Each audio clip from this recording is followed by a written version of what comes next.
Good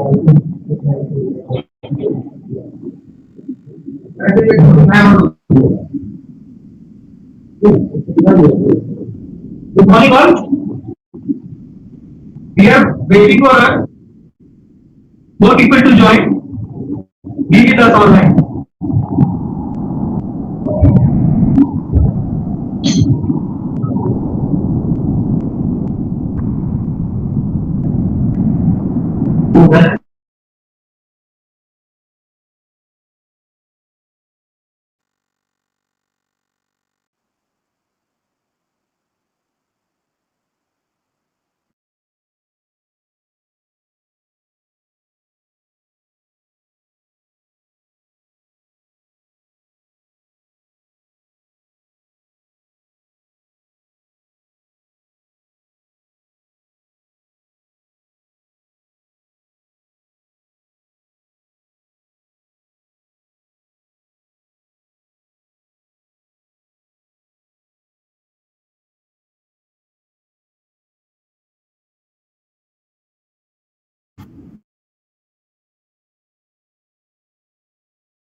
morning. You are here? Good morning, sir. I can hear you well.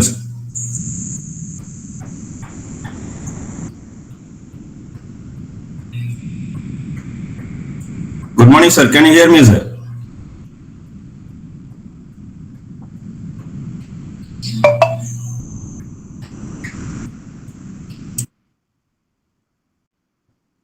Am I audible? Good morning, sir. Yes, sir. You are loud and clear, sir.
Good morning. Checking communication. Am I audible?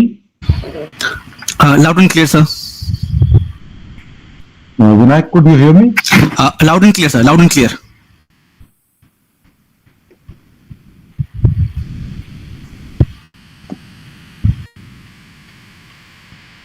Can we test again, Vinayak? Yes, sir. You're loud and clear, sir. Loud and clear.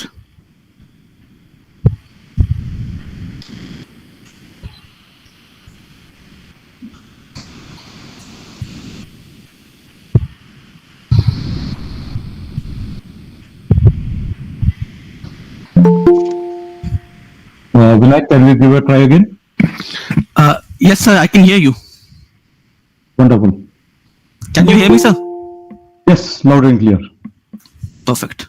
All the best, sir. Thank you. All those who are participants in the first session, I would request you to rename yourself as your comprehensive review. So CR dash and your team name, and then your name could come in ahead. If you are more than, you will be more than one person in the team. I think I saw some people had correctly named them, but others were writing their roll numbers or something, which I'm not very sure how it is working.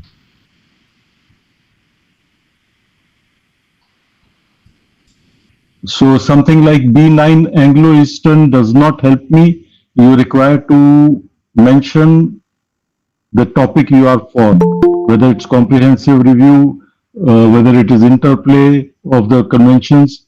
So I require to see that, please.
Just for easy reference, I think we are starting with the comprehensive review section, and the papers which I have is which are going to be discussed in the first session are from A4, B2, C1, D2, E2, and F2. So I should be seeing those in the list of people who are blocked in. If you have not correctly named yourself, please do so now.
morning, Dr. Saxena, sir.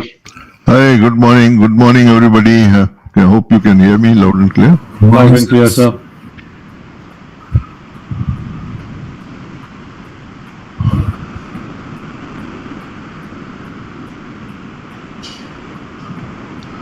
Hi, Sunil, how are you? Fine, sir. How long it went on? A long time. It just went on and on and on. I had warned Chitta. I said, you need to be ready. Probably he didn't realize, I told him. Good morning, sir. Good morning, sir. So good to see you all, sir. Good morning. Good morning. Good morning. Morning, Dr. Balaji. Yeah, morning. Namaste. Good morning, sir. Good morning, ProVC, sir. Heartiest welcome, sir. Good morning. Good morning. Good morning, sir. Good morning, everybody. Good morning. Good morning.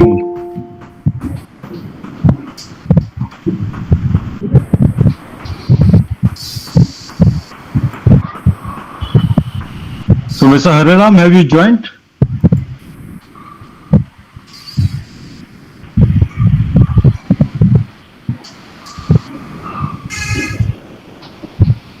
Okay, I see comprehensive review E2 there. I see comprehensive review D2 there. B2 I see. Oh.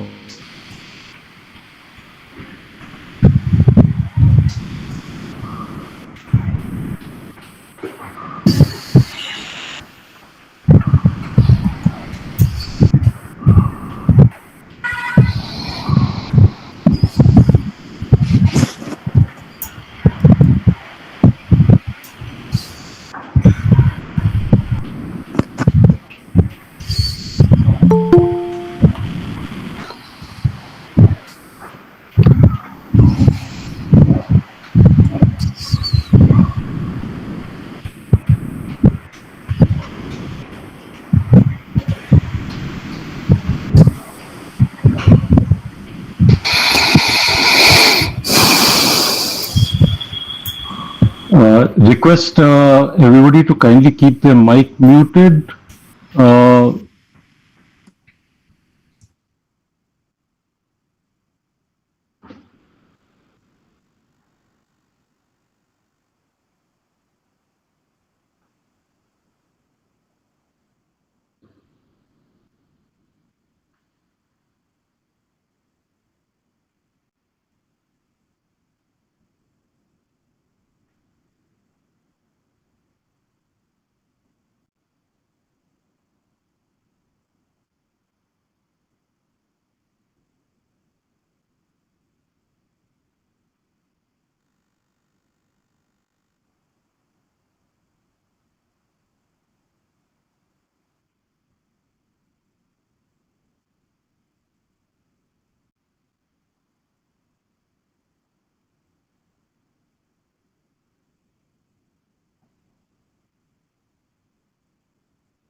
Mr. Hariram, if you are online, can you please let us know what is the status, because we are already at 9:05 and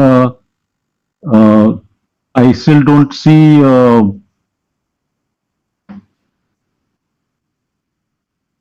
the teams there. What is the status, please, Mr. Hariram? Yeah, good morning, sir. Can you please, sir? Hariram here. Yeah, we can hear you. Yes, sir. Good morning, yes. Yes, sir. Please put on your phone on silent. Right, sir. Please repeat, sir. Yes, sir. You missed out, sir. I just wanted to know what is the status, because we are already at 9:06 and we have not yet started. So what is the status? Are all the judges there? Are all the teams in there? Can we start?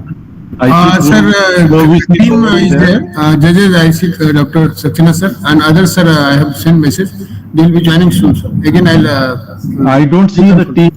I require the teams to be visible by their labeling, otherwise I'll not be able to check them out. I don't see them. I don't see A4. I don't see C1. I don't see F2. Yes, sir. Just again, I'll remind. Yes. Sir. Now I see A4. Okay, sir.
Good morning to our esteemed Chief Guest, Dr. Raju Balaji, Pro Vice Chancellor of Indian Maritime University, Advisory Board I-Eskimo, Steering Committee Chairman and Members, Campus Directors of IMU, Heads and Principals of affiliated institutes, dignitaries representing FOSMA, MASA, IMEI, DIMECA, and Lloyds, judges, guides, campus coordinators, faculties, participants, and audience. Myself, Cadet Nihal, and alongside me is Cadet Ansh Jindal, your hosts for today's session. A very warm welcome to all of you to the fourth edition of the IMO mock session. This event is organized in line with the country's identified requirements for training the future leaders of maritime India, particularly in matters related to the International Maritime Organization. This competition is an excellent platform for young minds to come together and discuss pressing maritime issues. The teams participating have been divided into four distinct topic categories: comprehensive review of STCW conventions, interplay between conventions, carbon capture and its applications, and wind propulsion, each addressing different facets of the maritime world. The competition will be held over 2 days, specifically on the 9th and 10th of November. The schedule for the event is currently displayed on your screens. We encourage all participants to refer to it for an overview of the activities and timings. This event could not have come to life without the dedicated efforts of a distinguished organizing committee who have been instrumental in organizing this competition. Now it is with great pleasure that I introduce to you the chief guest for today's inaugural session, Dr. Raju Balaji, Pro Vice Chancellor of Indian Maritime University. Dr. Raju Balaji, a graduate of the Marine Engineering College, DMET, Kolkata in 1980, sailed for nearly 2 decades, earning his Chief Engineer Certificate of Competency. He holds a master's degree in Maritime Management and a doctorate in Marine Technology. Dr. Balaji is a fellow of the Institute of Marine Engineering Science and Technology, I-Eskimo UK, a fellow of the Institute of Marine Engineers India, and a member of the Institute of Engineers India. Additionally, he holds a Chartered Engineer certification from the Engineering Council UK. In recent years, Dr. Balaji served as the Director of IMU Chennai campus, further contributing to the growth of maritime education in India. We are truly privileged to have Dr. Balaji sir with us today, as his vast experience in both the maritime industry and academia makes him an ideal person to address us and inspire the next generation of maritime leaders. May I now request Dr. Raju Balaji, Pro Vice Chancellor of Indian Maritime University, to kindly deliver the inaugural address. Sir, please. Yeah, thank you. Namaste. Welcome to all the experts. I'm very happy to be here. When we conceptualize this, the so-called IMO mock competition, this is what me and Vice Chancellor we thought about. Now it has grown to its third and fourth editions. And we want to institutionalize this particular event. And I must really thank Rajiv Nair for being with us all throughout in this particular effort. And also DMECA, Gaurav Agarwal, I don't know whether he is here, but I'm sure that he will have these words reaching his ears. I'm very happy to be on the semi-final forum, and I understand that this forum is going to discuss on STCW convention. That's quite interesting. They say that the convention is the ruler of all. It cannot suit any other industry better than the maritime industry. It's been so heavily regulated. The STCW convention, it has been a, you can say, the favorite punching bag for many people. The criticisms just come. Anybody is an expert in training and they criticize STCW, but we all know that we cannot live without this STCW, and it has got to change with the times as technology changes, as times change, and as challenges come in. It is very apt that we are talking about the STCW convention, that too amongst the students. Many of us, we go through the process of training, but we are unaware what IMO is doing or how they conduct things, etc. This forum's objective is to bring that kind of a knowledge to the students. In the next edition, we hope to have at least the Asian regional institutes joining us, and we grow in a big way. That is our dream, and we want to carry it forward, and I'm sure that all the supporters, the DMET, Mary Alumni, and the Institution of Marine Engineers India, of course, and Lloyds and many more will support us on this. And with these words, I return it back to the umpires and to the event.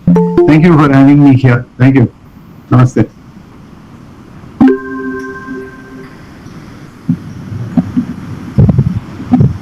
Thank you, Dr. Balaji sir, for delivering the inaugural address. We also thank you for giving DMET Mary Alumni a chance to give back to the alma mater. Now, allow me to introduce the chair for today's session. Sir Rajiv Nair, President IMEI. With over 27 years of experience in shipping, both afloat and ashore, Mr. Nair later moved into the oil industry, where he served as a CEO of SR Oilfield Services India. Since parting ways with SR in November 2020, Sir Rajiv has been highly sought after maritime consultant. He has played an integral role in leading numerous Indian delegations to the IMO and has been deeply involved in the development of the STCW code. His expertise and guidance continue to be in high demand across the maritime sector. As you can see, the competition brings together a unique blend of academia, alumni, industry professionals, key maritime bodies. We are united in our shared vision of advancing maritime education in practice. I would now like to call upon Mr. Rajiv Nayyar to explain the competition methodology and take the program forward. Thank you, and good morning to all. First of all, slight corrections in the screen. No, I have not led delegations. Delegations are led by the delegate leader who is from the administration. Yes, I have been part of delegations. So just to clarify that point, so I would request that slide to be corrected, been part of delegations. And today, of course, you also have a mechanism that at IMO work is going on in a hybrid mode. So it is not only sometimes physical presence at the IMO, you are also sometimes attending online as part of a delegation. So with that slight correction, a very warm welcome to all. Good day, Dr. Raju Balaji. Thank you for starting off the session, and hope you will find it valuable as in the previous sessions, and I hope the students find it valuable. Thank you to the judges for being there, who have not only marked all the papers but will be sitting through and watching the students participate. Bit of housekeeping issues, if I can say. I would request everybody to keep their mics on silent mode. Only the teams participating would take the floor. Thereafter, the process which we will follow is that in the first session we have 6 teams, namely A4, B2, C1, D2, E2 and F2. I will be asking them to one by one come and introduce their papers. As a bit of a background, though sometimes presentations are made at IMO, but generally in sessions, today no presentations are made. Papers are also sometimes not introduced if there is paucity of time. People are expected to have read all the papers under the topic which when they come for a delegation. However, we do feel it necessary for the students to get an idea of how to discuss things, interact and develop communication skills. Therefore, our structure does involve this presentation structure for you. You will be given 8 minutes for presenting your topic. You could do it as a team. If you are sitting at different locations and somebody has expertise in one, you could break it up amongst yourself. However, I would request you to make it seamless, as time is going to be still fixed. After 8 minutes, you may still get 1 minute more of free time, so to say, but after that, you might get negatively marked by the judges. And of course, at 11 minutes, I'm going to stop you irrespective. So please keep those timelines in mind. Once all the 6 teams have given their introduction of the paper, and I do hope, as I said, the teams have not only read their own papers, but they read the other teams' papers to know what exactly are the thoughts. Because there is a concept that most of the work done at IMO is by consensus. And that's a very simple reason why people want it to by consensus. Consensus leads to universal application. If you can bring about regulations, but if people have strong disagreements, it is going to be very difficult to implement.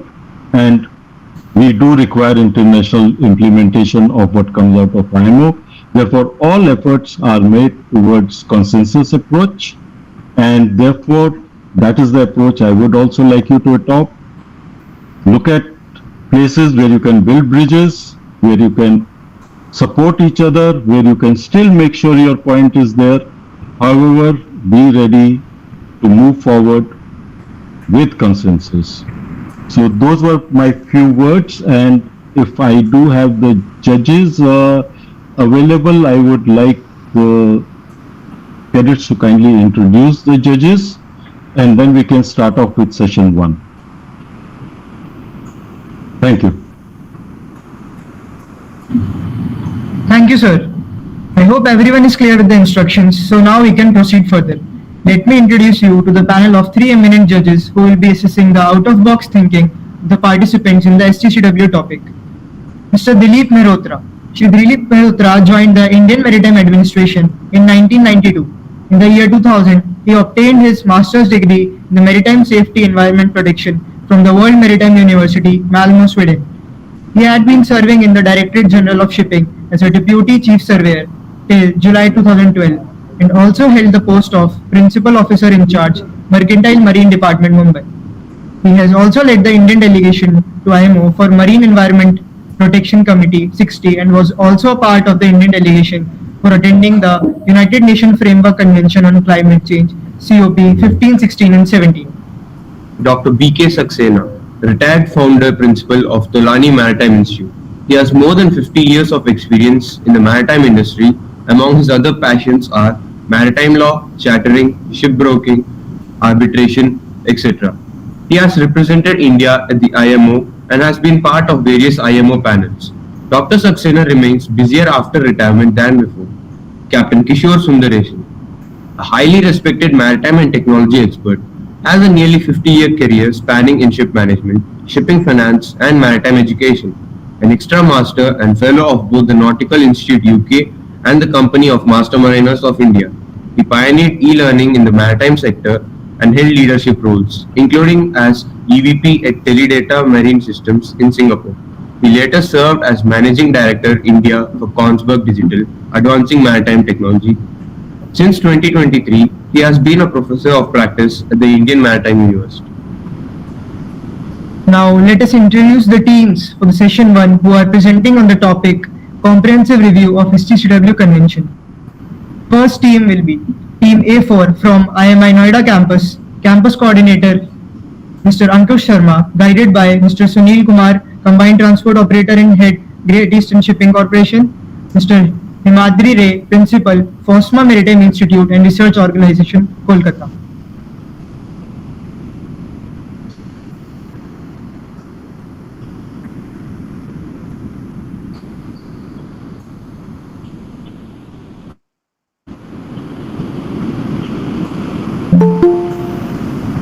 Okay, I assume that is a prompt for me to invite the team, or would you be introducing all the teams? Because I would not like to interrupt the flow once we start with the teams.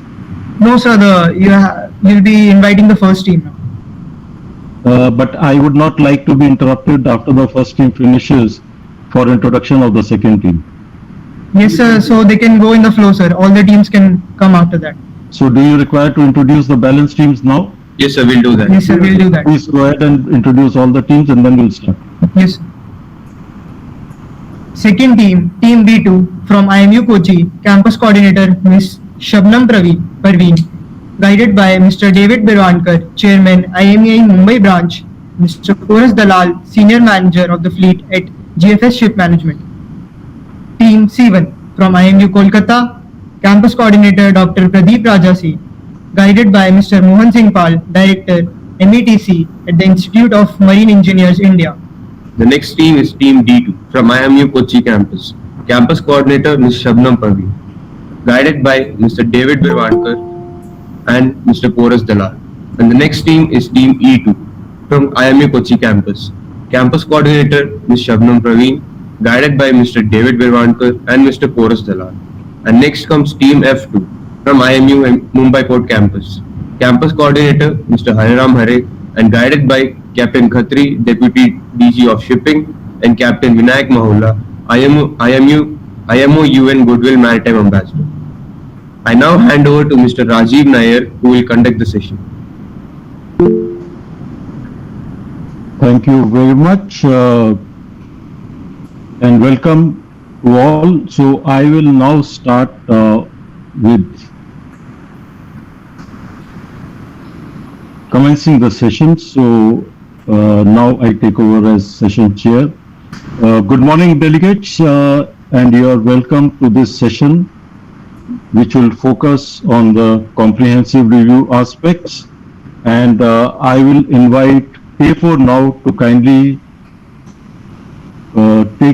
share the screen and go ahead and present their paper. Good morning, everyone. I, Rakshit Joshi of BTech second year from International Maritime Institute, with my teammate Coach Singh. We are here to present our presentation on comprehensive review of HTCW Convention and Code.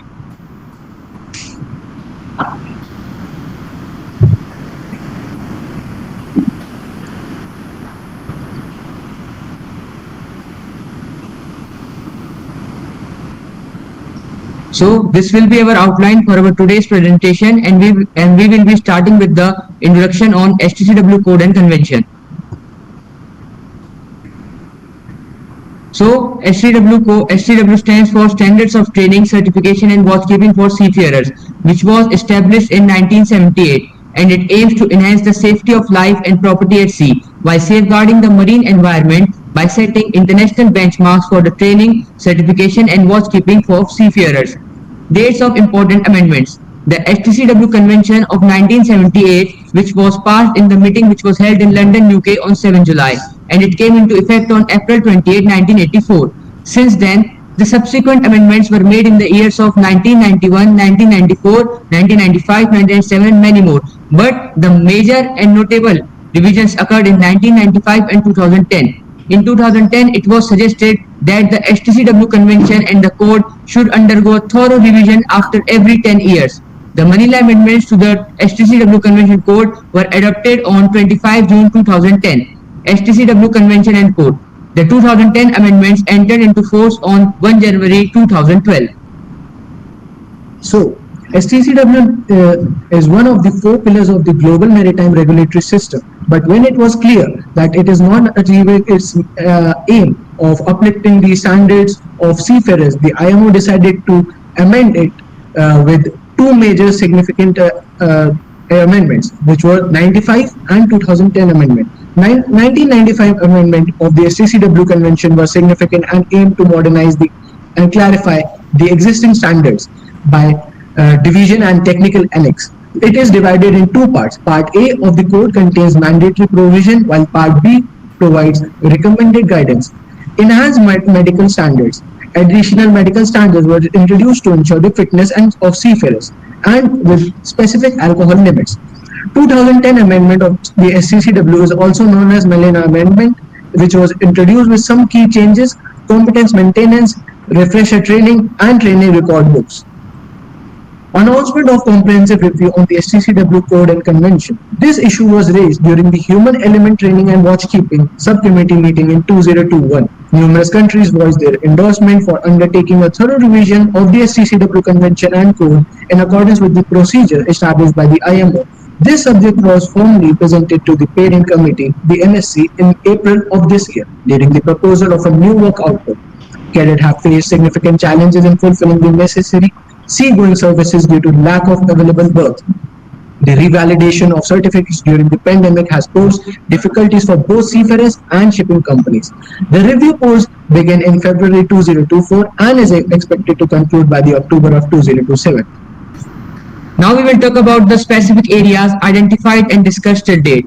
Improved measures to prevent fraudulent practices associated with the certificate of competency and strengthen the evaluation processes. Revised requirement on hours of work and rest and new requirements for the prevention of drug and alcohol abuse.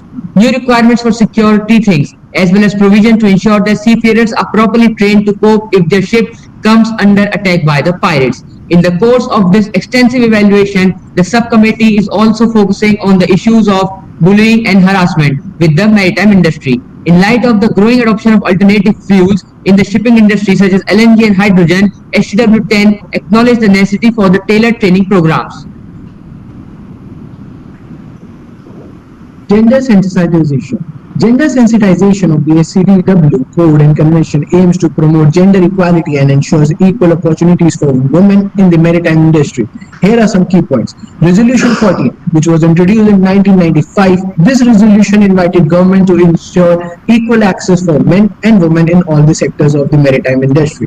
Maritime Labour Convention, which is also known as MLC, which was introduced in 2006. This emphasized the promotion of opportunities for women and seafarers to encourage equal opportunities for men and women. STCW 2010 amendment restated the importance for gender equality and invited governments to identify and overcome the constraint that hinders women's participation in seafaring activities. Merchant Shipping Notice number 07 of 2019. This notice laid down the guidance to eliminate discrimination at the recruitment and placement level, address maternity leave, and provide guidance for gender sensitization on board. Roadmaps and timeline to keep things on track. Phase 1. The subcommittee has established a roadmap. They intend to complete the list of gaps by 2025. By 2027, they aim to have a draft text of amendments and resolution ready. All these proposals will be submitted for approval at the upcoming 108 meeting of the Maritime Safety Committee. Phase 2. Revision and amendment. After the gap has been identified and revised, the second phase commences. Now the feedback received by ICS from ship owners and operators. ICS recognized several challenges associated with the implementation of the STCW Convention and Code, including the following. There is lack of transparency in the communication and evaluation of information necessary for the implementation of STCW Convention.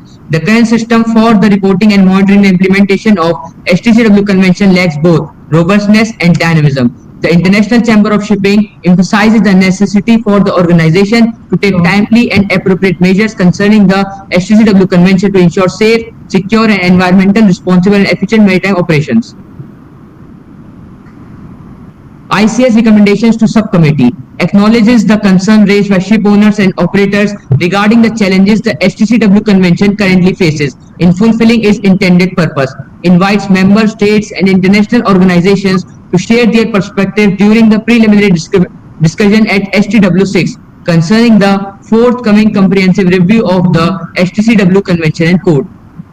Conclusion. After a thorough review of STCW, my colleague and I believe that many STCW courses tend to be theoretical and are primarily offered by shore-based institutions. While there are some practical exercises, their scope is somewhat limited.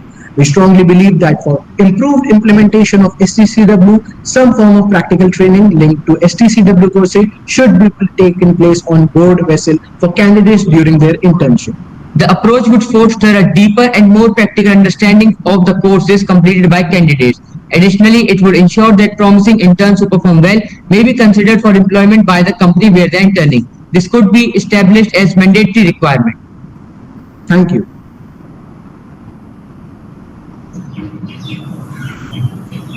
Thank you very much, and thank you for sticking to the timeline, and thank you for taking us through all the history of SCCW Convention and Code, which I'm very sure the learned members who are present today are also quite well aware of. And finally, yes, just one clarification. You have relied on ICS data as the basis. Are you recommending that the ICS suggestions be taken forward for consideration of the members in this group? Yes, sir. Okay, and then you have a summary which may not be identical to what ICS has said. In case there are conflicts, how would you deal with that? Sir, by conclusion on this PPT, we can say that whatever the companies are requiring as a boat vessel with their good internship, so they can lead to a good development in maritime industry. Thank you, and I'm sure there'll be more interaction on this when we have the interactive session. I would now invite B2 to take the floor and go ahead with their presentation, please.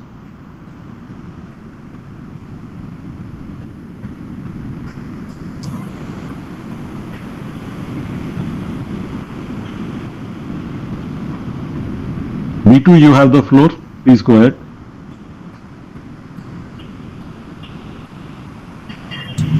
Yes, sir. We are going to present.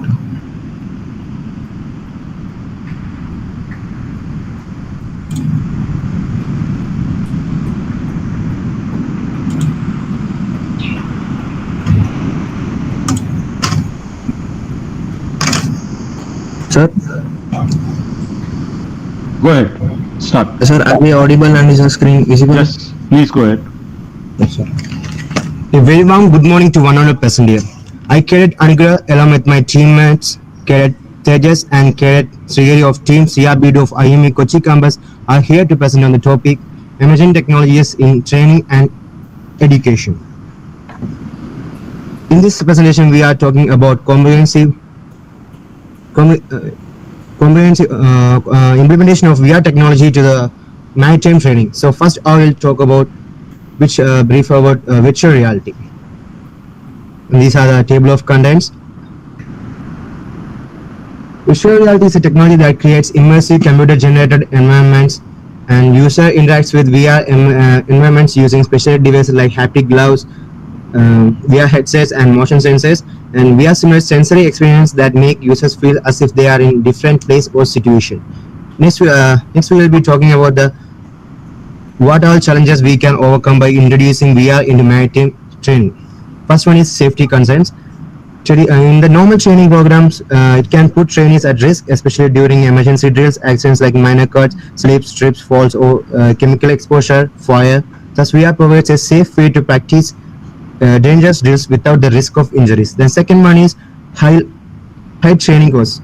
VR training can reduce the need for costly physical simulators and real-life equipment. It provides a more affordable way to practice skills in a realistic environment. And third one is unavailability of infrastructure. Using VR instead of simulators for navigation training purpose can overcome the problem of the less infrastructure facilities. And the fourth one is shortage of training facilities. Shortage of training facilities, physical simulators are expensive and may not be available at all or training centers. VR can be accessed from smaller facilities. And fifth one is limited access to realistic scenarios. VR allows trainees to experience a wide range of complex high-risk scenarios such as extreme weather condition, equipment malfunction, and employee emergency situations that would be difficult or unsafe to simulate in real life. And sixth one is hands-on training for rare events. VR enables repeated practice on rare events but critical emergencies responses like oil spills, fire on board, etc. Helping trainees build trainees build a confidence and muscle memory for infrequent but dangerous situations. And next we'll be going to the applications in STCW training. It helps us in various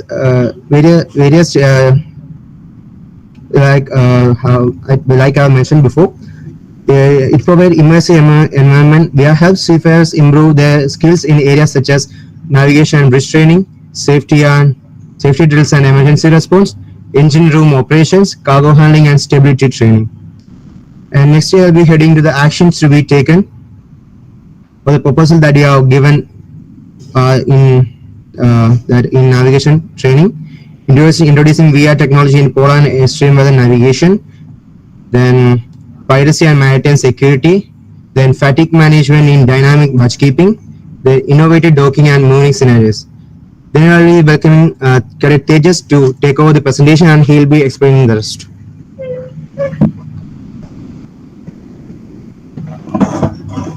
I am going to explain the proposals or the actions to be taken by applying the VR in STCW training or in the maritime training industry. VR training for polar and extreme weather navigation. This training program prepares maritime professionals for navigation and operating safely in challenging polar and extreme weather conditions by simulating realistic scenarios and providing real-time feedbacks. The key features include realistic simulations, creating immersive experiences with advanced VR technologies, interactive learning. This fosters deeper understanding through active engagement and customizable scenarios, tailoring the training to specific needs and skills. Real-time feedback. This type of learning makes creates a risk-free environment. And the last one is the control training. environment. This one eliminates physical risk associated with traditional training, and the benefits include skill acquisition, cost effectiveness, enhanced engagement, and flexible training deployment. And the next one is the VR training for piracy and maritime security. This VR training program separates maritime professionals to respond effectively to piracy and maritime security threats by simulating realistic scenarios. And the key features are scenario-based training. This replicates the real-world security threats, immersive environment creating lifelike experiences, and real-time feedback for learning from mistakes in a safe environment. And the collaborative training feature enhances teamwork and communication, and the personalized learning tailors the trainings to individual needs. And the benefits include enhanced preparedness, improved decision making, and the cost effectiveness and flexible deployment. And the third is the fatigue management and mooring operations.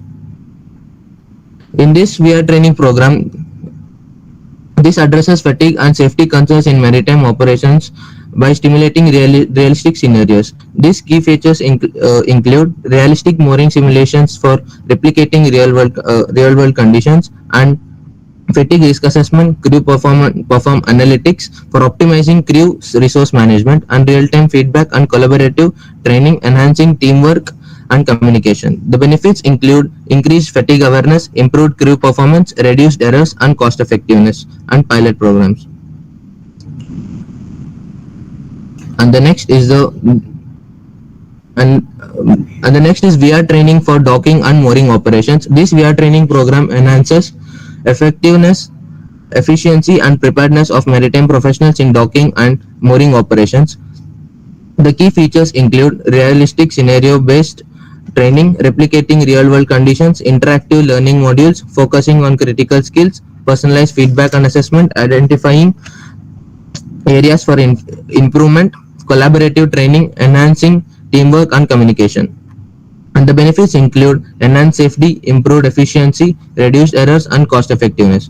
And the challenges faced for implementation are as follows. The assessment and certification challenges. This determines standards and for the determining standards and certifications for applications is complex and requires rigorous evaluation. Health and safety concerns. VR can cause physical discomfort like motion sickness and might have other health implications for users. And the third is the bandwidth and technological infrastructure. VR needs high-speed internet and advanced infrastructure, which may be limited on board ships. High initial investments. The cost of VR hardware, software, and training are significant, creating a barrier for adoption. So it is a high initial investment. Limited VR content for specific scenarios. Tailoring VR content to specific maritime scenarios is challenging and due to limited available resources. Continuous updates and maintenance makes VR technology evolve rapidly, requiring ongoing updates and maintenance to keep the systems relevant and functional. So here we conclude, and thank you. Thank you very much, B2, and thank you for sticking to your timeline as well. I am sure there will be discussions on various aspects of VR usage as we move along. Thank you for your concept which you have shared. You did mention the health hazard in virtual reality that people might be exposed. But since you are trying to mimic an actual scenario, don't you think in actual scenario also it would be the similar thing if motion sickness is experienced? Yes, sir. But as compared to real scenarios, the risk of getting injuries and getting casualties are more. So by introducing VR, like the number of casualties might decrease, and even the casualty might decrease, sir. Like the risk, it might not be so dangerous as practicing in real environment, sir. So yeah. Okay. I'm sure we will have some discussions. I'm sure the other delegates would like to also discuss some points on this. So I move on to C1. C1, are you ready? Then you can have the floor, please. Yes, sir.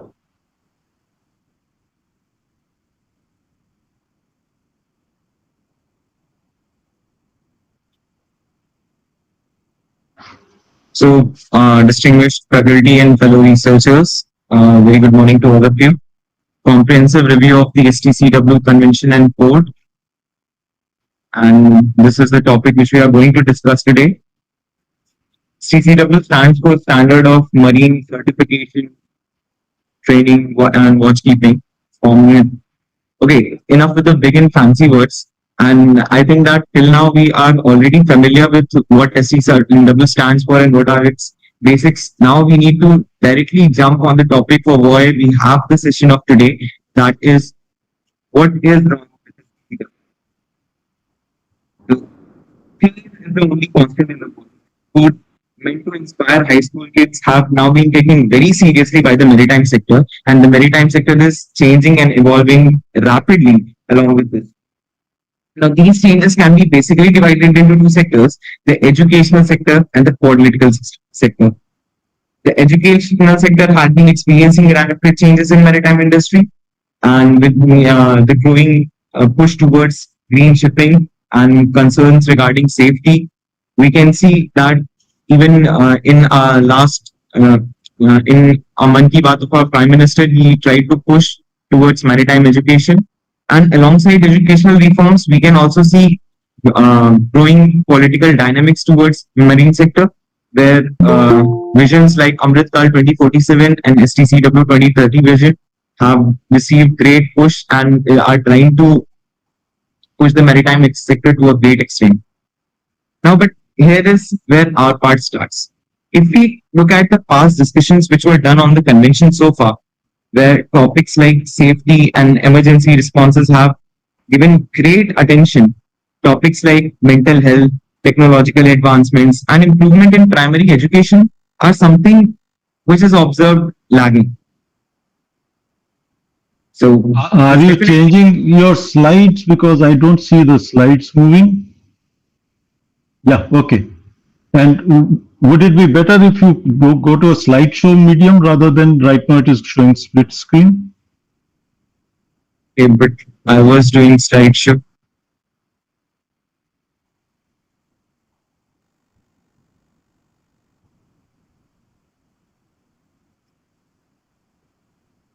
Anyway, go ahead. Don't waste time. Go ahead. So, like, is it in a slideshow mode now? At least on my screen, no. And I'm not very sure you got a good internet connection or not, because in between you seem to be fading out. Yes, sir.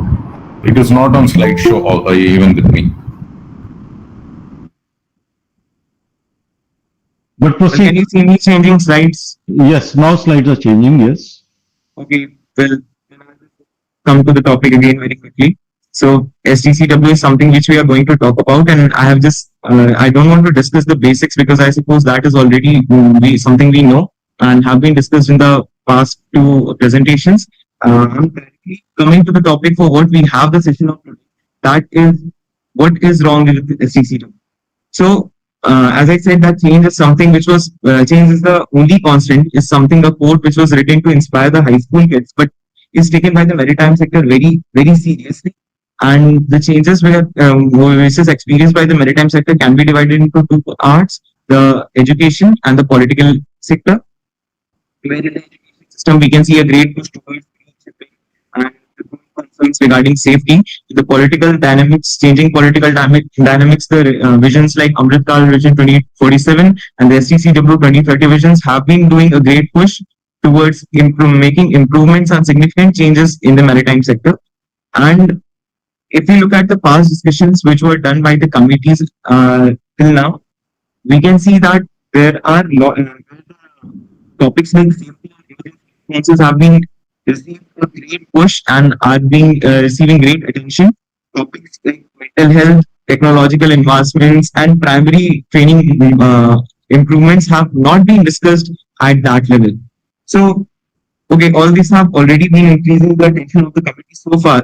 So here is what we propose to the committee: a solution of retain, repair, and restart, where we are planning to retain what's already good and what's already working with the convention, repair the part which was lagging, and reestablish things which were meant to work good but were not going as per their expectations so far. So this is where we present our big idea, where we have tried to make global modular competency frameworks, where it already contains the basic framework on which uh, the core knowledge, and then we have specialized modules for vessels and situations, and emergency skill modules or modules for skill developments of the seafarers. And then we have virtual reality integration, where we are not just virtual reality, because it does not only mean to put a screen on the ice, but it also includes where we are trying to make a ship-like environment on shore, where the cadets can not only deal, or the cadets or the learners can not only deal with what the technical changes or what the technical role is there on ships, but can also experience the life of ships and get familiar with the kind of mental pressure and the life which will be living on ships. The next is adapting learning platforms, something which has already been taken serious by most of the industries of the country, and have been taken into action by even many coaching institutes, but have not been taken into action by many by the maritime sector, where we can include apps which can look into where a seafarer or where a learner is lagging, and can help him with the real time progress. And the next is obviously the green maritime skill integration, where we will include not just the uh, defined or the finished ideas, but also the ideas which are being proposed to increase the knowledge of the learner, to increase the vision of the learner. Now, all these we are proposing to be done under a global mentorship network, where we willingly mix the cultures so that a learner can be made more adaptive. Now, we are also proposing the establishment of three forms. One is the IMECF, which is the education credit system, which will be constant looking at towards what changes needed to be made in the modules. The VRL, which is the Global Maritime VR Library, which will be in a set of like a library which can be accessed anywhere around the globe, and it would be like a common library to train for the training purposes, and GMMN, which is the Global Maritime Internship Network. Now, all these will eventually result in improving the quality of the learners, making them more resilient, more proactive, and not just this, they'll be more environmentally conscious, more strategic thinkers, they'll be more globally connected. And according to this, we'll be improving the quality of future seafarers. And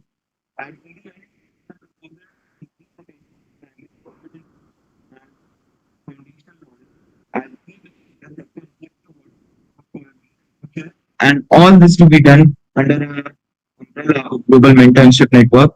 I rest my pen. Thank you. Thank you, Sivan. I am not very sure whether the last part was heard by the judges, because at least I did not catch the conclusion remarks. I am not very sure whether you have Sivan, can you come back on screen? Yes, sir. Can you put on your camera? Yes, sir. So either I'll just check with the judges if they heard your last part. If any of the judges could just confirm to me. I did not, Rajiv. I did not hear. So could you go back to your last slide and just repeat what you said, because we lost you out there. Sure, sir. Sure.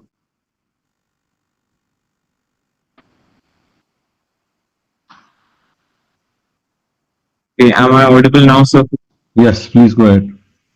So at the end, we are proposing to the committee that we increase our attention towards the primary competency building and towards the foundational knowledge, as we believe that the maritime sector at now needs to water its roots and for a greener future. And all these to be done under the umbrella of a global mentorship network, a global mentorship support, so that not just with the educational knowledge, the cadets can also be benefited with the cultural differences, and they can be more more adjusted towards that. And with this, I respond. Thank you very much for this visionary concept which you have shared, and I'm sure we'll have further discussion on it in the interaction session. D2, are you ready? Yes, sir. Good morning, sir. Am I audible, sir? Yes, the floor is yours. Please go ahead. Yeah, thank you, sir.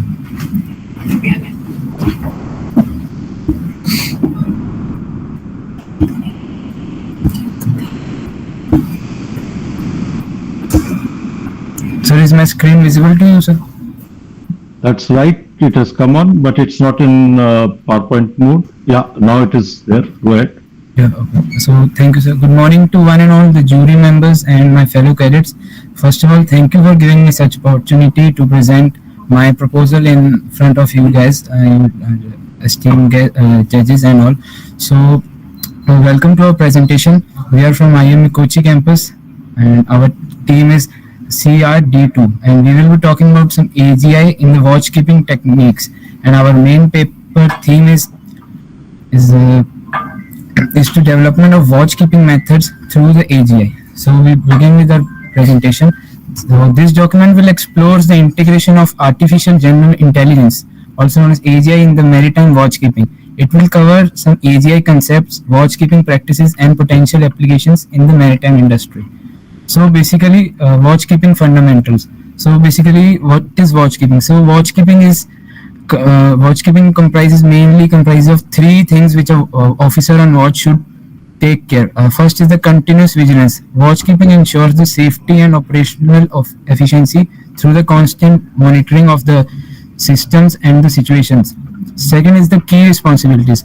Monitoring navigation, weather, and vessel traffic for safe passage. The officer on watch should ensure that his vessel is going safe through the weather, and all the environmental conditions are suitable for that. And the next is the main thing, regulatory standards. The officer on watch should maintain proper standards as given in the STCW in order to meet the qualification standards for watchkeeper or merchant ships. So the next is understanding AGI. So AGI is basically known as artificial general intelligence. Artificial general intelligence is different from weak or narrow AI. Weak or narrow AI is specifically engineered for particular task which lacks the broader cognitive abilities. But AGI will have the potential to do the things and surpass the human cognitive functions, because it will think with human perspective also.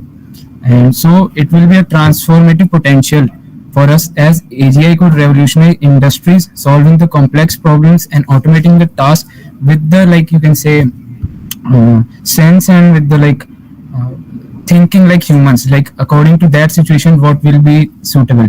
So next is some maritime applications of it, which will include autonomous shipping, predictive maintenance, and route optimization. So moving on to next slide is the collaborative human AGI model. Human experience from past decades of the maritime shipping, that is also gathered and noted. The next is the AGI capabilities. AGI will rapidly process the data and optimize the human data decision making. So the next is the balanced integration between both, means the data which the humans have seen and the experiences from the humans and the thinking process like AGI. Once they are collaborative together, then the output will be beyond our expertise, and you can say it is more effective for us. So next is AGI in watchkeeping.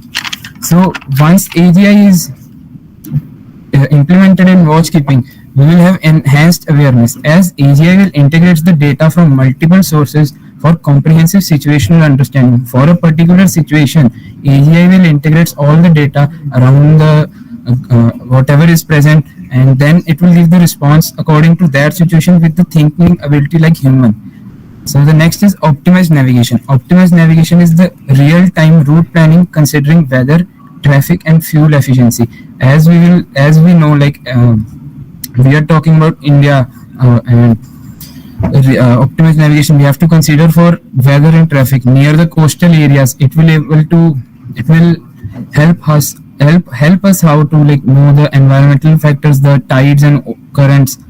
So the next is the decision support, rapid analysis and recommendation for complex scenarios. Rapidly, it will give decisions for us. And the last is the streamlined communication. All the all the communication, whether port to port, ship to ship, ship to port, it will be done, and all the logbooks, it will be maintained by AGI automatically. Next are some pre-C trainings with AGI. Once with AI, sorry. So once with AI, we can generate realistic simulations, as AI will create virtual environments for immersive training experiences. We will experience the things which we lack in the, like you can say, physical classrooms. But with this, we can able to see, we can able to experience the rolling, pitching, and all the movements once we generate this. Next is the personalized learning.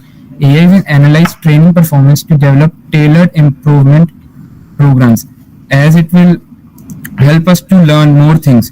And the next is 24/7 support. AI powered tutoring systems provide continuous assistance and information. Every time it will provide the information to us. So the next is AI in developing maritime nations. Developing maritime nations like India. So in this, here are some plus points of this and some negative points of this.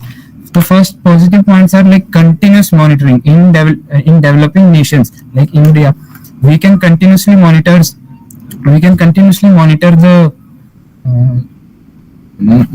the AI and the thing which it is doing. Next is the navigation assistance around the coast, as majority of the, like you can say, AI sector is situated near the coast like Bangalore and all, so we can easily able to give assistance to that. Next is environmental monitoring about the entering port shallow waters. When a foreign ship is entering to our like Gujarat or Mumbai port, we will be able to understand the present situation about the draft and all the shallow waters or backwaters like Kerala and all. So next is predictive maintenance for the vessel and people associated with it.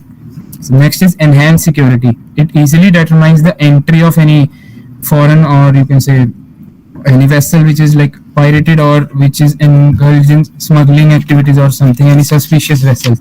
So the last is the major challenge which it will face will be the infrastructure, because like in developing nations like India, it lacks a little bit in infrastructure challenges.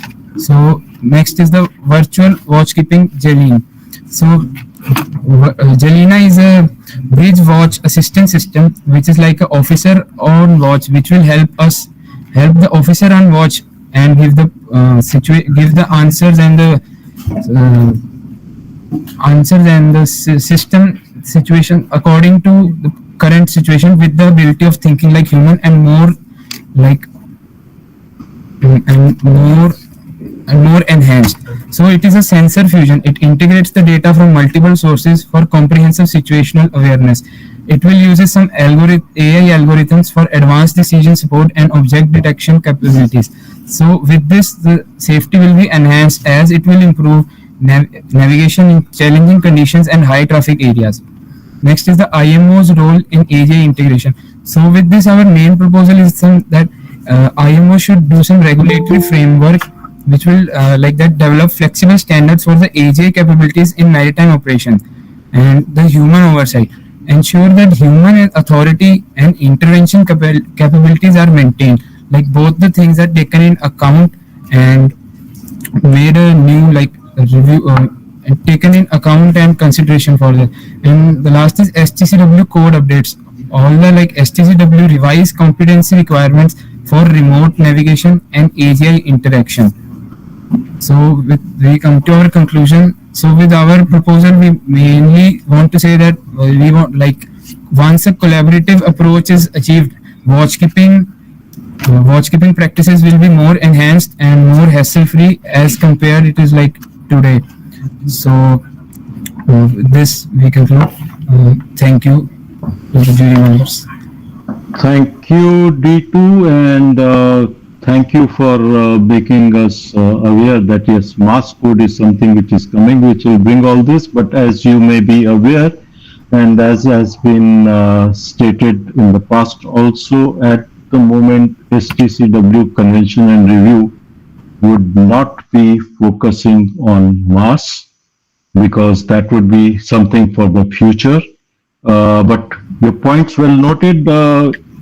I'm sure we'll have further discussions on this, especially since it is your views are more on the navigation side. There would be other roles also on a ship which would require similar approach, and we would like to hear about that during the interaction. And if you could think about that during the interim period. And meanwhile, if E2, you are ready? Yes, sir. We are ready, sir. Okay, then the floor is yours. Please go ahead.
A very warm good morning to one and all.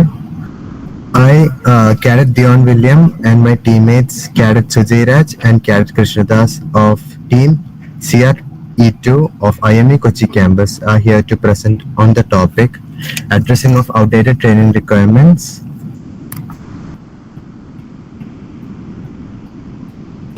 So, as STCW is essential for the maritime safety, new technology and evolving standards means that part has been outdated. So I'll be highlighting key challenges these outdated requirements pose and suggest ways to modernizing them. So here's the overview of our agenda. We will first begin by discussing the current challenges faced, then we move on to the outdated training requirements, and then to the developing nations. Now we will compare the state of training in developed versus developing countries, and then we will next look at the impacts on seafarers from developing countries, followed by the proposed changes.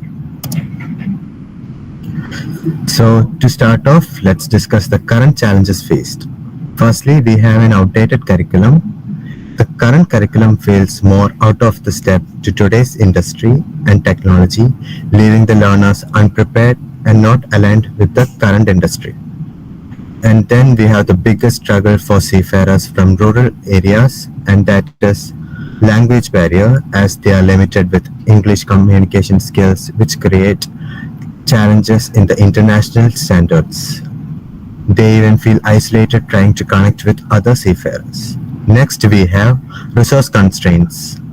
Here, the STCW standards face significant challenges due to limited resource availability, like many institutions struggling with outdated training facilities and lack in advanced simulator. Lastly, we have lack in qualified instructors. So in countries like India, aspiring seafarers face major challenge in receiving quality training due to shortage in qualified instructors, high training costs, and limited institutional support. And next, we will be looking at the outdated training requirements. So first, we have certification renewal.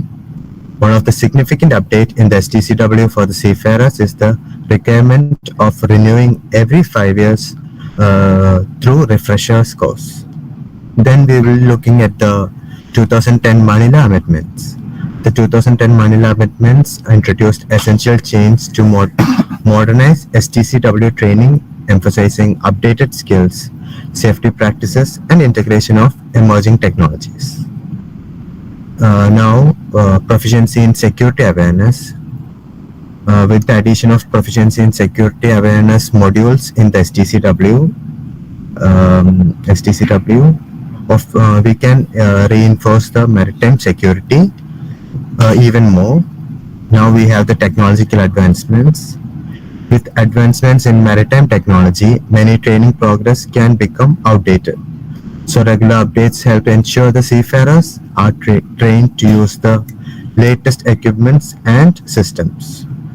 Lastly, we have specific training modules. So some modules like elementary first aid are updated regularly with the latest practice. So this helps the seafarers have the basic skills needed to handle the emergencies. Now we'll be looking at the comparison of developed countries versus developing countries on the basis of training standards.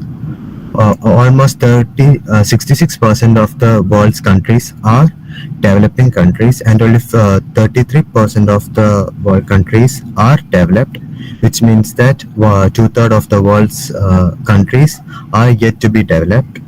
So in developed countries, advanced infrastructure, strong government support, rigorous programs, and partnership with shipping companies contribute to high training standards. Conversely, developing countries struggle with limited facilities, insufficient government support, basic educational standards, and minimal industrial involvement. Now we can look at some of the impacts seafarers face on developing countries. Firstly, we have educational qualities. So training in these countries often fail to meet international standards, leaving seafarers inadequate prepared for the demand for global maritime industry. Next, we have employment opportunities. Due to outdated training and lack of necessary skills, they may not secure well-paying positions on international vessels. And lastly, we have the skill gaps. The lack of modern skills such as proficiency in advanced technology and communication further reduces the competitiveness of seafarers from these countries in the global market. Now we will be looking at the changes proposed for developing countries. So developing countries face unique challenges in the maritime sector. To address these changes, I propose the following changes. Firstly, we have the government support. Government plays a crucial role in promoting maritime education by collaborating with global maritime institutes such as IMO and ILO. They can provide financial support for maritime training programs and infrastructures. Next, we have the role of International Maritime Organization. So the International Maritime Organization or IMO can assist developing countries in implementing necessary reforms and regulations. Their support can bridge the training gaps in maritime sector by providing technical assistance and expertise.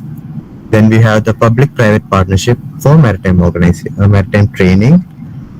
Private shipping companies can provide financial support for the training programs and give scholarships to encourage participation. This collaboration can ensure training programs are aligned with industry needs and provide practical experience. Lastly, we have the technology integration. E-learning, by giving e-learning platforms can offer flexible online access to maritime cost-efficient, effective technologies, and even online simulations can help reduce training expense and improve accessibility. So some of the few examples are the Republic of Korea and IMO together signed an agreement to establish a training program to support developing states to reduce the greenhouse gas emission from shipping. So these are some of the great examples that developed countries did with the help of government support and role of International Maritime Organization. To wrap up, I would like to leave you with a quote from Winston Churchill: "Success is not final, failure is not fatal. It is the courage to continue that counts." Thank you all. Thank you very much, E2, and thank you for sticking to time. I heard your presentation with interest, and I had seen in your paper that there were talks of including training on emerging technologies, soft skills, cyber security, etc. However, you seem to be focusing more on what the governments need to do, and there is a cooperation, technical cooperation committee. Capacity building is another aspect. Uh, I think we should possibly be focused on what requires to be done in the convention and the code for the training of the seafarer. What the governments need to do, and of course there are checks and balances from IMO. The white list of SGCW compliance is there. So if there are certain gaps, those would have to be addressed by the countries which are producing the seafarers for the certificates to be considered suitable. So think about it while you get ready for your interactive session, but the target is what is there and you would like to see in the SCCW convention and code. Yes. What the governments will do is covered under another aspect of IMO. So thank you very much, and if F2 you are ready.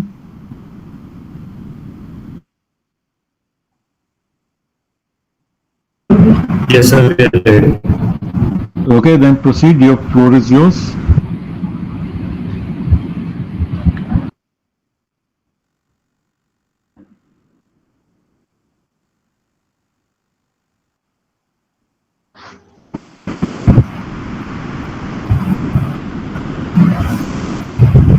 Morning, sir. Good morning.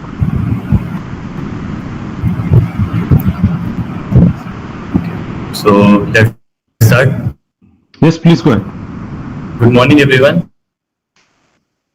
And you may also like to change to a PPT full screen view. I am Cadet Aditya Mishra.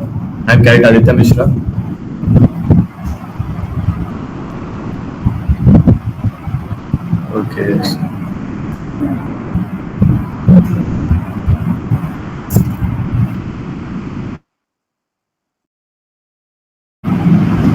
So there's an audio lag apparently, so it might take some time.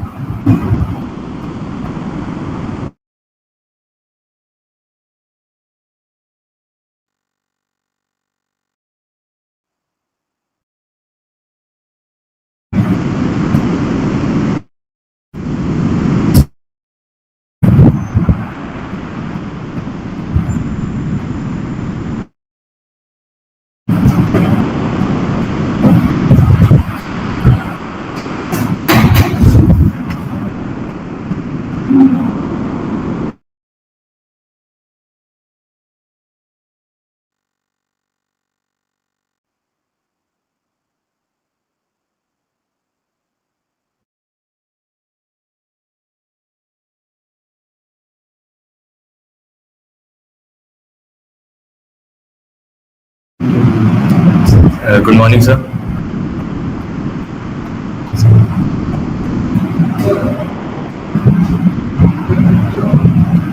Okay, so shall I start?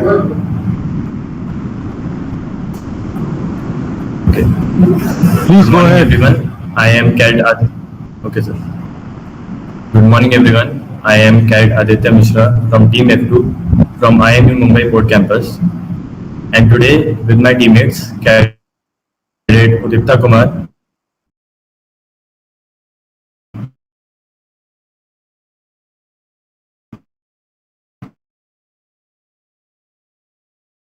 Mohammad Nabil, and Chirag Bilazdar, I'll be presenting on the topic addressing taxonomy and terminologies under the SCCW convention.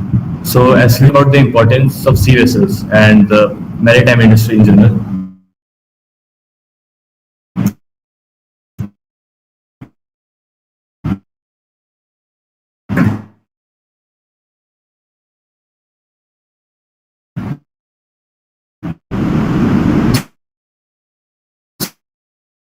So,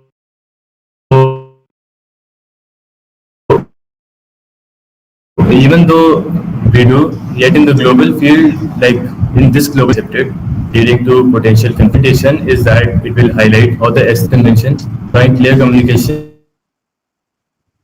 I am sorry, but you are breaking off. Maybe you switch off your video, or if all of inconsistencies you. in the maritime field internationally. So let's dive in and explore the role.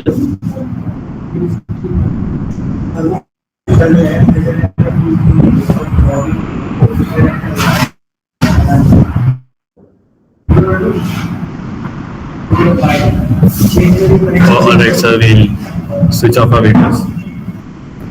Connection seems good.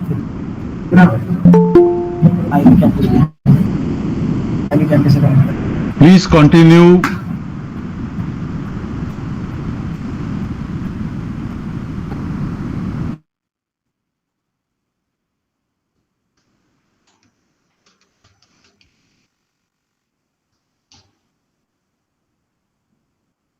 Now you have all gone on mute mode.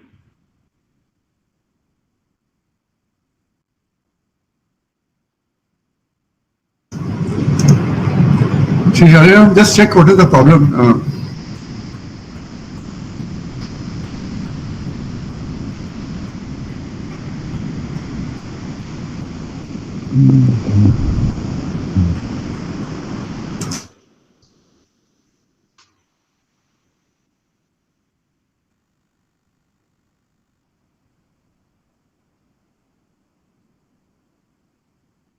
Okay, good morning once again, sir. I'm sorry for the issues we are facing. Just start off. Okay, sir. So I'll restart the presentation. Okay, so good morning, everyone. Today we are presenting on the topic addressing taxonomy and terminologies under the SCCW convention. I'm Aditya Mishra from Team F2 from Mumbai Port Campus with my teammates Aditya Kumar, Cadet Mohammad Nabil, and Chirag Birazdar. So, as future seafarers, we often hear about the importance of using precise terminology, especially when it is in the context of sea vessels and maritime industry. Yet, in this global field, these terms are not always universally understood, leading to potential confusion and safety risks. Our presentation aims to highlight how the SCCW Convention helps standardize these terms, ensuring clear communication and consistent understanding across the industry internationally. So let's dive in and explore the critical role of the unified language. Now I shall hand over the stage to my colleague Karitolipta for the next slide. Good morning, everyone. Thank you, Aditya Mishra. Now, this presentation dives into the critical gaps and loopholes within the SCCW regulations, which are fundamental to maritime safety and crew competence. It highlights flaws in definitions and outdated rules that can weaken crew training and ship operations. We will look at possible fixes to strengthen these standards. We will also analyze real-life incidents to emphasize on the real-world impacts of these inconsistencies.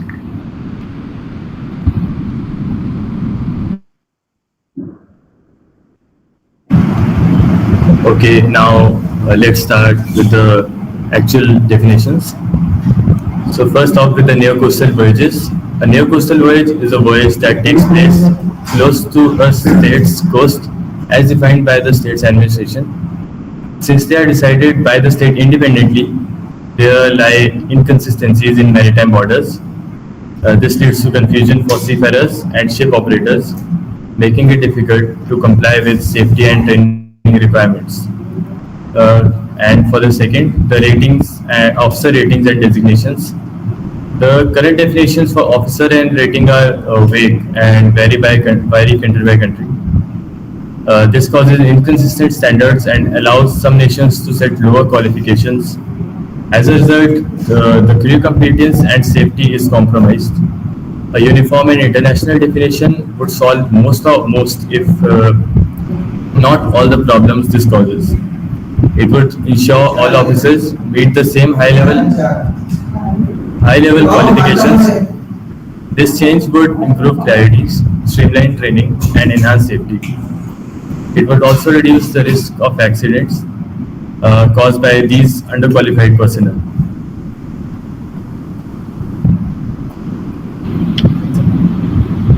The issue, the certificate of competency, is similar to that of the officer and rating about underqualified seafarers. The variation in certification standards across countries creates a significant loophole, allowing underqualified seafarers to be certified and recognized internationally. Without consistent global standards, some countries may issue certificates to individuals who do not meet the necessary qualifications. This undermines the integrity of international maritime operations and increases the risk of accidents. An electrotechnical officer is a licensed member of the engine department of a merchant ship who is responsible to maintain and repairing the ship's electrical and electronic equipment, who works a daily shift being on call 24 hours a day. With unclear guidelines, underqualified personnel might be allowed to manage crucial electronic systems, leading to operational failures or accidents. Clear and detailed qualifications are essential to ensure ETOs are fully capable of handling the complex technology on board modern vessels. Standardizing these requirements would ensure consistency across the industry globally, improving safety, reducing risk, and maintaining the reliability of electronic systems that are vital for smooth ship operations.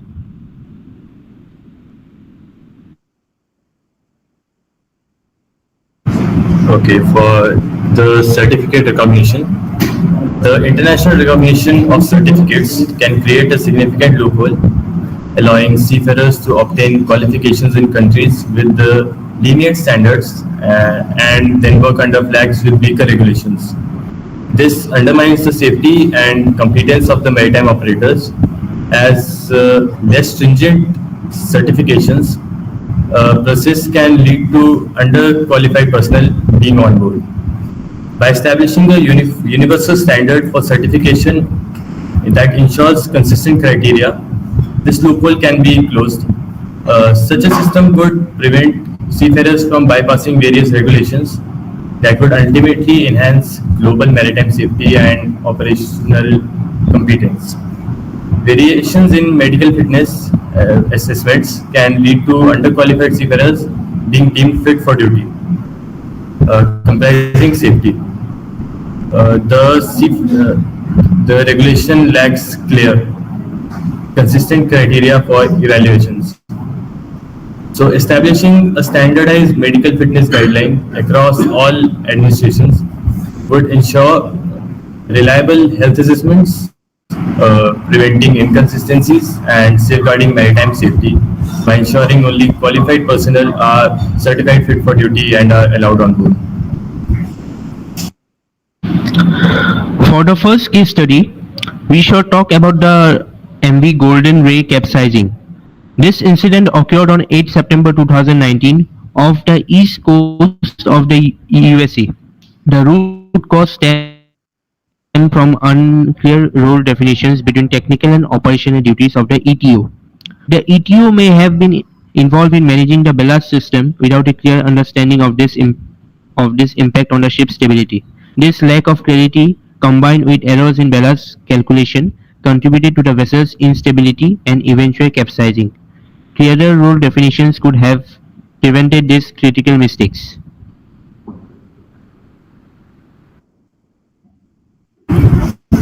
Okay, next we shall talk about the Prestige oil spill that occurred in the November of 2002 off the coast of Galicia in northwestern Spain. This is an interesting one because we see two definitions being inconsistent because the cause that became the cause of a single major accident. One was the lack of proper inspection and training. The vessel was structurally deficient yet allowed to sail due to questionable certification practices for the vessel. The differential interpretations of the term near-coastal voyages led to the ship being towed into more hazardous waters instead of seeking refuge in a port or in any of the neighboring countries, those being Spain and Portugal. This decision, combined with the ship's poor condition and lack of proper crew oversight, contributed to this disaster taking place.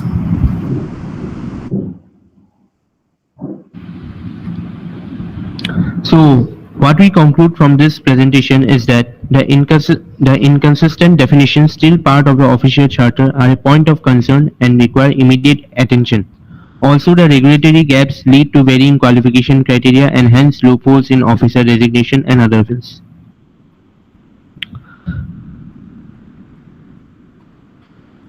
So, thank you for listening. Now we are open to questions. Thank you very much, F2. And no, the questions will not start right now. There will be a short break.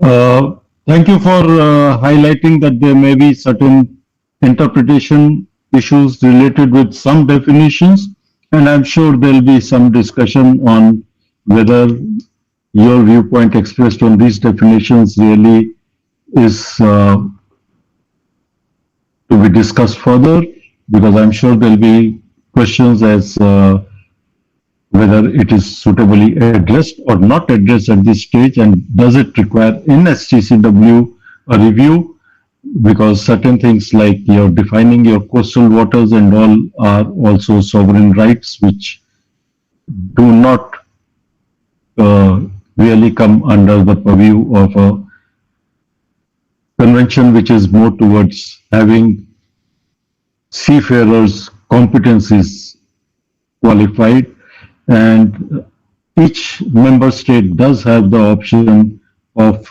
deciding what would be the NCV criteria for its certification when it dilutes those standards considering various aspects. So the process we follow now is that I am going to take a 10-minute break where I'll be consulting with the judges with respect to your presentations.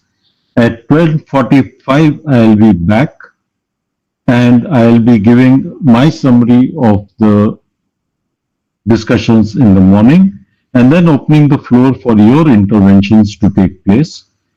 You would be required to raise your hand, and I will call out, this is the raised hand from the participating teams. Unmute yourself when I call out your name, make your intervention, and then mute yourself. I would again give some sort of a guidance. Please note the effort should be to have consensus. This is not a debate.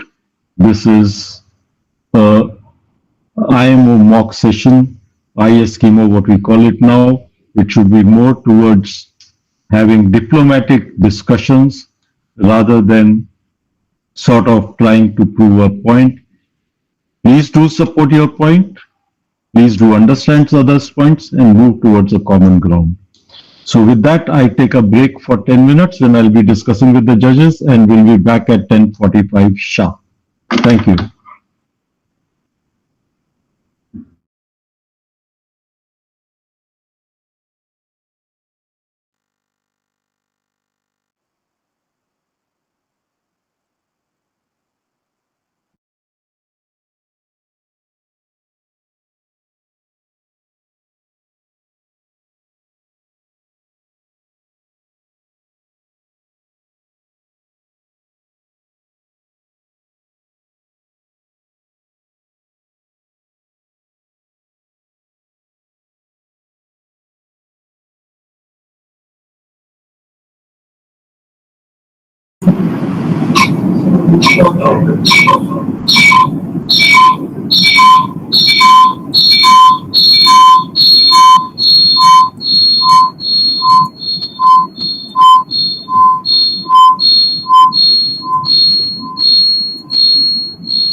Welcome back.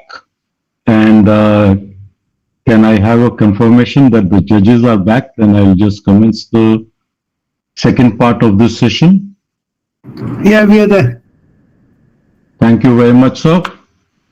So proceeding on, thank you very much all the six delegates teams which participated in the first session. I could go paper by paper, but I would refrain from doing so. But just to say that the purpose of this committee which we are sitting in is to look at what are the gaps there in the STC convention and code as they exist today, and how that should be addressed. I think we were all quite aware of how STCG has developed, which all years various reviews have been held and why the need was there. I think people are quite educated on that. So if we could be focused more on what we really need to do with the seafarers training, I think that would be what would be beneficial. We did hear some interesting comments on, if I can say, visionary views on going ahead. Yes, but they need to be translated into more concrete ideas. On the definitions, we did hear some comments on the gaps, but further, I think a more in-depth analysis when putting up to a forum of learned people is required with a very clear idea of what is the issue. If the issue on prestige is with the structure and putting it into NCV definition, one must be very, very sure of how it is being linked. It is something which happened and where the port of refuge saying, how does it impact from the certification of the people on board? We are talking of the human element aspect here, what certificates people are carrying with them when they are there on board as the vessel's safe manning document. So a bit of clarity is required on that, but I will now not come in your way because the judges also have to review how you did. So instead of taking any paper as a base paper from this discussion, because I really did not have a document from here which I could have said, yes, let's use this and have a discussion on that. I would leave the floor open for all the six teams to come up with their interventions and maybe move forward, considering that they would have also got a bit of time to think about their own presentations in the interim. So I open the floor for discussions now. The floor is open. Please raise your hand and I will then accordingly call out. Once called out, please take the floor, and once finished, please mute yourself again.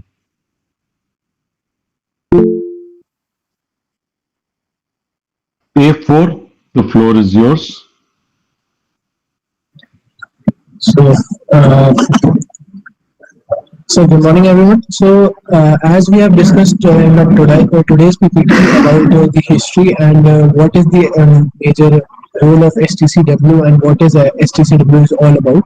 STCW is a theoretical base. A4, I have heard your presentation. Everybody has heard your presentation.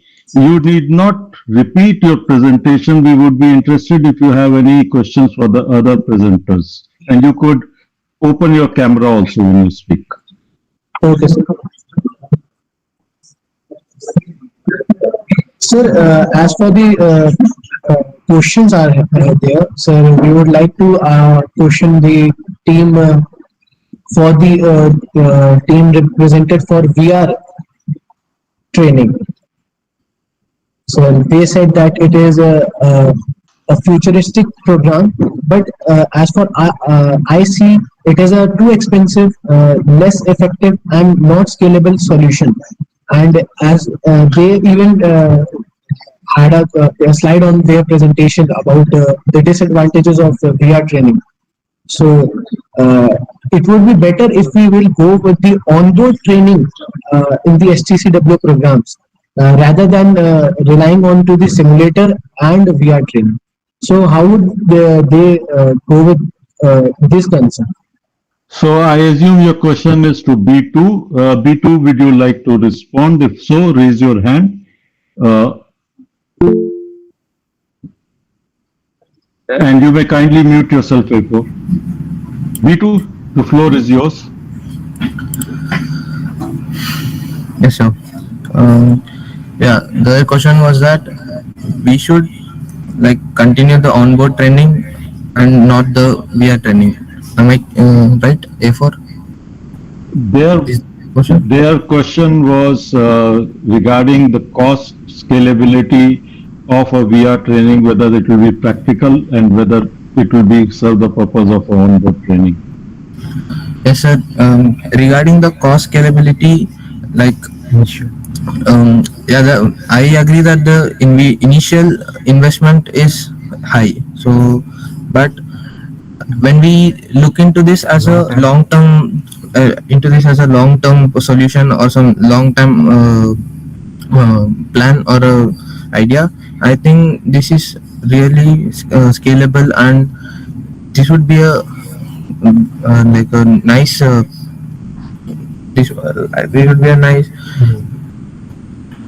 solution. So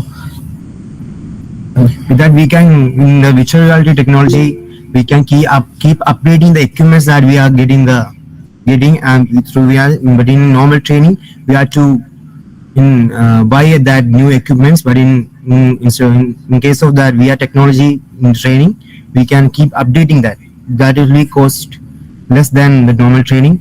But we are when we looking into the long term, it is good, I think, the VR training. Okay, thank you. Thank you, B2. And C1, your hand is up. You have the floor. Yes, sir. Sir, I agree that VR can be expensive and it's not accessible by everyone. But so here I would like to toss something which I showed. If you allow me to present my screen once again. Sorry, you had an opportunity. You please state what you want to state. Okay, I want to state that in my presentation, I stated the idea of Global Maritime VR Library with the... Yes, we heard your presentation. Yes, we heard your presentation. Idea which was presented by Team B2, they had a very systematic plan of how they are trying to train the cadets using VR.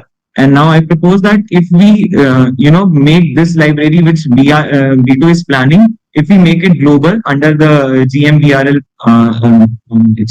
library, then it would be accessible by all the countries and it would like significantly reduce the cost for them.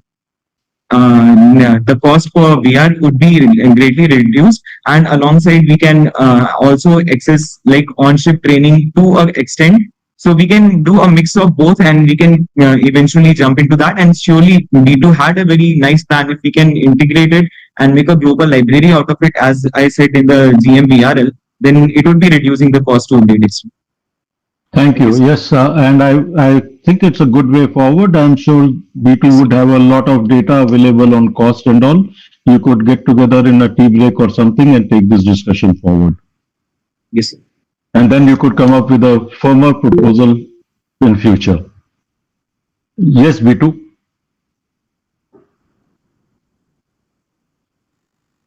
You are on mute. Yes, sir. Now I would like to raise a question for the team D2, sir. Go ahead. The question is, they are presented on AGI, sir. So I would like to question them like what's exactly AGI and how is it different from the narrow AI or the narrow AI system, sir? Like what's the difference between them? I think they have detailed it in their paper, as well as they have expressed what is the difference between AGI, but I'll still give them the floor if they want to add anything which is not in their paper. D2, is there anything you would like to add to that? Yes, sir. The question they are asking how AGI is different from AI and V. So, sir, basically AGI stands for the Artificial General Intelligence. Means it is completely different from the normal AI. As AI will give only the response which we are demanding, but AGI will see all the situations, all the present situations, and it will think from the human perspective also. Like if this thing is done like this, how it will be done, how it will be done from the other waypoint also. So with this, I want to conclude. Thank you. I hope that gives it a bit of clarity. A4, your hand is raised. Please go ahead.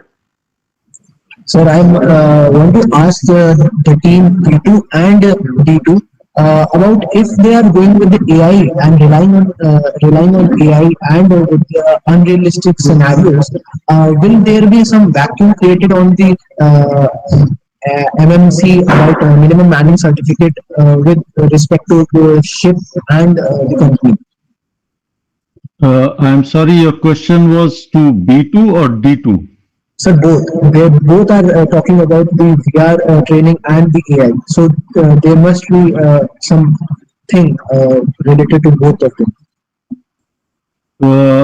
I am going to let B2 answer that because D2, you might be aware that we are not yet talking of mass, which is what D2 was leading to. So mass, how certification would impact would be taken up separately under mass code. But if B2 feels that, frankly, as a tool for virtual reality and safe manning document, at least I have not understood what is your linkage of safe manning document with that training tool, but I'll still give B2 a chance to answer that. Thank you. So should I repeat my question? Yes, please do, because at least to me it is not clear. Sir, as they are talking about the VR training, so are there any chances of creating a vacuum onto the ranks of the ship or the company? Because there will be less physical work, we'll need the physical work on board, and through VR we will have the unrealistic scenarios and unrealistic environment. Okay. Okay. So you are expressing concern on the effectiveness of VR. B2, yes. You would like to take that? Yes, sir. As the team A4 mentioned, unrealistic scenarios. I don't think that by VR training, the VR training provides realistic scenarios by it makes the immersive scenarios it develops the scenarios where we can get hands-on training on the scenarios when there is some training required, the specialized equipments like the hand gloves and the haptic motion and the haptic sensors all provide us a hands-on feeling on the training, sir. So as we use VR, I think there will not be some unrealistic scenarios or anything like as the A4 asked us, sir. That's what. Okay. Thank you. D2. Sir, I would like to answer the question of the A4. Okay, go ahead. Yeah, sir, I want to say that with VR, the AGI will automatically sense the previous past accidents and past the scenarios which have already occurred. And with that, we will be able to understand what mistakes that the human we did on board, and we will be able to focus on that mistakes, because majority of the accidents that have occurred on board are due to human error majority of the time. So with AGI, we will be able to focus on our mistakes and do the things in a better way in order to avoid further accidents. So are you suggesting that AGI be used in training also? Yes, sir. I will suggest, because sir, with that only we will be able to understand what the previous accidents were and how it was caused. What were the major reasons for that? Okay, thank you. You have any? Can I just clarify one thing, because there seems to be quite a confusion between AI and AGI. Just for the sake of the team which worked on that, the thought of having AGI towards both the operation and training is a good thought. AI is based on the historian module that from which they are anyway getting the data. AGI adds on the basic situational awareness that comes in on top of that. So that needs to be understood. You cannot be confusing between the historical data and the situational awareness as it is existing. Just as a clarification, those of them who wants to know a little bit more technologically or technically in the subject can directly contact me. Just wanted to make this remark. Thanks, Kishore. Thank you for the input, and I will take next the card of A4 again. Sir, my question is for D2. Sir, will the AI will affect the manning in future? I am not going to take that question further because I explained that that is linked to a concept which is not there. Mass code, how it develops, how it affects manning, what will be remote operation centers, all those will be a separate discussion. It is not under the purview of the present discussion on STCW convention and code. Okay, sir. Thank you, sir. E2, the floor is yours.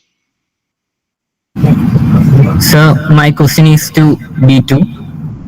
What is scaling? Can you explain it as you mentioned in your PPT? Sorry, could you repeat that slowly?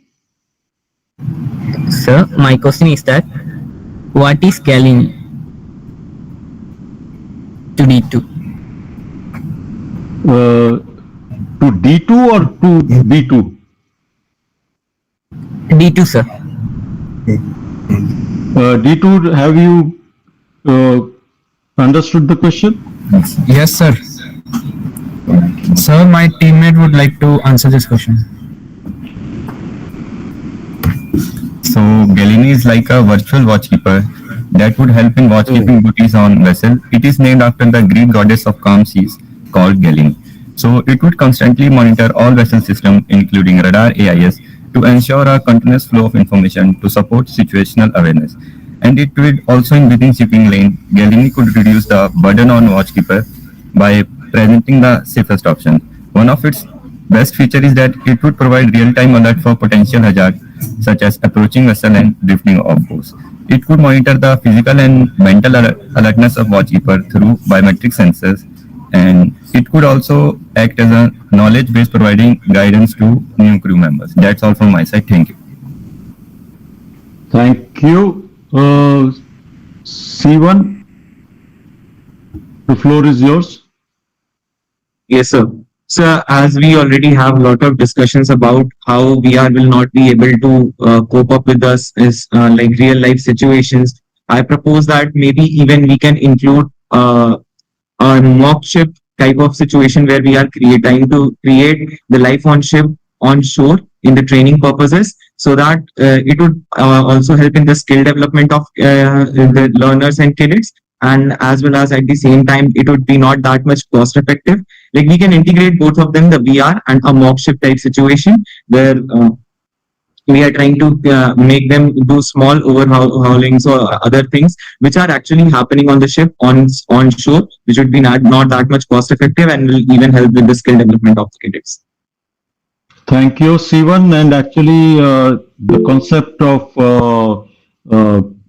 ship in campus, if you may recollect, is something which was mooted some time back. And I do think Mr. Ajay Chatterjee has joined us.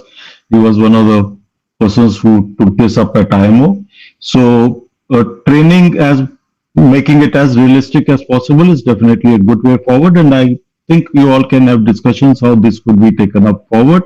But keep in mind that either a shore-based establishment or a training ship are do require investments. So please do discuss this. Yes, these are good ways forward. You can discuss this. D2, your hand is raised. The floor is yours. Yes, sir. So I would like to ask the question to E2. The question is, what are the main reason behind the outdated training requirements in the maritime education? Okay. E2, yes, you can have the floor now. Can you repeat the question, please? They want a clarification on the causes of outdated requirements which you have stated in your paper. Okay, sir, I get it. The main reason include rapid technological advancement in the maritime industry that outplace the curriculum updates and the lack of timely revision to align with the current industrial practices. Yes, it would be helpful if you could give some examples because then it would give clarity to people. So if you have any example ready or in future you could get some examples and share it. Yeah, I will get some example and share it, sir. Very good. Thank you, sir. So I see no further cards. So what I will do is I will presently wrap up this session, and my thanks to all those who have participated, all those who have listened to the participation, and of course the judges. Thank you very much. We will have a, let's say, 24-minute break. So we will reconvene at 11:30 sharp, and 11:30 we will start with session 2. So, or yes, 11:30 we'll start with session 2. So look forward to seeing you at 11:30. Thank you. Thank you. Thank you, sir. Thank you.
Welcome back. With the judges' permission, can we commence with the second session? Yeah, we can go ahead. I'm sure Dr. Saxena and Captain will be there. I have joined. Yeah, there. Done. So then we'll start. So welcome back, and I hope we have the teams available, which are B3, C5, D3, E4, F3, and F4. I am sure the organizers would have made sure that they are there. So just for the benefit of the teams, the way we'll run it, again, I'll be inviting one by one the teams to make a presentation without a break. Thereafter, I'll be discussing with the judges and giving the way forward, and we'll have an interaction session. If you have been watching the previous session, you would know the direction it will flow in. And can I request the MC role playing cadets to please introduce the teams?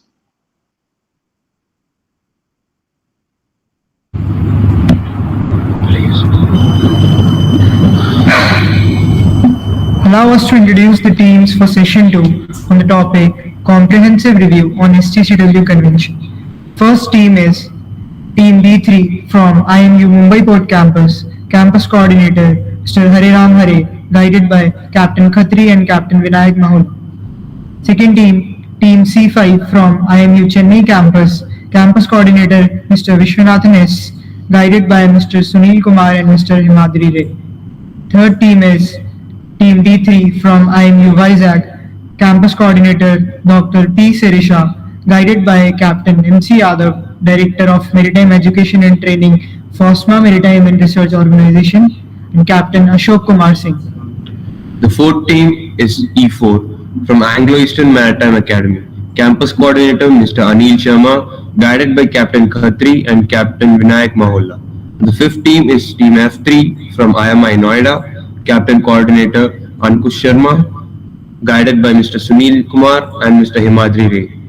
And the last team is Team F4 from Coimbatore Maritime College. Campus Coordinator Mr. Dr. S. Gopinath, guided by Captain Khatri and Captain Vinayak Maholla. I now hand over to Mr. Rajiv Nair to conduct the session. Thank you very much, and I am sure the teams are well prepared. So without any wastage of any further time, I would invite B3. Are you ready?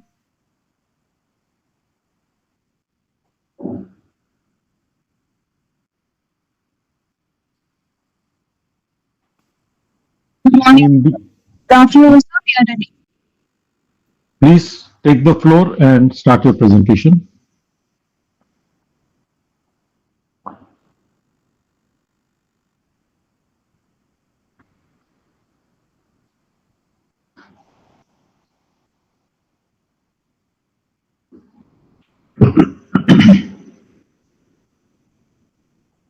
Hello, am I audible?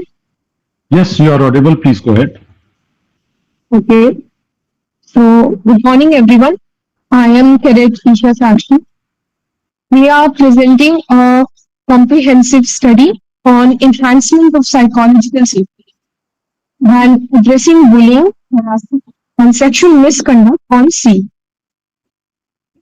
Next, please, presentation.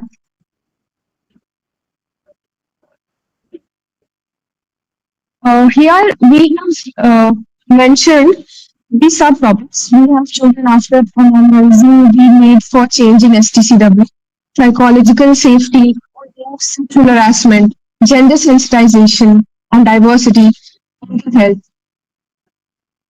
Starting with the first subtopic, balancing psychological safety on board of the ship.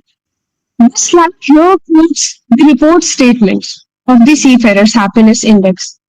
This Is anybody? Hello? Isha, can I just interrupt you? Let me just check up. Is the audio problem at my end, or is anybody else also having a problem? Any of the judges, please? It's off and on. It's off and on. I think again, better to keep the video off and just present. Yeah, her video is off, but still. Isha, can you check up, because we are not hearing you in a continuous fashion. It's coming in very broken, and if you could restart, please, from your previous slide. Okay, sorry, sir. Okay, I'm correcting it. Maybe the internet issue, I guess. Sorry.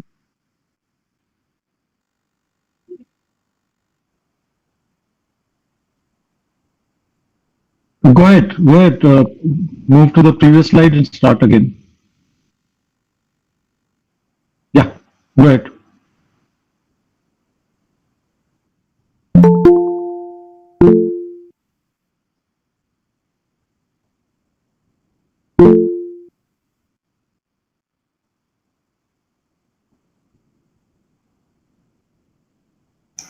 Why is Atul Gupta raising hand?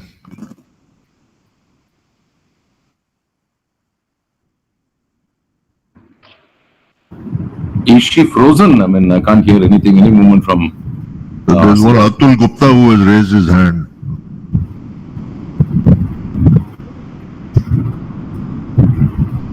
Isha, we can't hear anything, and is it regarding something like this, Mr. Atul Gupta?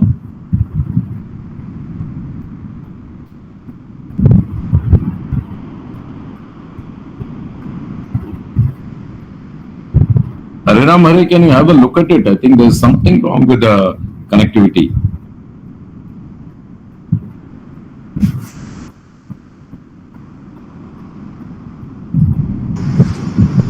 Yeah, I'll tell Hariram to just have a look at it. Am I audible now? Yes, you are much better audio we're getting now. Sorry, sir, for interruption. Sorry for this interruption, sir. But we are here for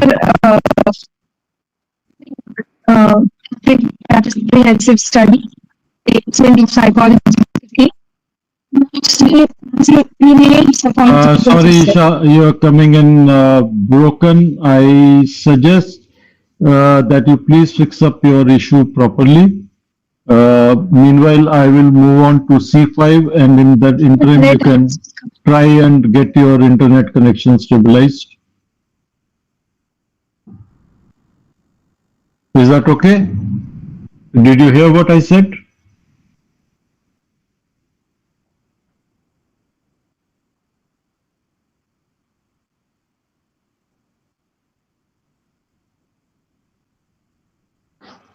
I think let's just do that till the time there is. They'll have to unshare. Isha, if you can hear me, it is not coming clear. I suggest you take time and get your internet connection issue sorted out. Meanwhile, C5, are you ready? Yes, sir. Okay, C5, will you be, can the backends stop this sharing which is presently going on?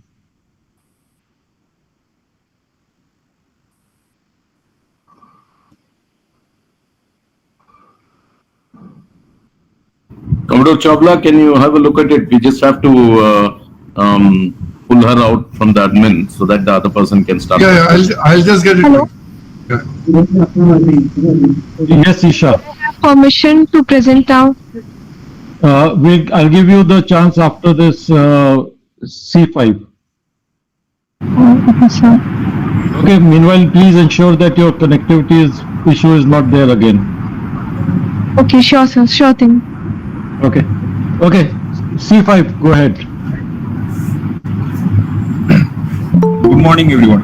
I am K. Praveen Surya, and this is Monica representing our team for a presentation on the comprehensive review of the STCW Convention and Code. This convention, established by the International Maritime Organization, plays a crucial role in maintaining global maritime safety by setting safety standards for seafarer training, certification, and watchkeeping. Today, we will walk through its impact, the challenges it faces, and our recommendations to enhance its effectiveness in an ever-evolving maritime industry. Background and historical context.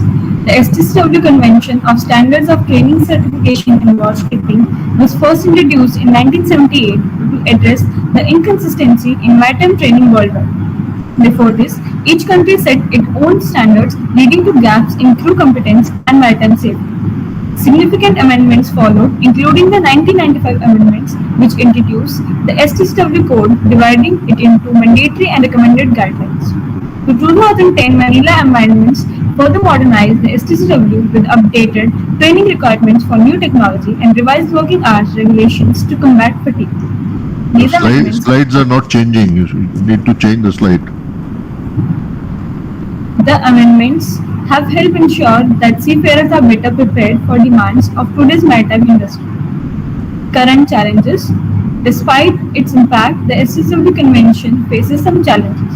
Developing nations, which often have large seafaring We are still seeing the first slide. You need to move the slides. Your slideshow is not moving forward.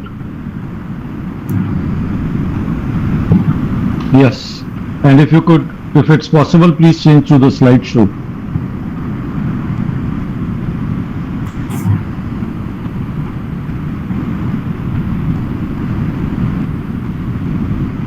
I think it's okay. They can go ahead with this one.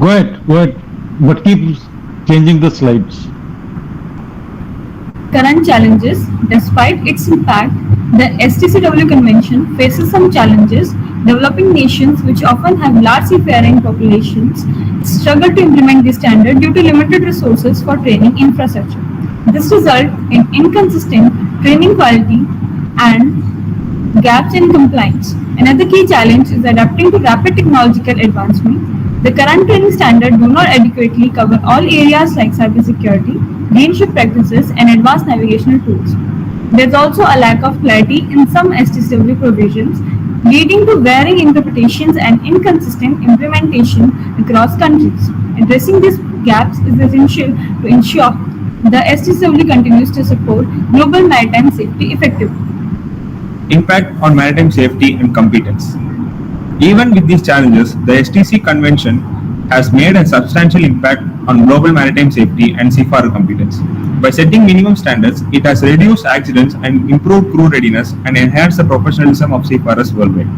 For nations with limited infrastructure, having a globally recognized certification provides their seafarers with the opportunity to work internationally, which is vital to their economies. The STC codes focus on competency-based training ensures that seafarers not only understand theoretical aspects but also apply practical skills, particularly in navigation, emergency response, and ship operations. Recommendations for improvement. Your slides are still not changed.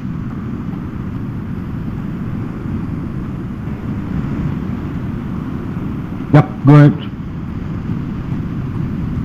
Digital training solutions, upgrade infrastructure, use regional centers and VR or AR to cut cost while maintaining quality. Public-private partnership, co-invest in scalable digital platforms for practical training. Updated guidelines for emerging tech, STCW code update, add autonomous vessels, cybersecurity and green tech. Standardized modules, technology-focused modules ensure global consistency. Stricter certification standards, enhanced enforcement, centralized database for certificate verification, mandatory audits, regular checks to reduce fraud and improve quality. Mental health and well-being, integrate mental health training, tech stress and fatigue management. Access to support, partner with mental health professionals for ongoing resources.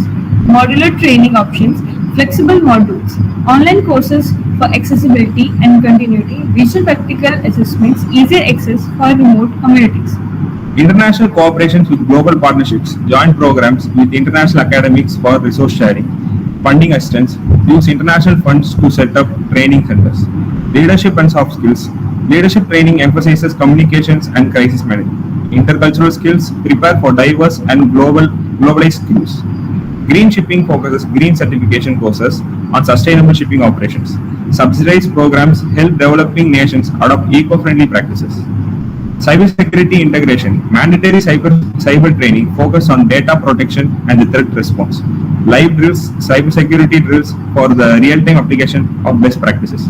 Remote simulators, cloud-based simulators, remote access to scenario-based learning, cost-effective setup distributed across ports or centers, reducing overhead. Role of stakeholders.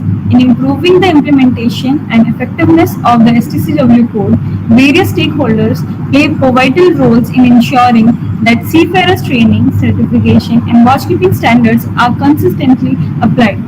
Each stakeholder has specific responsibility in ensuring that the maritime workforce is well prepared, competent, and able to adapt to evolving industry demands. Here's how each can contribute, particularly in line with the recommendations for new training methods and stricter enforcement. IMO is responsible for setting global standards, updating the STC code with clear guidelines for new technology like autonomous ships and cybersecurity and facilitating international cooperation. It can also develop global training standards and monitor complaints through audits and inspections. Flag states can ensure compliance with STC standards by enforcing the certification requirements, supporting remote learning, and conducting regular audits of training centers to reduce fraud and improve quality. Maritime training institutes can and must adopt VR and AR technologies, focus on green shipping and cybersecurity training, and develop modular and remote learning programs, and they can collaborate with international partners to improve the training quality. Port states can play a crucial role in enforcing complaints through inspections, ensuring crew certification meets the STCW standards, and penalizing non-compliant vessels. They can also collaborate with flag states for inconsistent enforcements. Shipping companies should invest in crew training, particularly for new technologies, and support continuous learning through modular certification. They also need to focus on mental health and crew welfare. Recognized organizations conduct third-party audits of training institutions, certify remote learning programs, and ensure compliance with cybersecurity and sustainability standards. Together, these stakeholders can enhance the effectiveness of the STCW code by focusing on the cost-effective, modern training methods, stricter enforcement, and international cooperation. In conclusion, the STC Convention is instrumental in ensuring global maritime safety, but it must evolve to keep pace with new technologies and emerging challenges. By adopting digital training, expanding cybersecurity and green shipping modules, and strengthening global cooperation, the STCW can continue to safeguard our maritime industry and its professionals. Thank you for your attention, and we look forward to the discussion. Thank you very much, C5, and thank you for that closing statement, because that gives some suggestions on what can be done in the revision. Only thing, the presentation did not move. Maybe you require to do testing on your end to see why the technology did not support your presentation. And I would recommend to other teams also, you should do dry runs. So you know some setting obviously has not happened correctly.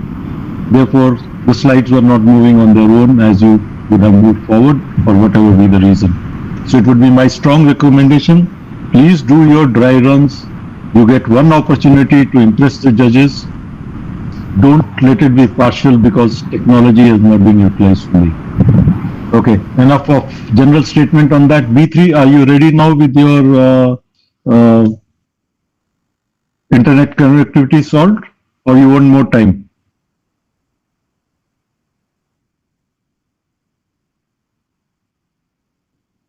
You are on mute, B3. Yes, sir. Okay, are you okay now? Ready to present? Yes, sir. We are ready to present. Okay, go ahead. It's sounding much better now. Please start. Okay. Thank you, sir. So, as now I am audible. Good morning, everyone. I am Cadet Isha Sakshi. We are presenting a comprehensive study on enhancement of psychological safety. and addressing bullying, harassment, and sexual misconduct on C. Let us proceed with the presentation.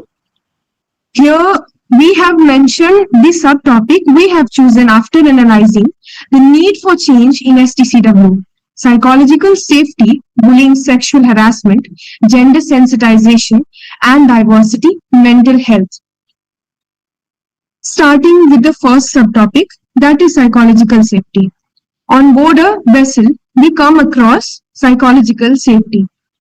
This slide here quotes the report statements of the Seafarers Happiness Index. They say that seafarers' suicide rates have risen up to 12%. Yale University found in a research that 20% seafarers thought of suicide once. And the Norwegian Marine Insurers Guard 2024's latest report states that 11% of crew fatalities were due to suicide. A recognized example is the Al Faro case, a cargo ship that sank in 2015. An investigation revealed that the crew members didn't feel safe questioning decisions of the captain, and it contributed to the fatal outcome. So, strategic solution that we propose is that curriculum of the PSSR, that is personal safety and social responsibilities courses like need to be revised. Precisely, chapter 7 of Annex 2 needs addition of a chapter psychological first aid.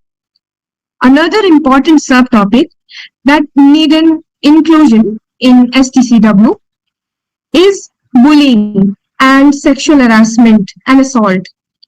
Data from the IS-1 Seafarer helpline shows that bullying, abuse, discrimination has increased by almost 50% in Q1 2023 as compared to the preceding quarter. The collaborative study by the ICS and ITF, International Transport Worker Federation, provides guidance on eliminating harassment and bullying, thus accepting that this issue needs the seafarers communities utmost attention. So from the next slide, I would like to hand over my teammate Cadet Kashish Sharma for a strategic solution. Good morning, sir. Am I audible? Continuing the presentation for Some echo is coming.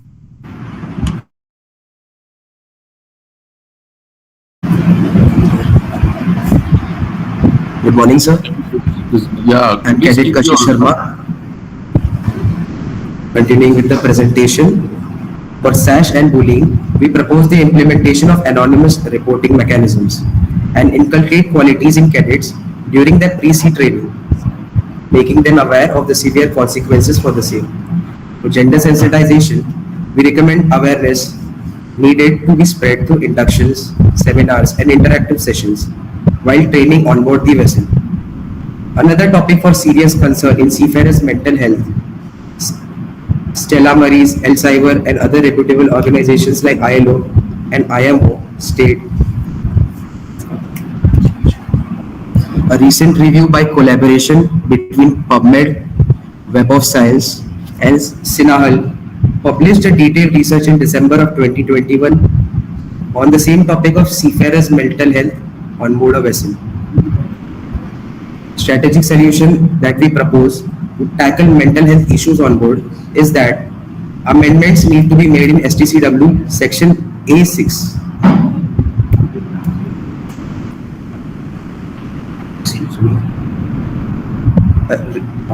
Strategic solution that we propose to tackle mental health issues on board is that amendment needs to be made in STCW section A6/124 to recognize mental health management as a competency. We have thus proposed a table which needs to be added in A6 STCW/5. Let me summarize this for you. it says that competent individual needs to be hired to promote mental resilience, which helps in preventing mental health issues and addressing these problems. To demonstrate competence, cadet must practice skills in counseling, active listening, and therapeutic practices like cognitive behavior therapy. Thank you, sir, and we are open to discussion. Thank you very much, B3, and thank you for being mindful of time and raising some relevant topics and giving a suggestion on the table. I am sure we will have further discussions on this when we get into the interactive session. Is D3, are you ready? Yeah, yes, sir. Okay, floor is yours. Go ahead. Good morning to one and all present here.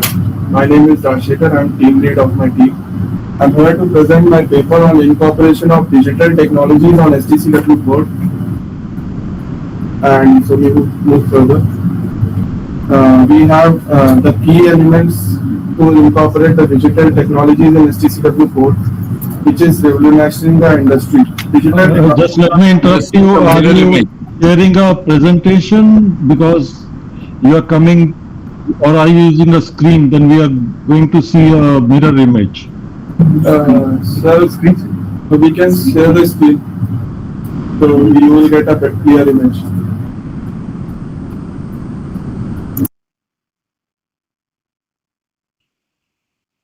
I think while D3 you sort out this, and again my point, please do a dry run, know what you are doing. I'm gonna move on in the interest of time while D3 sorts out its, unless you can confirm to me you're ready immediately, D3.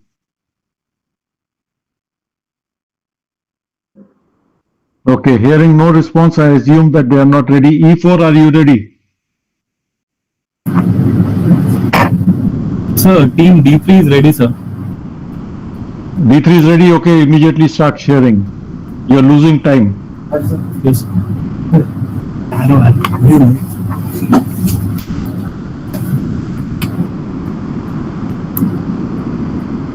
Yes.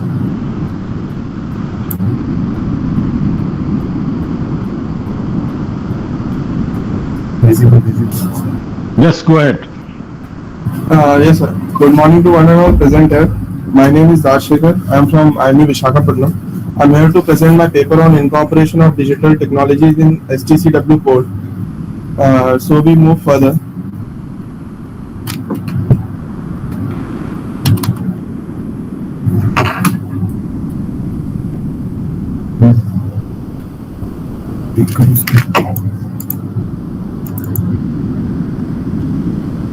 The first point is integration into the STCW code. There is a pressing need to incorporate emerging technologies into the STCW code for better standards, and then there is training and competence. The ultimate aim is to ensure that seafarers are well trained and competent in using these technologies, the new emerging technologies in the new era. Then we have an overview of the STCW convention. So first point is the historic adoption. STCW convention was first adopted in 1978 to standardize the training of the seafarers. Then the recent amendment, the most recent amendment to the STCW convention and code occurred in 2010. It also sets the minimum qualification standards for all relevant personnel on board a ship. Then the focus area. The STCW convention and code primarily focus on seagoing merchant ships. It also ensures that seafarers are properly trained and certified. The aim is to promote safe and efficient vessel operations. Then we go for the rationale for technological integration. So why it is essential? Integrating digital technologies into the STCW code is crucial for keeping up with maritime advancements. Enhancing operational efficiency through the use of digital tools lead to improved workflows. Then there is a safety improvement. Improving safety standards using better data analytics reduces risks and enhances decision making. It also ensures that seafarers are trained to manage modern systems, which is vital for effective maritime operations. The impact of automation on maritime operation. The first point is automation streamlines operation. Automation enhances efficiency in navigation, cargo handling, and engine room tasks, leading to smoother maritime operations. Then there is a reduction of human error.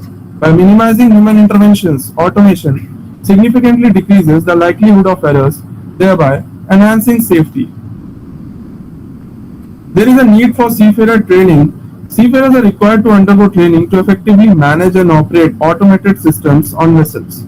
Training includes essential skills for monitoring automated systems and troubleshooting to ensure safe safety and operational efficiency. Then, the prerequisites of digital technologies incorporation. The first thing is infrastructural upgradation, updating maritime education and training institutions with modern digital equipments and simulators for new and additional STCW standards. Then, curriculum improvement, upgrading training courses to include competencies like electronic navigation, cybersecurity, and data management. There is a financial implication, which is the bearing financial cost associated with introducing new technologies and trainings, hopefully through partnership or funding from international sources. Then, the main point is national harmonization. Harmonize the national maritime law by bringing it up to date in its current form of STCW to a digital version.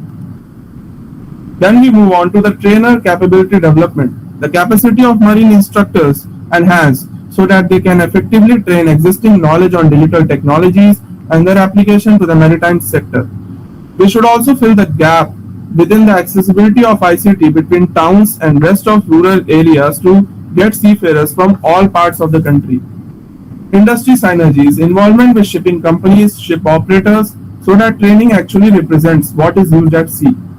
There should be an internet access, ensure freely accessible, secure, and cost-effective internet connection for use both on board and online to digitalize such equipments.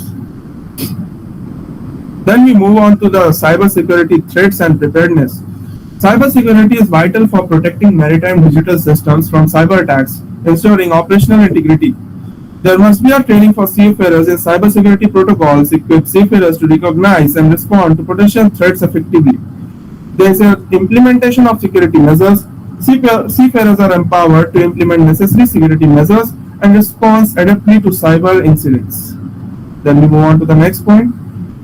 This is a photo from our paper which represents the information technology and the operational technology and the integration of both using such devices such as satellites and other navigation devices.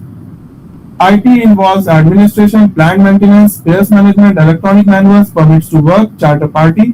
OT involves PLCs, onboard measures, tech-based GPS, remote support for engines, data loggers, dynamic positioner, etc. Smart ship operations.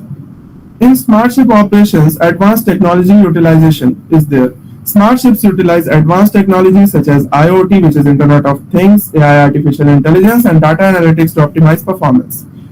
The another point is training in smart operations. Training in smart ship operations includes understanding sensor data, predictive maintenance, and AI-based decision support systems. This is a photo from the Marine Digital, which represents that the data smart ship technology will increase the volume of data to optimize shipping operations and meet processing requirements, which in case reduces the CO2 emissions, which is IMO's GNG strategy aims to reduce the shipping industry's total carbon emissions by 40% by 2030. Then we have a proposal of a module course for the new training integration, digital integration. The module course consists of a course title, the course framework, the module and content, and the learning objectives. So we basically propose 5 modules, in which module 1 will consist of introduction and understanding of digital technology. Module 2 will consist of safety of control and vital operation infrastructures on board of the ship from hacking and breaches. Module 3 will consist, in this module we would cover smart navigation systems and autonomous ship. Module 4 will consist of data analytics and big data in ship management. Module 5 will be of training, which will be of augmented reality versus virtual reality. These are the references which we have taken by drafting our paper. Thank you. Thank you very much, D3. Thank you for giving your views and then moving on to your model course. I do note that you had touched upon chapter-wise in your proposal in your paper. However, I found no reference in your presentation to that approach.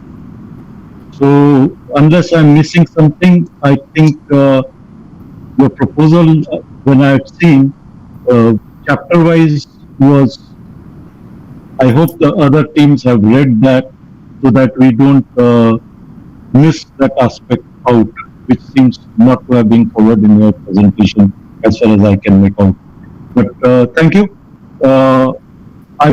Is E4 ready? Yes, sir. Okay, the floor is yours.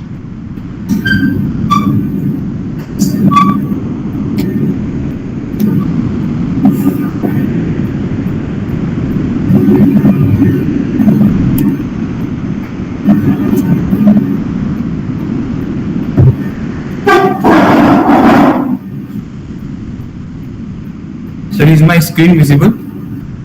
You are visible, but not your screen so far. Entire screen.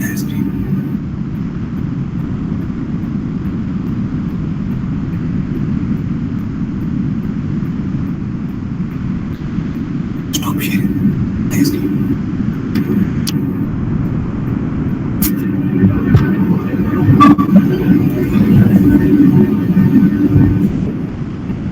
An error occurred during screen sharing.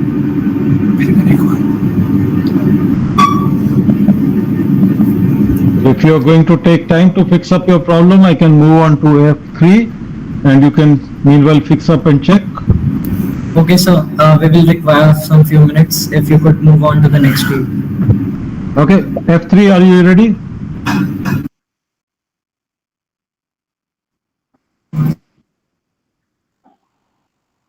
F3? Yes, sir. Okay. We also have got to... Okay, go ahead.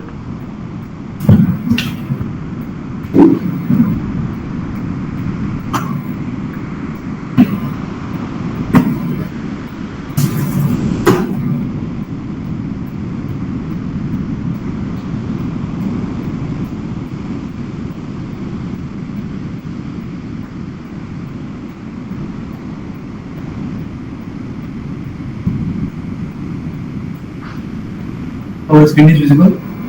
Yes, please go ahead.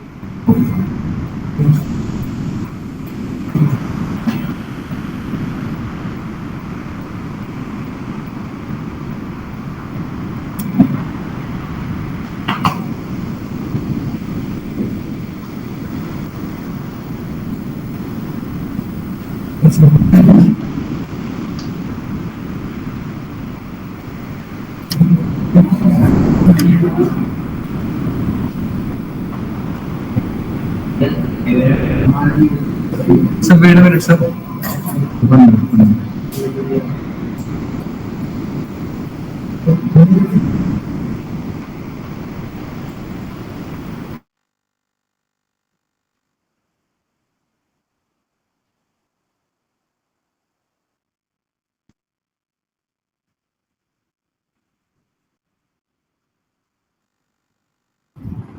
Seems to be a technologically challenged day in the second session. I thought it normally happens after lunch.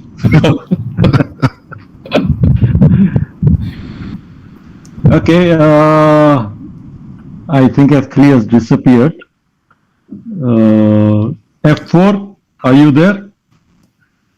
Yes, sir. Are you ready? Yes, sir. Ready. Then you start. Okay, sir.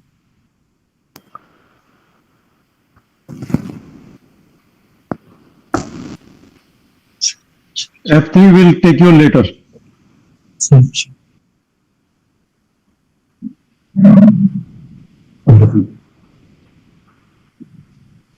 Yes, F4, we are waiting for you.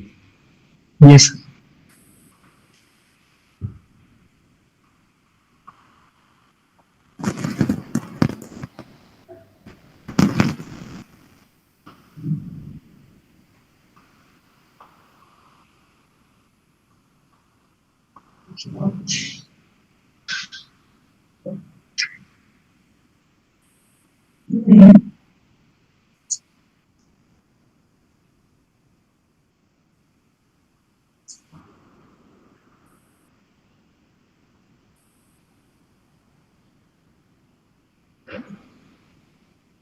So is my screen visible?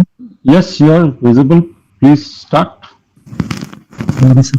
So good morning, everyone. Myself Yash Srivastav. Today I am here to discuss the STCW Code and Convention, a foundational framework in the maritime industry that governs the training, certification, and watchkeeping standards for seafarers. This presentation will outline its purpose, its impact, the significance of crisis management, and the essential role it plays in ensuring global maritime safety and efficiency.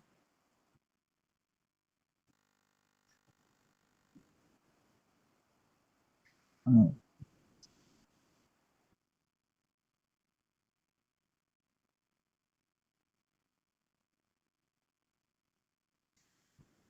Significance of the STCW in the global maritime environment.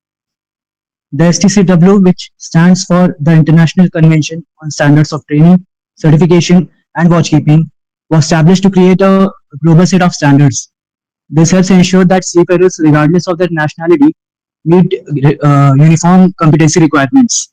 By promoting the harmonized training standards, the STCW contributes to safety, operational efficiency, and regulatory compliance worldwide.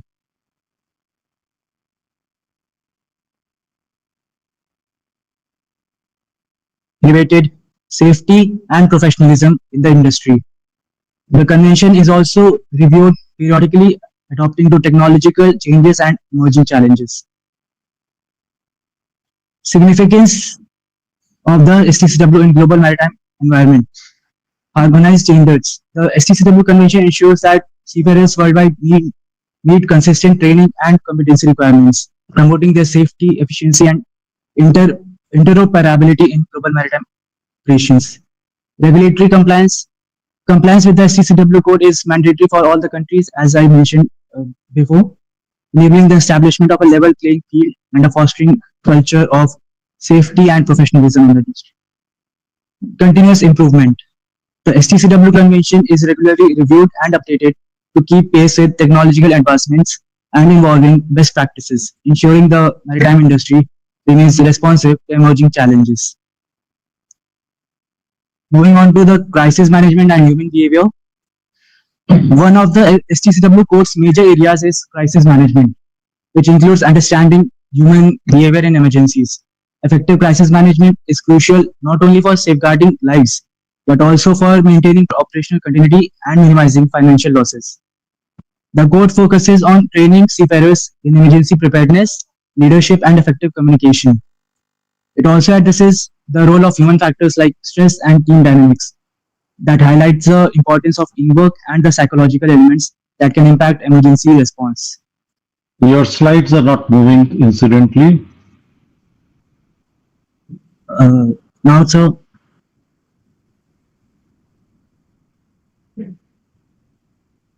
now the other slides okay, sir? No. No. I think you have to go and select your slide. Yep. Now it is changed. So moving on to the importance of crisis management and behavior in maritime operations. It is STCW code is very important in case of crisis management because it safeguards the lives of the seafarers, including the understanding human behavior, and which is very crucial for protecting the safety and well-being of maritime personnel, passengers, and the environment. It also minimizes losses such as proactive crisis planning and response can help mitigate the potential for financial losses. Then third point will be maintaining operational continuity. Robust crisis management strategies and a deep appreciation for human factors enables the maritime industry to maintain operations and service delivery even in the face of unexpected challenges. Moving on to core principles of crisis management. To break it down further, the core principles of crisis management include preparation and planning, communication, and leadership. Preparation means identifying the potential risk, creating response plans, and regularly training personnel to handle emergencies. Effective communication is essential for coordinating efforts among crew members and shore teams. Leadership is equally crucial. It enables quick, informed decisions and ensures that team members are guided through crisis effectively. Altogether, these principles make the maritime industry more resilient to emergencies. The types of crises found frequent in maritime environments. There are several common crises in maritime environments, each with its own risk and response requirements. First will be weather-related events like hurricanes or severe storms that are significant threats. Second, mechanical failures such as engine breakdowns or navigational errors can also escalate quickly. Additionally, onboard fires, explosions, and the threat of piracy add to the challenges seafarers may face. The STCW code ensures that maritime personnel are well trained to handle these high-risk situations, enhancing safety across various scenarios. The training and preparedness required for the crisis management. The importance of training can be overstated. Regular crisis exercises simulate real-life emergencies, which allows the crews to practice responses and identify any gaps in protocols. Crisis management training provides maritime personnel with the skills needed to make informed decisions under pressure. Furthermore, understanding human behavior through training on psychological aspects enables teams to manage stress better and work more effectively under pressure. This comprehensive approach ensures that seafarers are prepared for any crisis. Examples related to crisis management in maritime environment. To illustrate the impact of crisis management, there are some examples like the case study of the Dali ship. For example, experienced grounding that required a coordinated response. The Dali ship and Baltimore Bridge is one of the recent cases which established the crisis management training for seafarers is particularly essential. The second would be the Evergreen container vessel, which interrupted for the few days the operations of the Suez Canal. It demonstrated how a crisis can disrupt global supply chains and emphasize the need for effective management. Another case is the Viking Sky, a cruise ship that faced engine failure in stormy weather. These examples show that preparedness and rapid response are essential for minimizing damage and maintaining safety. In the conclusion, the STCW Code and Convention plays a crucial role in establishing international standards for training and crisis management. By promoting a culture of readiness, clear communication, and strong leadership, the STCW has enhanced safety and resilience in the maritime industry. As the sector continues to evolve, the commitment to continuous training and an understanding of human factors will remain essential to achieving a safe and efficient maritime environment.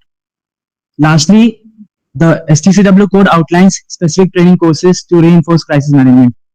Basic additional emergency response training under section A6/1 includes essential skills like firefighting and emergency boat handling. For more complex scenarios, advanced training under sections A6(2) to 4 equips senior officers with techniques in firefighting, medical care, and crisis management, ensuring they are prepared for high-stakes situations. That's all for my time, sir. Thank you.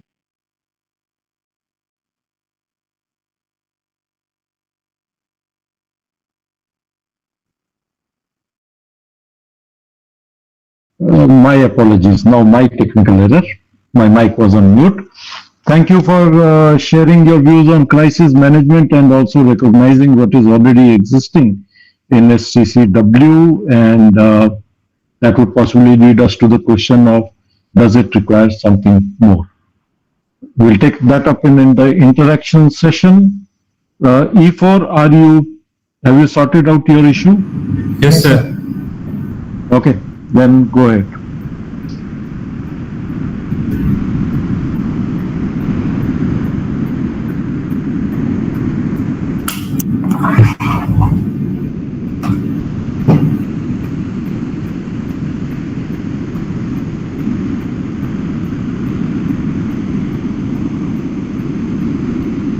you please make sure whether my screen is visible or not? Yes.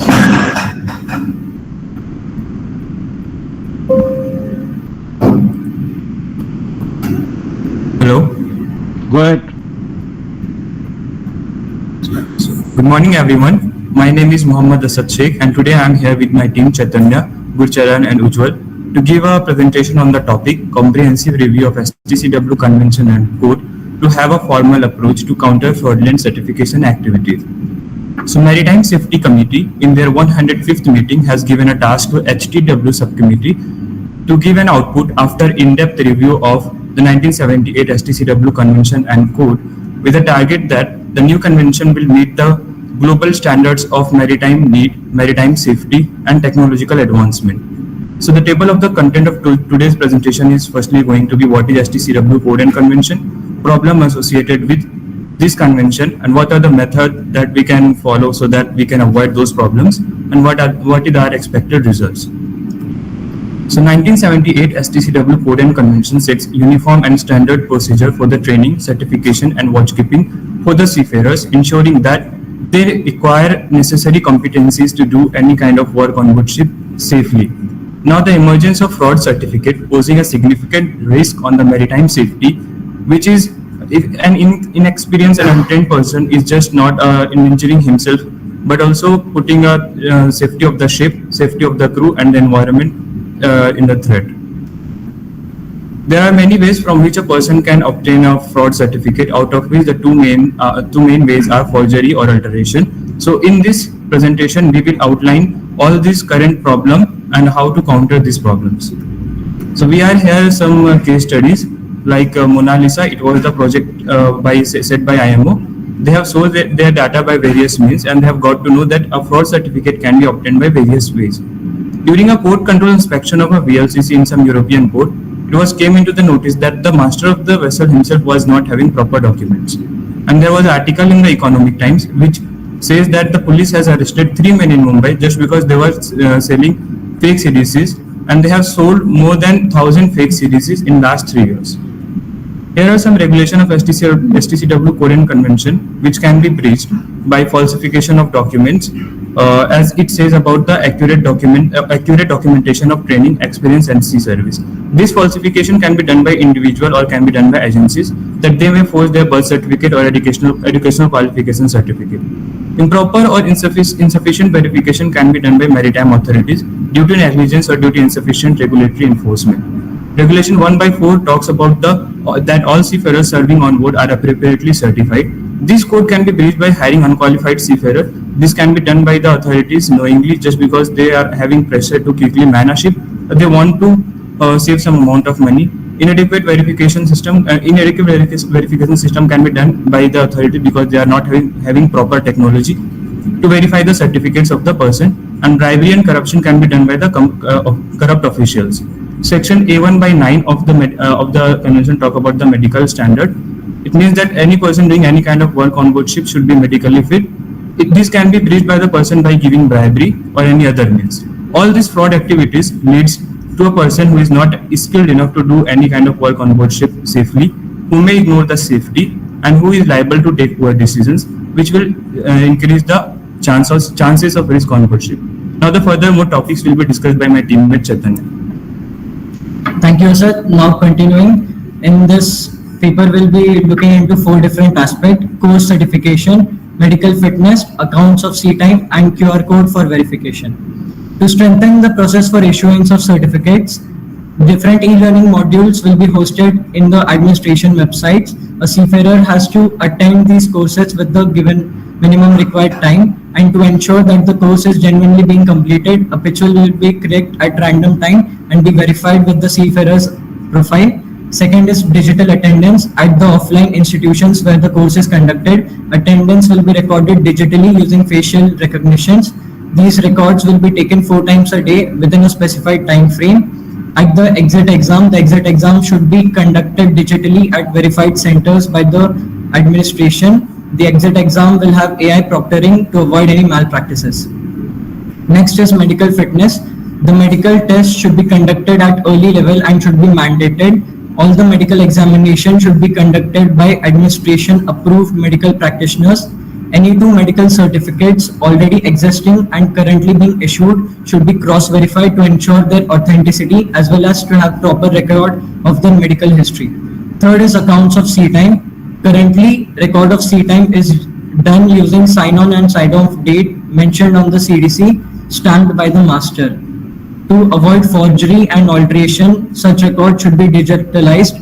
Our proposed system, we will use facial recognition camera, GPS and ship's MMSI number to make the sign-on and sign-off entry of the seafarer. It will also be verified using IDS account of the seafarer.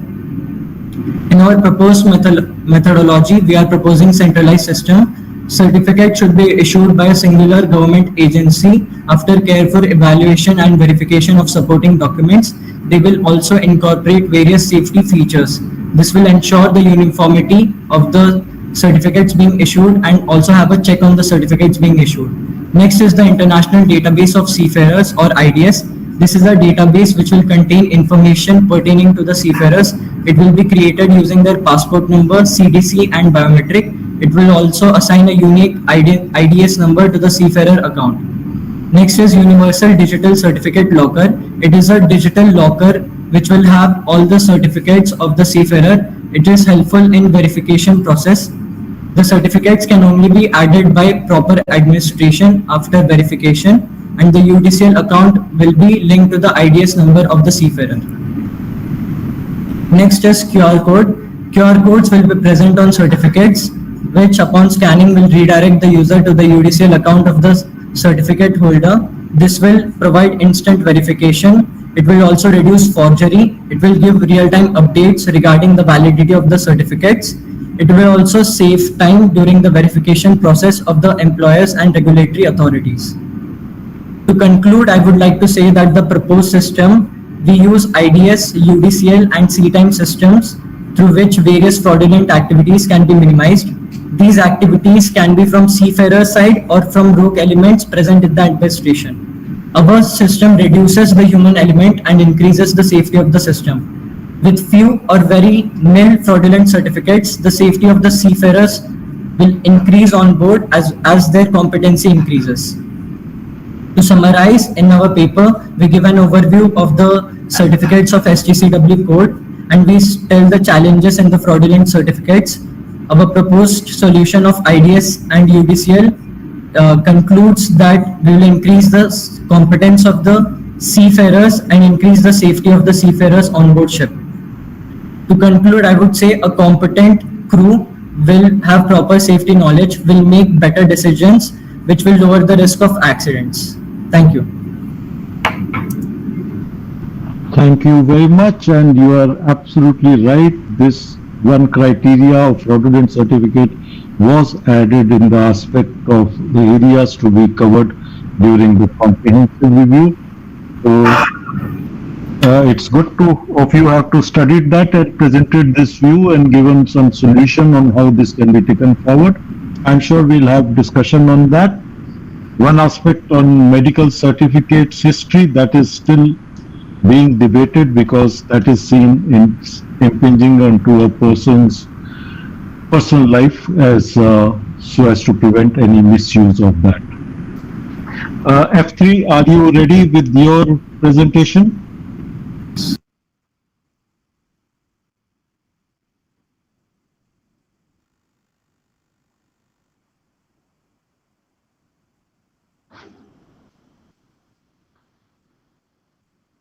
F3.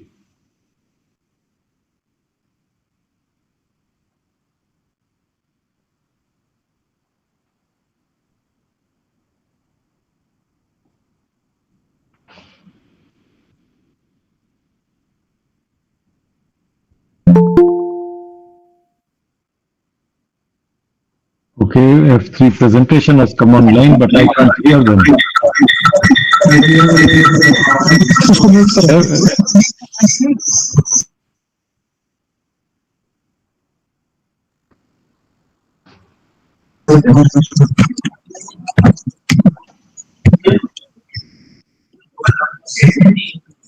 F3, are you?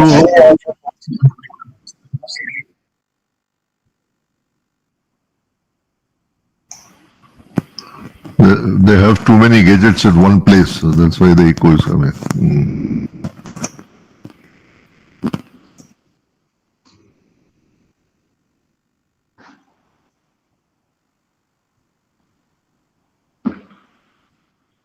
I think we can give them a couple of minutes to sort it out because I don't think I'm doing too badly with time.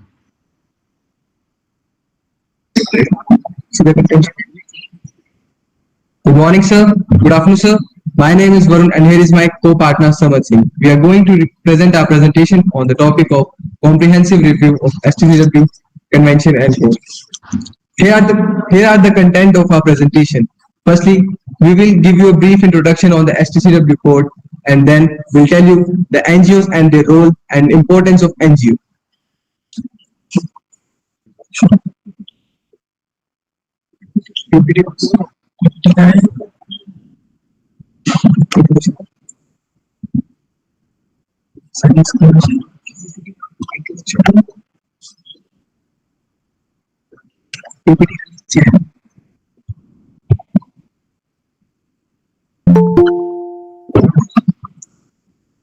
So start with some introduction. In 1978, STW Convention entered into force on 28th April 1984. Since then, amendments there have been adopted in 1991, 94, 95, 97, 98, 2004, 2006, 2010, 14, 15, 16, and last 18. The 1991 amendments relating to the global maritime distress and the safety system and conduct of trials were adopted by the resolution and entered into force on 1st December 1992.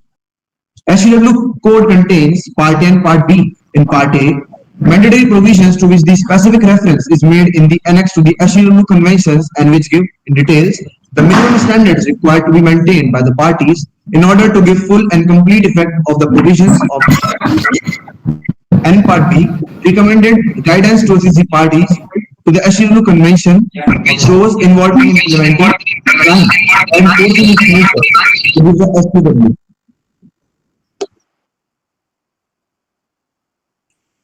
So now, the role of NGO, advisory role. They represent various stakeholders such as shipping companies, labor unions, and maritime education institutions, ensuring a balance of interest in decision making. Now, technical input.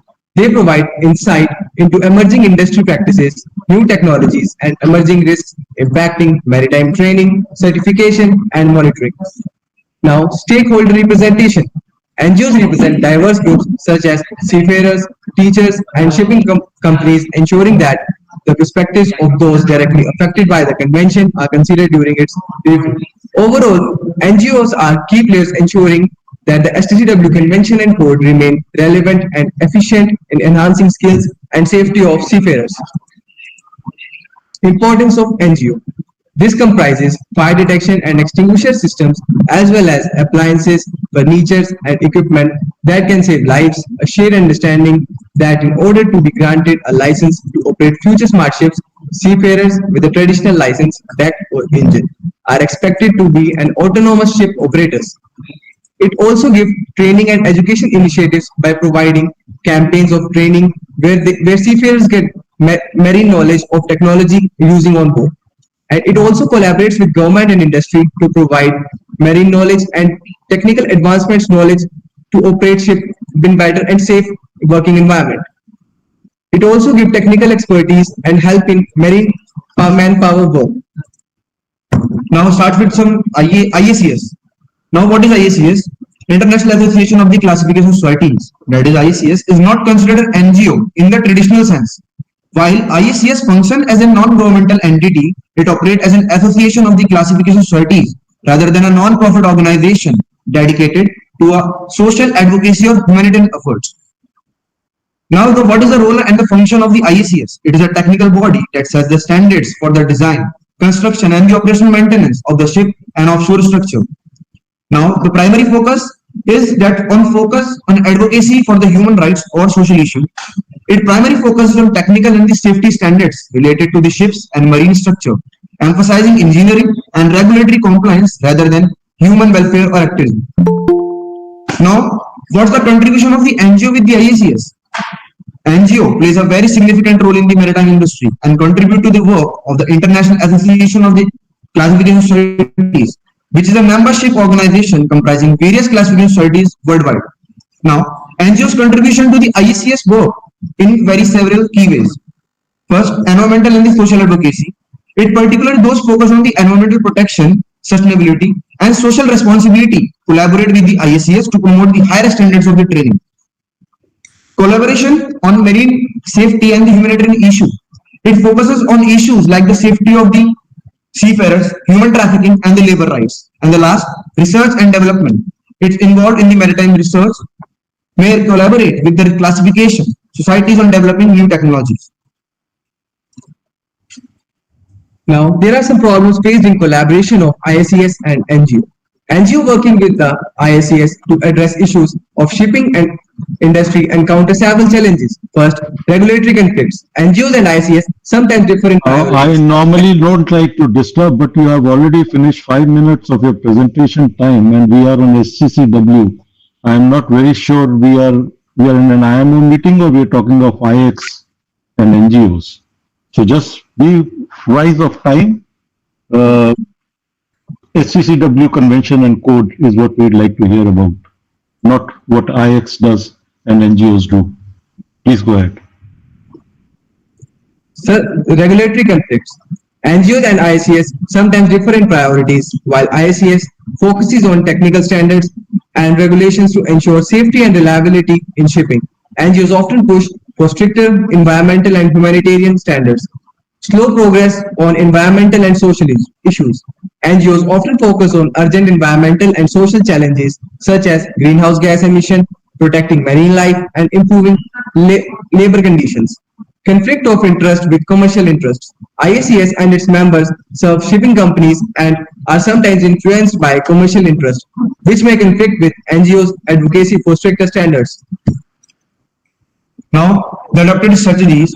NGOs have adopted several strategies to enhance their influence and promote their objective with the shipping industry, like the building partnership and alliances, leveraging public awareness and media, providing the technical expertise, and involving of financial stakeholders.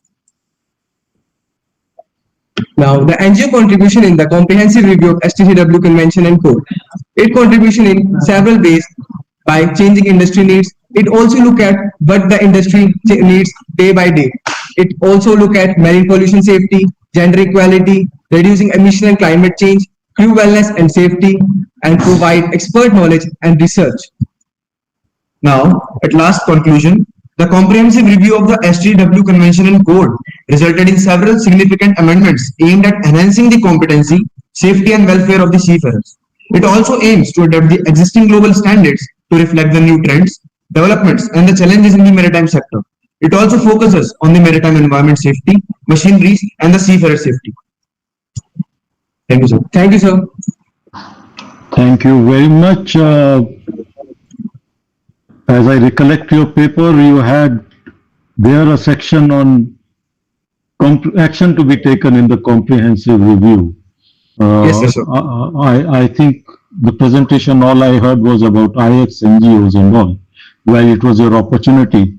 It's a general comment on presentations, which I will like to make once we do the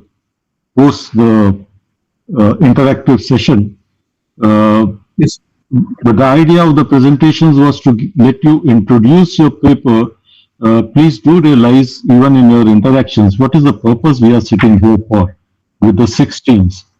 You are representing 6 entities, 6 member states or 5 member states and 1 NGO who are coming to decide on what is the way forward for the comprehensive review of the STCW Convention and Code.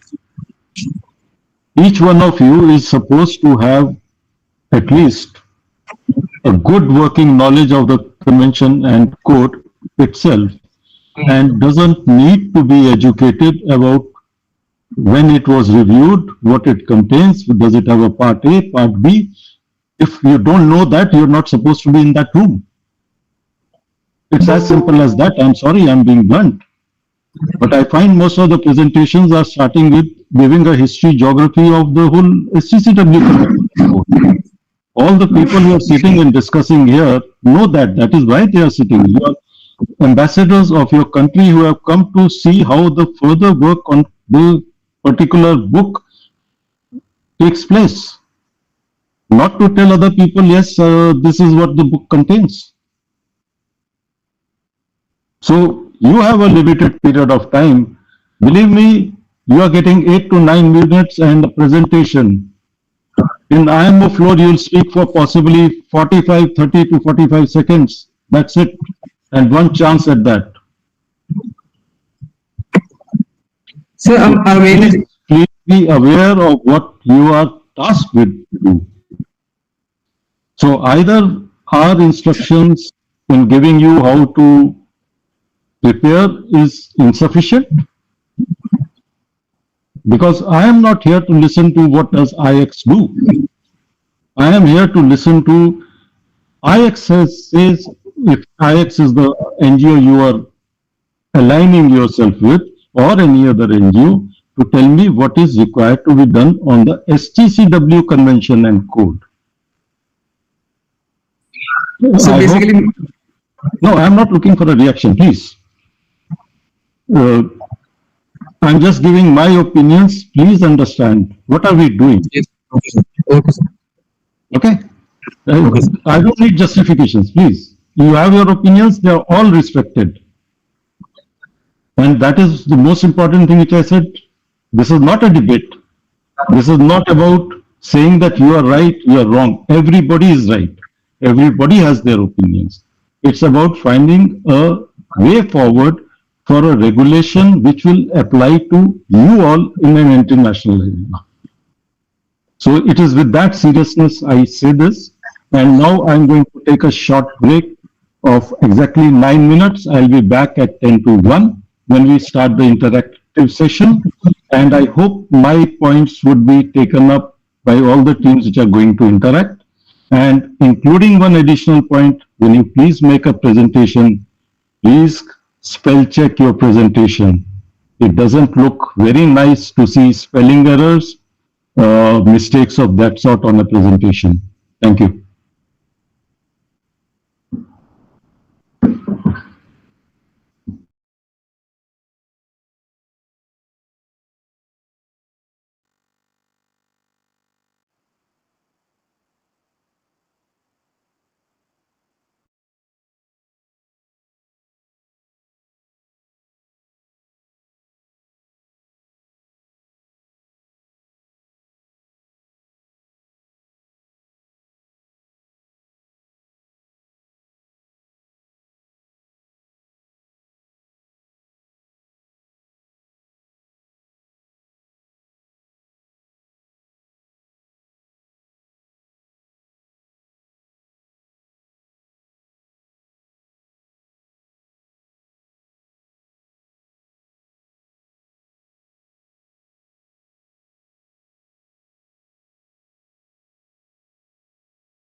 Thank you very much. I'll just give it a minute more and then take a confirmation from the judges, and I assume all the teams are ready with their connectivity issues sorted out to participate in the interactive session. Okay. Judges, sir? Yeah, please go ahead. Please go ahead. Yeah. Thank you, sir. We have had a discussion and we had a good round of presentations. We heard some good views. We heard some digression from the actual aim also. A mixed bag, if I can put it in a slightly more diplomatic way, but that is the way it is. You have the rights to your opinions and you can present them absolutely correct. So nobody is right or wrong in this. These are not debates, I'll essentially say, but the pathway is that yes, there are emerging technologies, there are issues with mental health, quoting statistics, etc., makes a much better impression on other member states when they hear about this, that this requires to be attended to. So these are the things which are taken a lot into fact when you are on the floor and you are making a regulation which will impact thousands of seafarers all across the world. So please keep that in mind. Please keep that in mind that it is not to score a brownie point by trying to point out something in these interactions. It is for the benefit of seafarers, which incidentally is you people, that you are looking to make out the best regulation to address what you need when you will be at sea in the next coming few years, and you will be in management positions in a decade or so. So with that point of view, I open the floor for interactions. Please raise your hand and similar rules apply. When I ask you to take the floor, please unmute, take the floor. Once you finish, mute yourself again, and please show patience. Wait for the being asked to take the floor.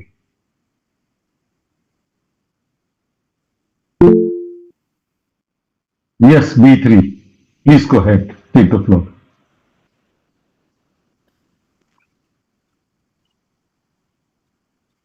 Good afternoon, sir. Good afternoon, sir. Good. Go ahead. Go ahead. My question is to CRE4. The team focused on forgery and fake certifications, and the problem statement was also clear. But I wanted to discuss on how can we prevent corruption in existing DGS medical practitioners.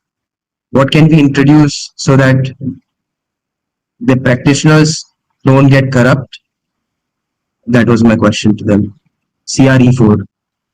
Okay, before I put it to that, let us say that it is not a country-specific issue. When we talk at an international level, you could say that, yes, overall, internationally, there may be cases where people may be coming across people who apparently do not look fit but are on board. So apparently something has happened somewhere. What can be done? Yes. Okay. This question is for your E4, right? E4, yes, would you like to respond? Yes, sir. Team E4 here. That is a very good question raised, and I would like to say that yes, there are corrupt agents or corrupt doctors which will provide with false certificates.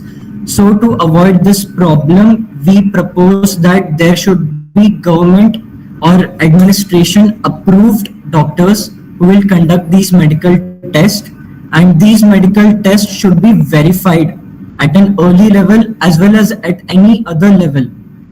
If at any instant we find that there is any flaw in the medical certificates, they should be verified, and the latest certificate should be cross-verified with the last certificate. Through these ways, we can reduce such corruption. It might not be completely reduced, but we can always try.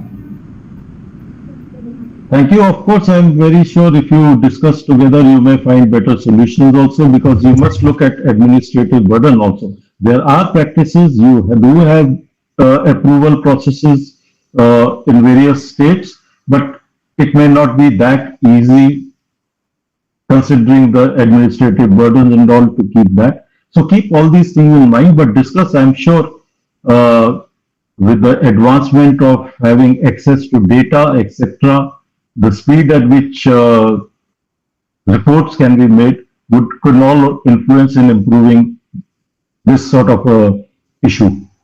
Yes, sir. I hope that answers your question, B3. Yes, sir.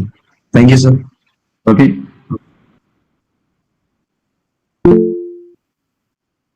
F3, go ahead.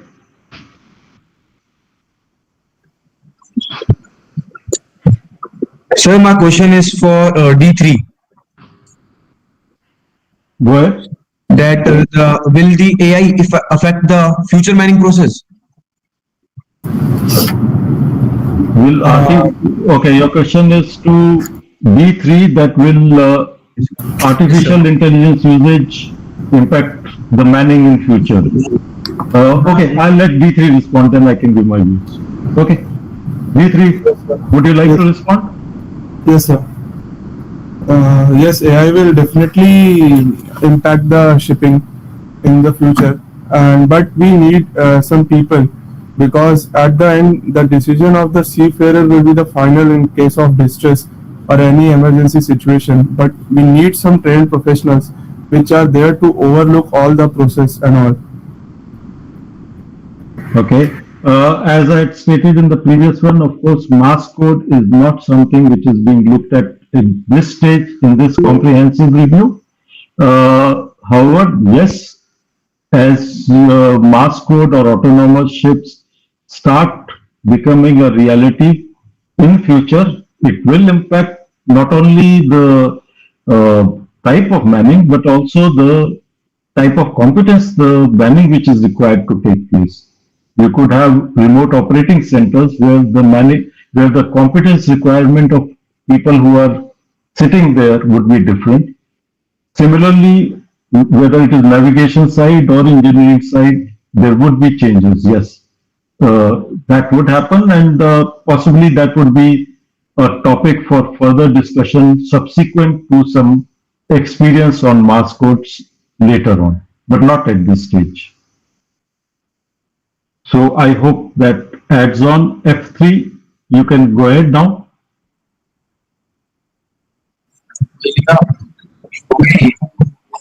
Sir, my question is again for D3.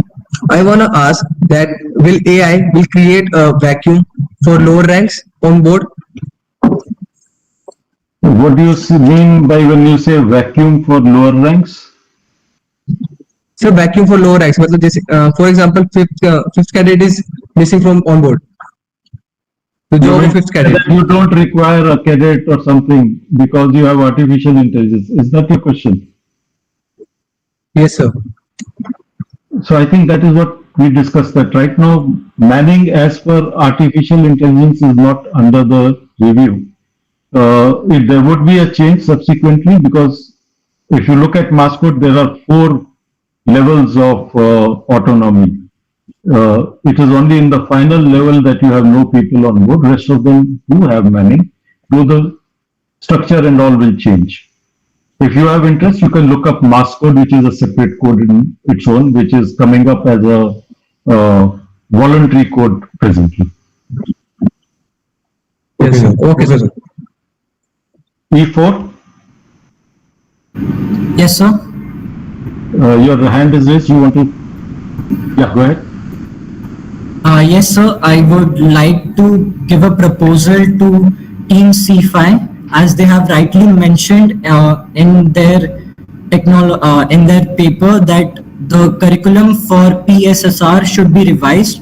So we propose that in our e-learning modules, we can include new technologies such as green shipping, through which as e-learning modules are easier to implement and update.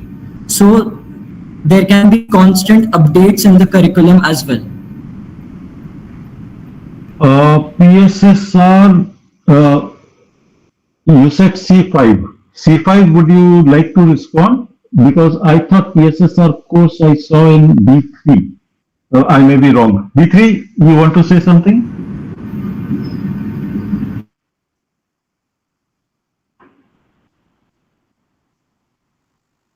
Yes, B3, go ahead.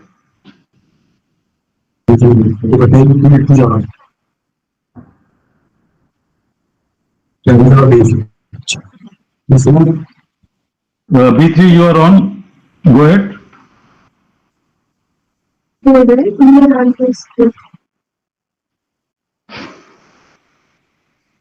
afternoon, sir. Yeah, go ahead. Yes, sir. It was our presentation that proposed a change in ESSR course. That's right.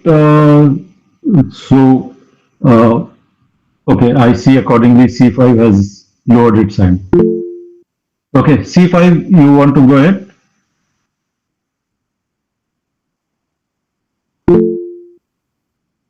Yes, C5. Yes, sir. That topic that was discussed was by B3, and we would also like to consider F3's opinion and would share it to B3. Great, very good. Thank you. I see no further hands raised so far. Well, okay, E4, go ahead. Sir, my question is with B3 that they have said that PSSR should be revised. So I want to know, I want the team to elaborate more about what is the defects in PSSR right now and what the outcome they want from after revising this PSSR. Actually, I think the paper has detailed it, and just for reference sake, SASH, sexual attack harassment, was taken on priority and is not part of the comprehensive review because it has already been taken up on priority and is implemented through the revision of the PSSR course. However, mental health and all will be taken up in the comprehensive review. But anything, B3, you want to add, please go ahead. Yes, sir. So we have suggested changes in the PSSR course to address mental health issues, to add CBT, that is cognitive behavior therapy, and address trauma among seafarers, to prevent suicide, which has been alarming. It has been up to 12% in the previous quarter, and at least 25 to 50% of seafarers have thought of suicide on board a vessel. So to tackle these issues, we have suggested an additional chapter in the PSSR course. Thank you, but I would like you to kindly be aware of always in statistical figures, please to verify the data and also just check the sampling of the data because sometimes you could be having sort of views expected across. Make sure that your data representative samples and all what you pick up is actually representative. Statistics is a very good tool, but also it should not be for particular purposes designed to make it suitable. So be careful on that for your future this thing. I see the hand of F3 up. F3, the floor is yours. Sir, I want to ask for the team D3 that as per his slide, he stated that as per the recent amendment of 2010, what are his proposals for the gender sensitization, which was the main outcome of 2018 meeting? B3, you would like to respond to that? Can you please repeat it? F3? They want it on gender sensitization. In 2018, you had made a statement. So what has been discussed? We just want a bit more information on that. We have mentioned that awareness is needed about gender sensitization, and we need to conduct inductions, seminars, and interactive sessions. We also need to educate cadets in an early phase about the consequences. Wait. My question is for team D3. Oh, team D3. To be clear, gender sensitization is not my topic. My topic is for incorporation of digital technologies. FP, I think you will have to check up because I think B3 is on emerging technologies, etc. It is not on the softer aspects of SASH, gender sensitization, etc. That is B3. So you may like to check your notes. Okay. I have a hand raised from Yash Srivastav. Who is Yash Srivastav? I know who you are, but you better rename yourself as your team. I will not be able to recognize otherwise. Okay, B3. Sir, go ahead. My question is to F3. They mentioned about ISES. So I want to know what is the role of classification societies involved in STCW code? I am debating whether to ask them to reply or not. But okay, F3, you can respond. Sir, please repeat the question. They want to know what role does IX have in STCW code? Okay, sir. Would you like to respond or? Sir, ISES is an international convention. The main role of ISES is look into the structure of shipping industries and the STCW convention code, the working of STCW and codes. It look into the matters going on. Okay. Anyway, I'm not going to delve deeper into it. I will leave it at this stage. C5, floor is yours. Sir, my question is to F3 for a better understanding on, sir, few countries with poor infrastructure and economy, how do they cooperate with fundings for these NGOs and IACs? For funding with NGOs, is it related to possibly such a question you could take in a coffee break with them if you have an interest on that lines? Because it's something which you could discuss with them directly, I think. Okay.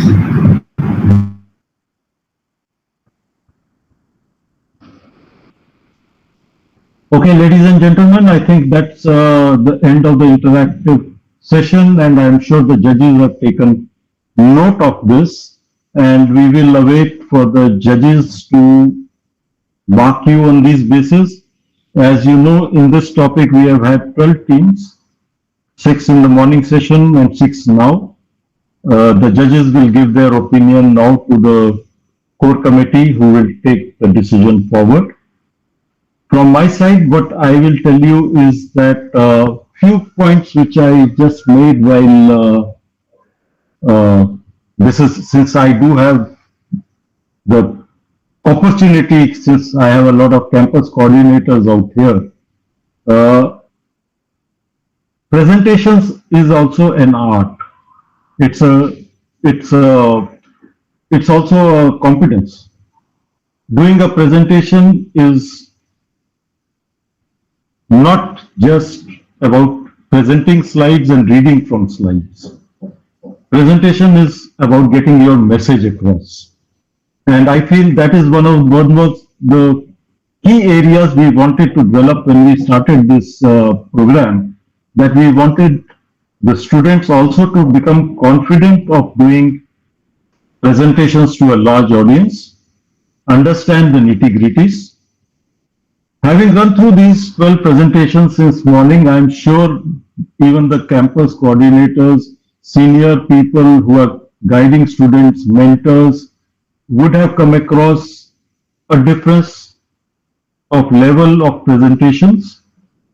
I would strongly suggest to campuses to please do develop this in the students, because not only will they be able to in future use that as a very good tool to exhibit their views, but also become more self-confident. And one thing, please, it is not done to see spelling mistakes, grammatical errors on a screen. Please put in that effort. Please put in that time. Make sure you run. This is for the candidates who are preparing the presentations. Make sure you are checking each and every slide very thoroughly. And I'll again re-emphasize, when you're coming on a forum where you know you have to do a presentation, please do a dry run, check all your communication tools, keep a backup, whatever be, because please value other people's time as well. And do note, sometimes you don't get a second opportunity. With that, I'll give that as the food for thought, and I'll break for lunch. We will come back together at 2:30 for dealing with the interplay between conventions related to recycling. So over to the good cadets who are handling the MC role. If you have any announcements to make, please. But from my side, 2:30 is the time. Yes, sir. Thank you once again to all our participants and speakers for their insightful contributions. We will now have a break for lunch and reconvene at 14:30 hours. Please ensure you are back in your seats promptly for the next session. Enjoy your lunch. And a big thank you to the judges of this session, please. Thank you. Thank you very much. All the best to all the cadets. So what time we meet now, Rajiv? 2:30, sir. Okay, thank you. Thank you, sir. Thank you, sir.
Good afternoon. Am I audible?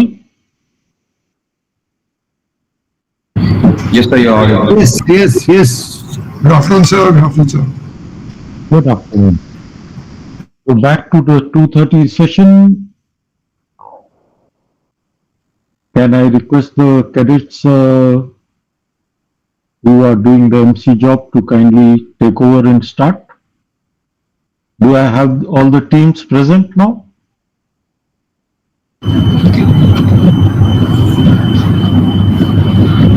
Yes, sir, we have all the teams here. I don't see E3. So they were here.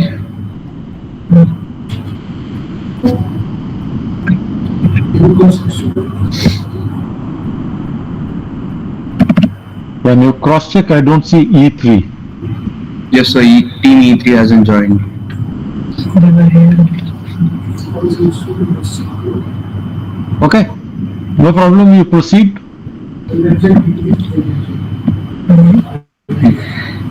Good afternoon, everyone. Welcome back to the semi-finals of the 4th edition of IMO mock session. This session will be on the topic interplay between conventions. Now that everybody is back, allow us to introduce the judges for the third session. Mr. Dilip Mehrotra and Dr. B.K. Saxena will be the judges for this session. Now I would like to introduce the teams for session 3 on the topic interplay between convention. The first team is team B3 from IMU Navi Mumbai campus coordinator Captain G.B. John, guided by retired Commander Sandeep Kumar and Mr. Shemi K, Senior Principal Surveyor. Next team is team C3 from Anglo-Eastern Maritime Academy, campus coordinator Mr. Anil Sharma, guided by retired Commander Sandeep Kumar and Mr. Shemi K. Next team is Team D1 from IMU Kolkata campus. Campus coordinator Dr. Pradeep Rajasi, guided by Mr. CPK Kashyap, Executive Director in the Sanmar Group, and Mr. Ranujit C. Patil, Principal Surveyor. And next team is Team E1 from IMU Kolkata campus. Campus coordinator Dr. Pradeep Rajasi, guided by Mr. CPK Kashyap and Mr. Ranujit C. Patil. And next we have Team D3 from Hindustan from HIMT, campus coordinator Captain Himanshu Bhagwat, and guided by Mr. CPK Kashyap and Mr. Ranujit Sinha. And lastly, we have Team E3 from IMI Noida, campus coordinator Ankush Sharma, guided by Mr. CPK Kashyap and Mr. Ranujit Sinha. I now hand over to Mr. Rajiv Nair to conduct the session. Thank you very much. And with the permission of the judges, we will start. Yes, please. Okay, sir. E3, I still do not see on my screen. Can I request the organizers to just check up?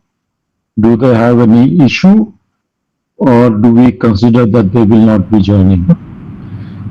So we'll continue as per our schedule. Since they are the last team, so we'll give them time to join. If they join by the time, they will get to present. I do require them to listen to the other teams. So right now it is 2:35. If by 2:40 they have not joined, then we will consider that they... I hope there's no confusion. It was very clear that we are starting at 2:30. Yes, sir. Totally agree with you, sir. In case they don't join, then we will disqualify them for it, sir. Because they have to follow the decorum. Sir. Okay. So without much wastage of time, I will just repeat the process to be followed. I will be asking each one of you one by one to present your paper in a presentation format. Do recognize that normally presentations are not done at IMO. Even introductions today, depending on time available, are allowed to be done, or it is assumed that the papers have been read by the other participating members. So we have discussed that we do vary this in this platform for a couple of primary reasons. That yes, this is for students, and we require to give them every opportunity to be able to express what they have put in the paper, and it also develops communication skills. And the benefit of that we have considered and therefore deviated a bit from the actual IMO process. However, the aim is the same, like in an IMO session, which will just sit down to discuss this agenda item. That is how we'll be approaching it. The teams are requested to be mindful that at IMO, we try to make everything work in a consensus way, because that way implementation is better. Therefore, I would request the teams to listen very carefully to what the other teams have to say. Take points from that, see where you can build bridges, where you can move ahead with each other, finally to have effective regulation for beneficial to all. And with that, is Team B3 ready? You will have 8 minutes presentation time. I'll give 1 minute at my discretion, but beyond that you'll get negatively marked, and if you reach 11 minutes, I'll anyway stop you. After all the presentations are done, I'll have a discussion with the judges on how the papers have come, what is the suggested way forward. There will be a short break of 10 to 15 minutes in which we'll have this discussion. Then I'll come back, give a summary of the session, and open the floor for interventions amongst you. The full process is going to be marked by the judges, so please make sure it is aligned to the way an actual IMO works, with proper decorum, proper language, and your best efforts to make sure your points are taken across. Do not convert it into a debate during your interventions. It is not supposed to be that. You're supposed to be finding ways forward. At the moment, emphasizing that your positions and the reasons for your positions. So with this clarity, I ask B3, are you ready? Good afternoon, sir. Yes, sir, we are ready. Okay. The floor is open for you. You can go ahead and start presenting.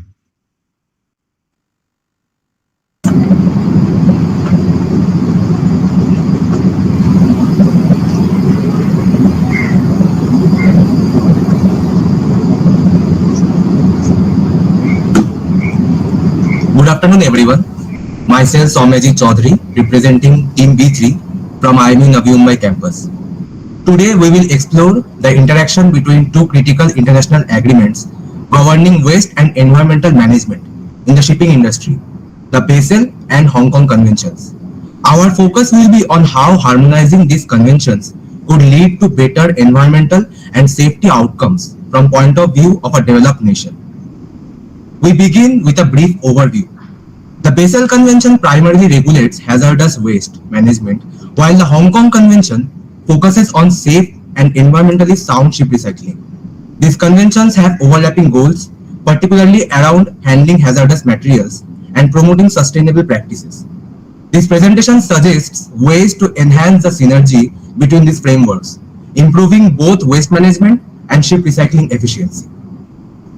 Here in this slide, we provide an overview of a global ship recycling, with Bangladesh leading the way, followed by India. Here we outline some positive aspects of the Hong Kong Convention.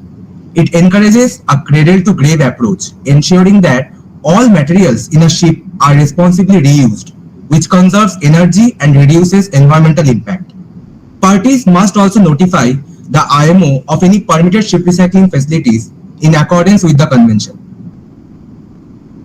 While the Hong Kong Convention has positive aspects, it also has limitations. It excludes certain vessels like warships, which still pose environmental risks. There are loopholes related to flags of convenience, where ship owners can evade stricter regulations by using flags from less regulated countries. Additionally, the convention lacks robust provisions for the prior informed consent, that is the PIC process, reducing transparency and increasing the risk of non-compliant ship recycling practices. This slide highlights why the Basel Convention is often seen as more effective in enforcing safety and environmental standards. The Basel Convention mandates whatever given in the slide. We can see here we outline some positive aspects of the Hong Kong Convention. This slide highlights and enforces the polluter pays principle. It applies more broadly, covering state-owned ships and smaller vessels that are often excluded under the Hong Kong Convention. We have depicted here a case study, that is the tragic explosion on the MT Suvarna Swarajya tanker, which occurred in Bangladesh in September 2024. It illustrates the dangers of inadequate regulation in ship recycling. 6 workers lost their lives and several others were critically injured. This shows that the Hong Kong Convention on its own is not adequate. It requires an independent government inspectorate and strong unions on the ground to ensure it being adhered to. In addition, ship owners should monitor the compliance of the yards they sail to. The explosion case brings forth several major issues: the regulatory loopholes, poor safety standards, and lack of oversight in the shipbreaking industry. Ship owners sometimes use cash buyers to send ships to countries with minimal regulations, often leading to unsafe working conditions. This devastating incident, along with previous accidents, highlights the urgent need for stricter enforcement of safety regulations and strong protections for workers in hazardous industries. Workers' lives should never be compromised due to negligence and the failure to follow safety protocols. Here we can see another instance of exploitation of loopholes. Many of the inventories for ships entering ship recycling facilities are simply drafted by a cash buyer or another offshore third party without any oversight, transparency, or clear recognition, like here in case of Virgin Star, which ultimately caused 1 fatality and 13 injuries. Ship recycling is already a dangerous and under-regulated job. Workers in these facilities often perform hazardous tasks without adequate safety gear. Many face serious injuries from explosions or toxic exposure, and there is limited access to medical care or compensation. This slide reminds us of the human cost involved and the necessity of enhancing labor protections and safety measures. Here in this slide, we can see the actual hardships faced by workers at ship recycling factories.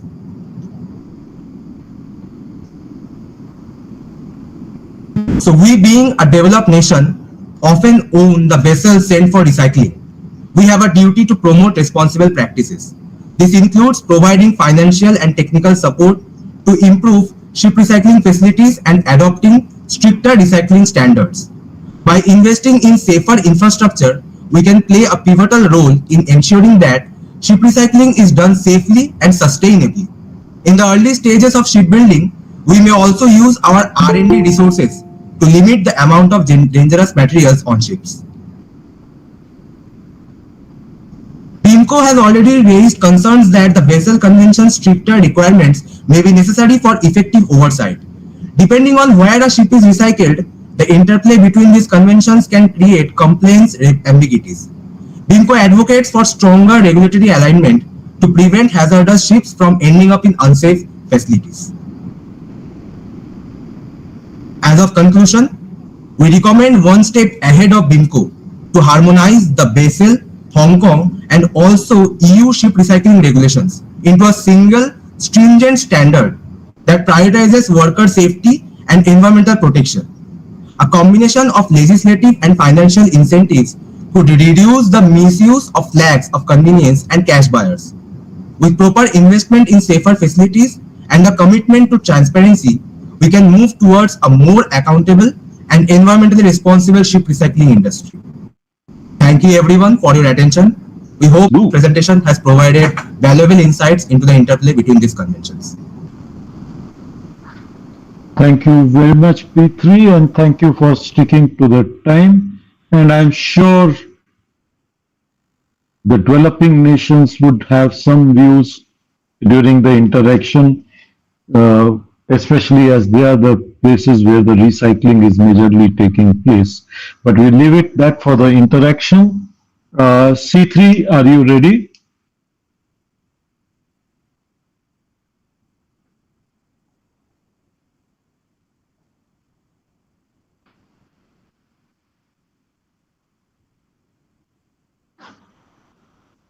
I do see E3 has joined, so that's okay. C3, are you ready?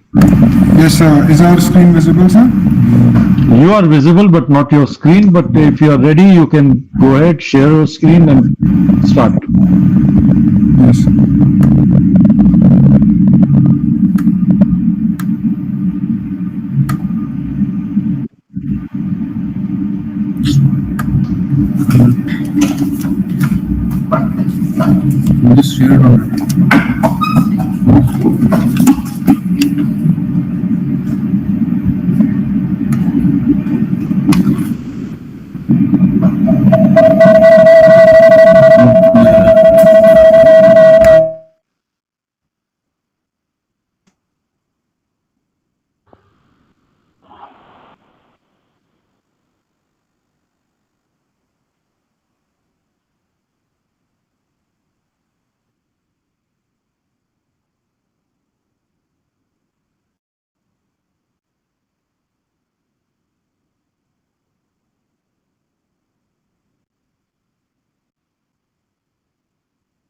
Your screen is visible, but you are on mute, so we're just seeing the first slide.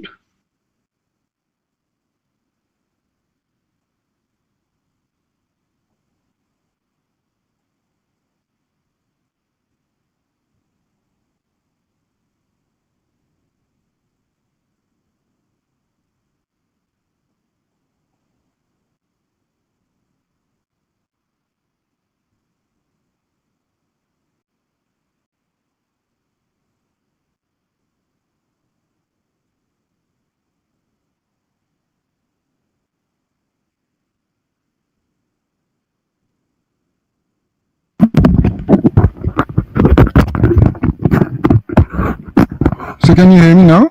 I can hear you, but now your screen is not. Yeah, okay. Now it is okay. Go ahead. Okay, sir. Shall we start, sir? You are already 1 minute into your time. Sir. Good afternoon to all. Today, I, Lakshya Bevli, and along with my team over here at Anglo-Eastern Maritime Academy, will be giving you a presentation on the interplay between conventions, the Hong Kong and the Basel Convention. The primary objective through our presentation would be to highlight the inconsistencies in the application of the two conventions present today and to suggest some proposals to remove the restrictions imposed by the Basel Convention. Just to give you a brief introduction about the ship recycling industry, today it is valued at approximately $4 billion and is growing at a fast pace of 8%. This is primarily due to the aging global ship fleet and stricter regulation in the market, which makes it more economically practical for the operator to scrap the vessel. A predominant share of this industry is being held today by the developing world in the South Asian region, as you can see on the slide over here. As with any other sector, the ship recycling industry too is governed by a number of international conventions. The three main conventions are listed over here. The first being the Basel Convention, adopted in the year 1989 by the United Nations Environment Programme. The main aim is to restrict the transboundary or the interstate movement of waste, which is classified as hazardous. This is a generalized regulation dealing with waste generated by all the industries and sectors, and therefore there is a need for a more maritime world specific regulation, which is in the form of a Hong Kong Convention, adopted in the year 2009 and will come into force next year in June. The Hong Kong Convention provides for a one-stop solution for the environmentally safe and also in promoting the worker safety in the ship recycling yards. Another regulation which is region specific is the EU-SRR, which is based on the requirements of the Hong Kong Convention. It is important to mention this regulation over here because 40% of the world's end of life cycle tonnage is registered in the EU, but is currently not applicable to be recycled in the yards that we previously mentioned in the developing world. Requirements under the Hong Kong Convention, it lays obligation on all the three stakeholders, which is the ship, the recycling facility, as well as the administration. And to promote more safer as well as environmentally friendly recycling process, it has a certain requirements, and I'll be talking about the few key ones, which is firstly is maintaining of an inventory of hazardous material on board throughout the life cycle of the ship. This can be used as a first step by the ship recycling yard to identify and quantify the amount of hazardous material present on a ship coming for recycling. The second is in the form of a ship-specific recycling plan, which can include features such as safe for entry and safe for hot work locations, which can prevent accidents during the gas cutting process. At the end, once the ship has met all the requirements under the Hong Kong Convention, it is granted with an IRRC or an International Ready for Recycling certificate by its flag state and can then only move on to the ship recycling facility. Okay, now coming to a major part of our working paper, which is the inconsistency in the application of the two conventions as it stands over here, as it stands currently. And this we have shown over here using a scenario-based approach. As you can see over here, that each ship has been granted an IRRC under the Hong Kong Convention and is moving to a recycling yard which is HKC compliant. But even still, due to the application of the Basel Convention, it has to meet an additional layer of requirements in the form of a PIC or a prior informed consent between the exporting and the importing state, as you can see in scenario 1. And also, if the state is a member or party to the ban amendment to the Basel Convention, then it can lead to the complete prohibition of that vessel movement and can lead to detention, as we can see over here in scenario number 4. There are a number of implications due to the inconsistency in the application. The first and most importantly being the loss of business for the ship recycling yards in the developing countries. Because of the time and the resources spent by these yards in order to make themselves Hong Kong Convention compliant, and this will have further cascading effect on the lives of the lakhs of people employed in these yards. The second implication is that the ship owners can manipulate their intention to evade the regulations of the Basel Convention by falsely claiming that their vessel is bound for a repair yard or to assert that the vessel is being sold for further operational use. Now let's talk about the improved ship recycling process due to the application of the Hong Kong Convention. The slide over here, or the process mentioned over here, has been taken from a research paper published in the Journal of the National Maritime Foundation, and provides suggestions or the enforcement by the Gujarat Maritime Board in the Alang Sosia region of India, which is considered to be the largest graveyard of the ships. As you can see, the improved process over here is aimed in order to promote a more safer and an environmentally safe disposal of the waste that is recovered. Certain key features in this improved process are draining of the excess fuel oil, cargo residue, as well as bilges before the ship can enter the ship recycling facility. Incorporation of a non-permeable flooring in a temporary form in the yards to prevent the seepage of harmful contaminants into the soil. The appointment of specialized organization or companies for the containment as well as safe and sound disposal of the specific hazardous waste such as asbestos and toxic paints.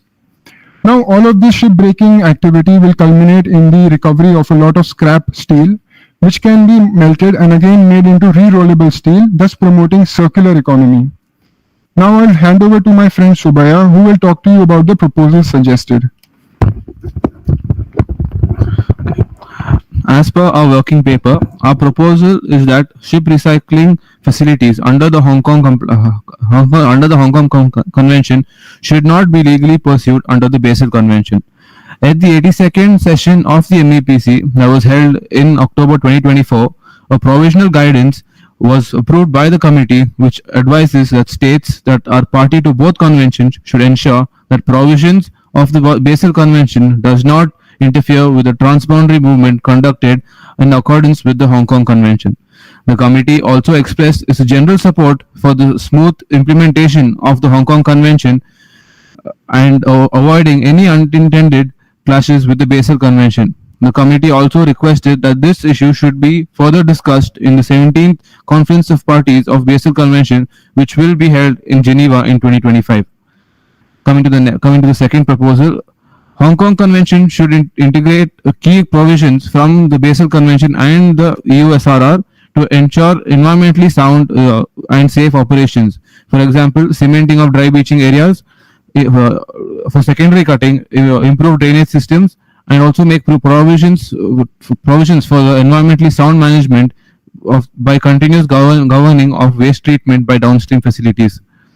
Ship recycling facilities should be transparent to the authorities about the waste management and incidents regarding safety of personnel and environment.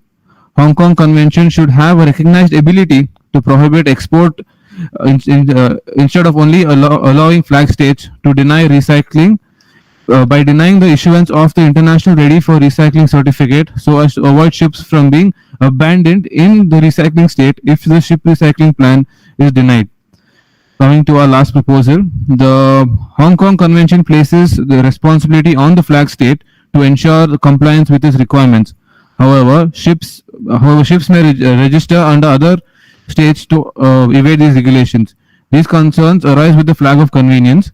To address this, the convention should be ratified by most states, ensuring broader enforcement and a level playing field within the industries.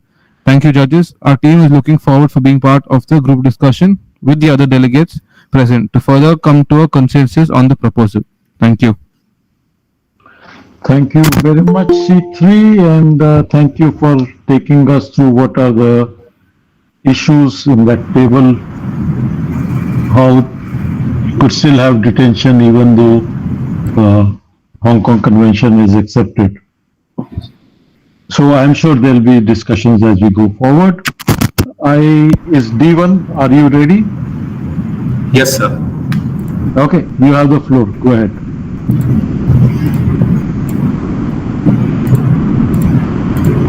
So is my screen visible? Yes. Good afternoon, respected chairperson, judges, and one and all present here. We, the cadets of DMIT Kolkata, team code IB D1, hereby present to you our paper, Environmentally Sound Assessment of Interplay Between Conventions with Respect to Developing Nations. We would like to start off by giving an overview of the Basel Convention and the Hong Kong Convention.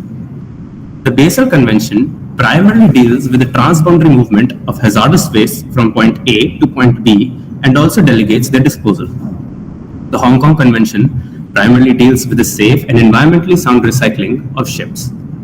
The Hong Kong Convention embraces a cradle-to-grave approach that controls the ship from its design to its dismantling in an environment-friendly manner. Now the question arises, why is interplay necessary between these two conventions? The answer to that is because up until now, Basel Convention has been delegating how ships should be disposed of. But since ship recycling has become a huge concern in today's date, we need a specific global convention that addresses this issue, which is why the initiative of Hong Kong Convention is very much needed. In order to properly address the interplay between these conventions, we have to first understand the overlaps between these conventions or the clashes. The first point of contention is definition of ships. According to Basel Convention, a ship is defined as waste when its intention for recycling is declared. Whereas according to the Hong Kong Convention, a ship is considered a vehicle and the materials carried by it are considered as hazardous material or waste. The second point of contention between these conventions is consent and certification. The Basel Convention works on the mechanism of prior informed consent, wherein a ship owner has to take explicit written consent from the import state, the export state, as well as the state of transits to move their ship from point A to point B to get it recycled. Whereas according to the Hong Kong Convention, these consent regulations are much more relaxed and they're implicit. Once the ship recycling facility has the IRCC certificate, it can take the ship recycling plan from the ship owner, and if it is approved, they can directly recycle the ship. The third point of contention between these conventions is downstream waste management. Downstream waste management is mandated to be traceable by the Basel Convention, and it needs to be done at the ship recycling facility itself. It cannot be outsourced. Whereas according to the Hong Kong Convention, it does not give any regulations at all regarding the downstream waste management. It only deals with the dismantling and recycling of ships. The fourth point of contention here is dispute regulation. According to Basel Convention, all illegal traffic is punishable by international law. But Hong Kong Convention leaves this dispute resolution up to the discretion of the flag state and the recycling state to establish sanctions between themselves. Our final point of contention is interest of developing countries. The Basel Convention says that the exporting state has to guarantee the environmentally sound disposal of waste, and if it cannot guarantee that, it cannot get their ship recycled at the importing state. This means that the developed countries cannot exploit the developing countries due to this regulation of the Basel Convention. But in Hong Kong Convention, this is quite the opposite. The recycling state has the obligation to properly guarantee environmentally sound disposal of waste. Now, if we want Hong Kong Convention to address its inadequacies, we will have to make sure that it complies with Basel Article 11, which states that if any convention has to supersede the Basel Convention in part or completely, it has to have equivalent level of control, at the least. Now, before we address our concerns as a developing nation, I would like to point out what our delegation is here to represent. Our delegation is from a developing nation that has a large R&D sector, a large fleet. Though we have limited share in ship recycling, our technology in ship recycling is high, and the infrastructure for our ship recycling is good, which is dock space for demolition instead of beaching practices, which is why we have been assigned the role D. Now, Moving on to our concerns as a developing nation, which we want to highlight in this committee. Our first concern is flag of convenience. Since the Hong Kong Convention permits reflagging of vessels to be recycled, this creates a loophole that may be exploited by the developed countries to reflag their vessels and get them demolished in non-Hong Kong compliant ship recycling facilities in the developing countries. There are 70 odd many developing countries that can face this potential issue. Our second concern is downstream waste management. Since the Hong Kong Convention only deals with dismantling activities, developing countries will face residual waste issues, such as in the case of Alang in India, wherein the huge masses of land have been converted into dump yards. This is very harmful to the nature. A third concern is shipbreaking infrastructure. Since Hong Kong Convention doesn't ban beaching practices, the environmental ecosystem of developing nations is at risk if each and every developing nation is in it for monetary benefit. Since at MEPC our objective is to proceed in an environmentally friendly way, this is one of our concerns. Our next concern is worker safety. Since Hong Kong Convention doesn't describe any proper regulations to handle contaminants, this is one glaring issue that we have noticed. Though the Hong Kong Convention has given an inventory of hazardous materials, it does not lay down proper regulations on how to handle them. And our final concern is sanctions. Since there is no centralized dispute resolution system in the Hong Kong Convention, unlike the Basel Convention, we feel that developed countries might establish such sanctions that may prove to be detrimental to the developing nations. Now, we would like to proceed with the proposals to the committee. Before we move on with our proposals, I would like to highlight one important point that is common between all our concerns. It can be seen that the Hong Kong Convention lacks regional centers for training, technology transfer, and an accompanying voluntary funding mechanism. It is because of this issue that many of these concerns exist. Therefore, we as a developing nation that have such a huge R&D infrastructure and factor, we would like to leverage these resources and present it to the committee and to the other delegates present here, and say that by offering our R&D resources, we can make sure that developing countries that do not have proper infrastructure, they can have standardized Hong Kong Convention compliant ship recycling facilities that do not rely on beaching methods, but instead of dock and pier breaking. This collaborative method will not only make sure that the workers' lives are safe, but also make sure that the goal of the MEPC to protect the environment is also fulfilled while making sure everybody's interests are in place. Second proposal to the committee is centralized dispute resolution. We need a centralized body to resolve disputes and not leave it up to the discretion of the developed and developing nations. And our third proposal to the committee is a hybrid consent method. To prevent exploitation of countries by flag of convenience method and reflagging, we would like to propose that the Basel Convention method of PIC should be adopted to a certain extent, not as strict, but not as lax as the implicit consent method of the Hong Kong Convention. Finally, we would like, in the conclusion of our presentation, we would like to discuss the impact our proposals might have if the committee decides to approve them. By improvement of standards of ship recycling facilities due to our countries, our delegations, R&D factor, we can make sure that other developing countries like India, Bangladesh, which are the major stakeholders in ship recycling, their worker and environmental safety concerns are addressed. Second of all, by making sure that the flag of convenience exploitation is curbed, we can make sure that developing countries' interests are again protected and they are empowered. And finally, what does our delegation and our nation have to benefit by providing this R&D factor? Since, as we had mentioned, our share in ship recycling is very low, by providing this R&D factor, we can make sure our stake also rises. Therefore, this also benefits us. I propose these solutions to the committee as proposals to review upon so that we can all benefit from this. Thank you. That is all from our side, and we would welcome any further questions. Thank you very much, D1, for sharing your views as a developing country which does not have a very large share at the moment of demolition and has got infrastructure such as docks for demolition. Thank you. I'm sure there will be further discussions on this as we go along. D3, are you ready?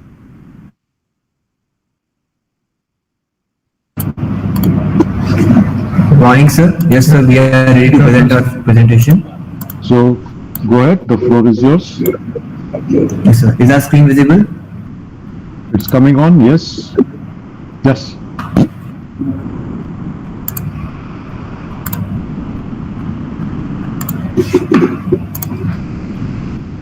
A very warm good afternoon to one and all present here. I am Cadet Gurpreet Singh from HIMT College.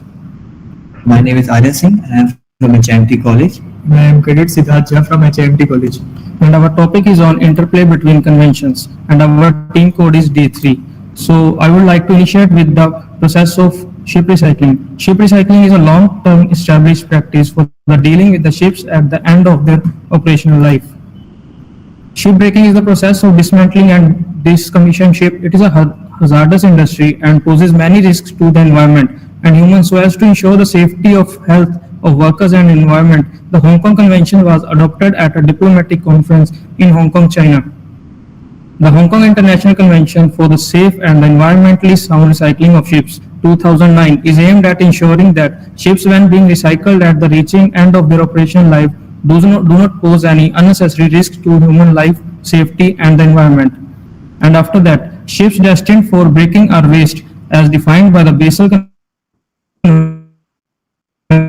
Convention, and in most cases likely to contain hazardous substances to an extent rendering such ships hazardous waste. The Basel Convention on the Control of Transboundary Movements of Hazardous Waste and Their Disposal, usually known as the Basel Convention, was designed to reduce the movements of waste between the nations and especially to restrict the transfer of hazardous waste from developed to less developed countries. So it starts with the ship breaking. Ship breaking is a type of ship disposal involving the breaking of ships either as a source of part which can be for the extraction of raw materials or chiefly scrap. Ship breaking is usually conducted in specialized yards, often located in the coastal areas, where the workers strip the ship of valuable parts, extract metal. So what are the needs for the conventions? Ship breaking also causes devastating pollution. The ships are laden with asbestos used in old ships as a heat insulator. As there are no asbestos disposal procedures during scrapping, workers and the surrounding environment are exposed to the asbestos fibers, which may cause cancer and asbestosis. While shipbreaking is sustainable, there are concerns about its use by countries without stringent environmental legislation, as it is considered to be one of the world's most dangerous industries. Coming to Hong Kong International Convention on Ship Recycling. The Hong Kong International Convention for the Safe and Environmentally Sound Recycling of Ships 2009 is aimed at ensuring that ships, when being recycled after reaching the end of their operational lives, do not pose any unnecessary risk of human health, safety, and to the environment. The Hong Kong Convention includes several requirements for ship recycling facilities to enact policies and procedures to protect workers, human health, and the environment, and to ensure the safe and environmentally sound removal of hazardous material on ships. The entry into force date was set in June 2023 when all required criteria were met. First, not less than 15 states, not less than 40% of the world's merchant shipping by gross tonnage, and secondary, ship recycling capacity of not less than 3% of the gross tonnage of the combined merchant shipping of those states mentioned above.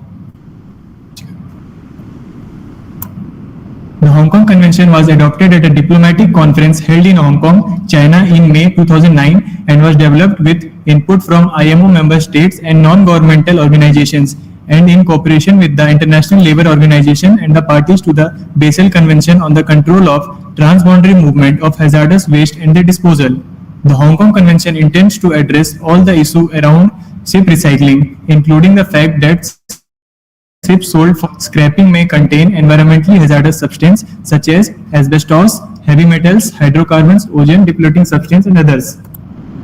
So coming to the Basel Convention is an international treaty designed to reduce the movement of hazard waste between nations, particularly from developed to undeveloped nations. It was developed on March 22, 1989 and entered into force on May 5, 1992.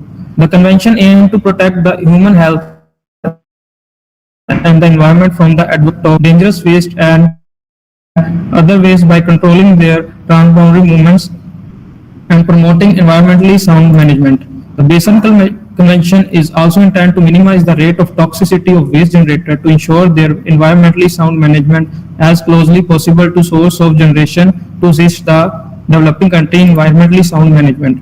The convention established a system for monitoring and controlling transboundary movement of hazardous waste.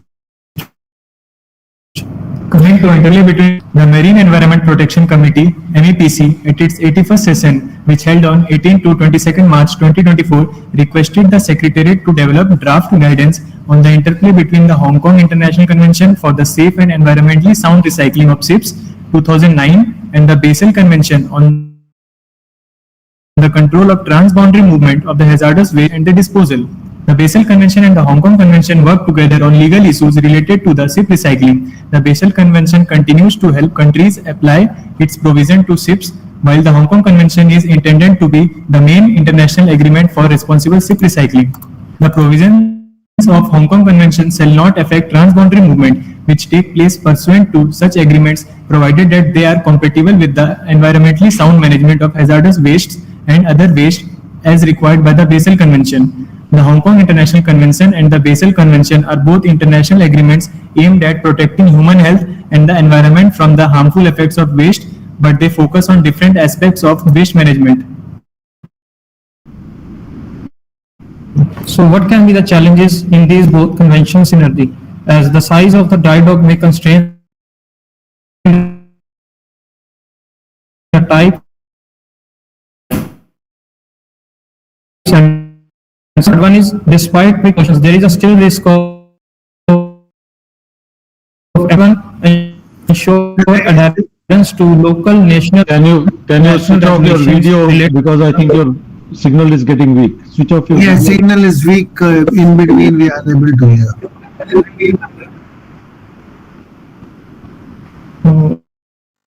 Yes, sir.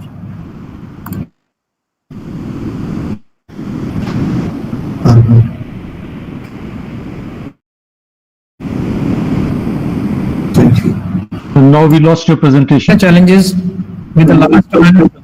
Okay. Ensure adherence to local, national and international regulations related to ship recycling, environmental protection and worker safety. With these points, we would like to conclude our presentation. Both conventions face challenges in enforcement and compliance. The effectiveness of the Hong Kong Convention relies on the implementation of stringent standards for ship recycling facilities, while the Basel Convention requires robust monitoring of waste movement and disposal practice. The interaction between these conventions underscores the importance of global cooperation in addressing environmental issues. The effective implementation of both agreements can enhance the protection of marine and coastal ecosystems. Strengthening the synergy between the Hong Kong and Basel Convention may involve harmonizing standards and practices in ship recycling and enhancing capacity building efforts. In summary, the interplay between the Hong Kong and Basel Convention reflects a comprehensive approach to managing hazardous materials in shipping and waste disposal. Now we would like to give our info for the implementation for the Hong Kong Convention. As a country with a large R&D in ship researching, we would like to give the following points. We could have proper secure facilities and inventory to store the hazardous materials. We could have a proper survey of the ships to check the possible pollutants. We should have proper compliance assurance by the shipping companies and the ship owners. Training and certification of the ship breaking yards, so as they can also funding countries with less resources, so that they can also comply with the Basel Convention. Now, with this, we like to end our presentation. We look forward to be a part of the group discussion. Thank you very much, D3, and thank you for your conclusion where you have given certain suggestions which you would like to take forward as a country which has ship recycling. Thank you for that. I'm sure that will be discussed further on. Evan, are you ready? D3, can you mute? Yeah, thank you. Yes, sir, we are ready. So, Evan, floor is yours. Go ahead. Sir, we are E3. E1. Is E1 there?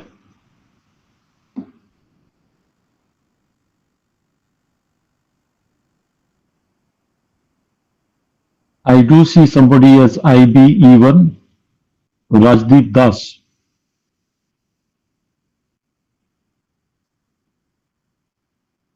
Am I audible or?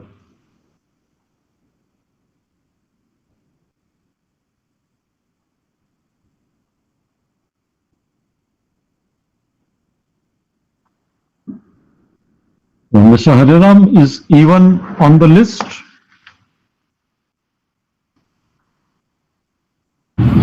Yes, sir, they are on the list. It seems they are not responding. Even, are you ready? I don't see them in your. So I see people who have logged in. I see IB even Rajdeep Das.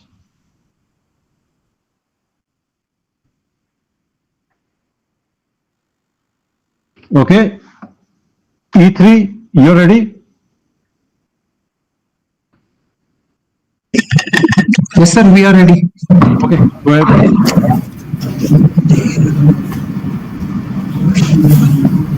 Oh, even the mic is not working. Okay, even if you're listening to this, get your mic fixed up in the time that E3 is taking the floor, because you're then the last. So I hope you can fix it by that time. E3, go ahead.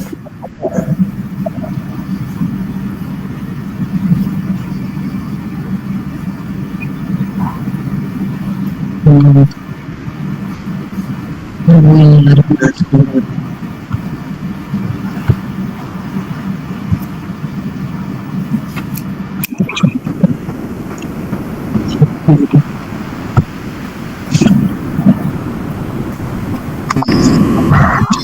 afternoon, one and all present here. My name is Chirag Jain, along with Srirag Votekar and Rishabh Atri from International Maritime Institute, Greater Noida. Our topic for today is interplay between convention. Sustainable ship recycling, the synergy between the Hong Kong and the BC convention. You got two instruments on. I'm hearing a reflection. Can you keep one muted, please? Yes, sir. Mic and speaker on. Yes, sir. So this is the outline of our presentation. We will start with the introduction, discuss these points, and reach to the conclusion. As we all know that 90 to 95% of the international trade is carried out by shipping and via sea routes. And ships are usually recycled after 20 to 30 years when they are no longer economical or sustainable to operate. Shipbreaking is a hazardous process, as there are a lot of chemicals and toxic substances present on board. And 80% of the ship dismantling takes place in Southeast Asian countries, such as India, Pakistan, Bangladesh, which poses a significant risk to human health and environment. To ensure such practice is performed in an environmentally safe and sound manner, two conventions have been formulated, the Basel Convention and the Hong Kong Convention. So, Basel Convention, it is adopted in 1989 and implemented in 1992. Basel Convention restricts the transboundary movement of hazardous and other waste. Its key objective is to focus on reducing the generation of hazardous waste and ensuring their environmentally sound management, and to protect human health from its harmful effect. Article 11 of the convention allow countries to make agreement with other countries, whether they are part of the convention or not, for the movement of hazardous or other waste. So, Hong Kong Convention. Hong Kong Convention. Hong Kong Convention, which was adopted in 2009 by IMO to regulate ship recycling. Its primary goal is to ensure the ships are recycled in an environmentally sound manner, protecting human health and the environment. Its key principles are: ship owners must provide an inventory of hazardous material before the ship is recycled. This helps to identify the dangerous materials on board. Actually, when they change, they should stop mute. When they change, they must mute. Your both systems are on, and you are not able to. Whenever you change the speaker, you mute the other one. No.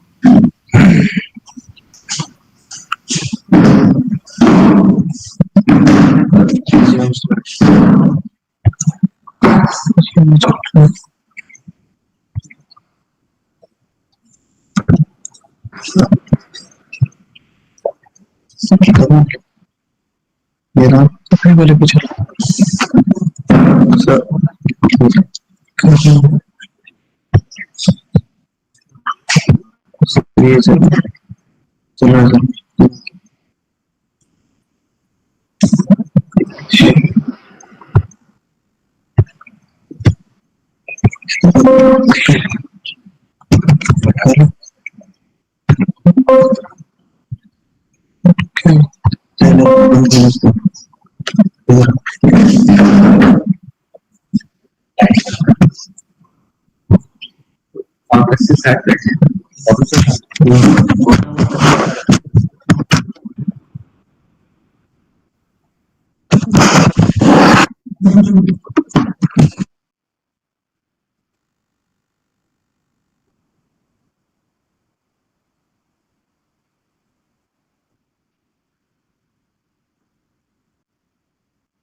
So I'm continuing with the Hong Kong Convention. The key principles of Hong Kong Conventions are the ship owners must provide an inventory of hazardous materials before ships is recycled. This helps to identify the dangerous materials on board. This convention set minimum standards for recycling facilities to ensure safe working conditions. Although it is adopted in 2009, the convention has not yet come into force due to insufficient ratification by member states. At least 15 countries should approve to make the convention in force. For this paper, we analyze various research papers done by various authors.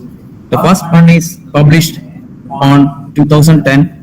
In this paper, the author discusses about the historical background of Hong Kong Convention in relation with the Basel Convention, and the author finalized some deficiencies in the Hong Kong Convention and in its implementation. The second one was published in 2018. In this paper, the author discusses about the problems faced by the developing countries regarding ship recycling, and he finalized that the developing countries, mainly India, Pakistan, Bangladesh, are not parties of both the convention yet.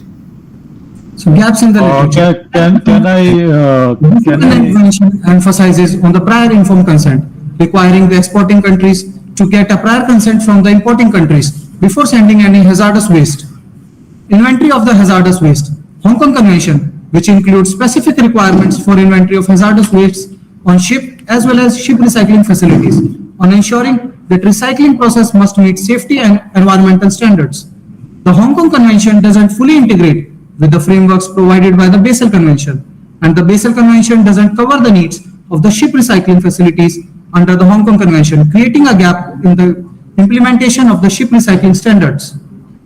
So the objectives of this paper are evaluate the convention's impact on minimizing environmental risk associated with shipbreaking, along with assess the economic impact on ship recycling facilities, compiling with Hong Kong Convention, especially in developing countries.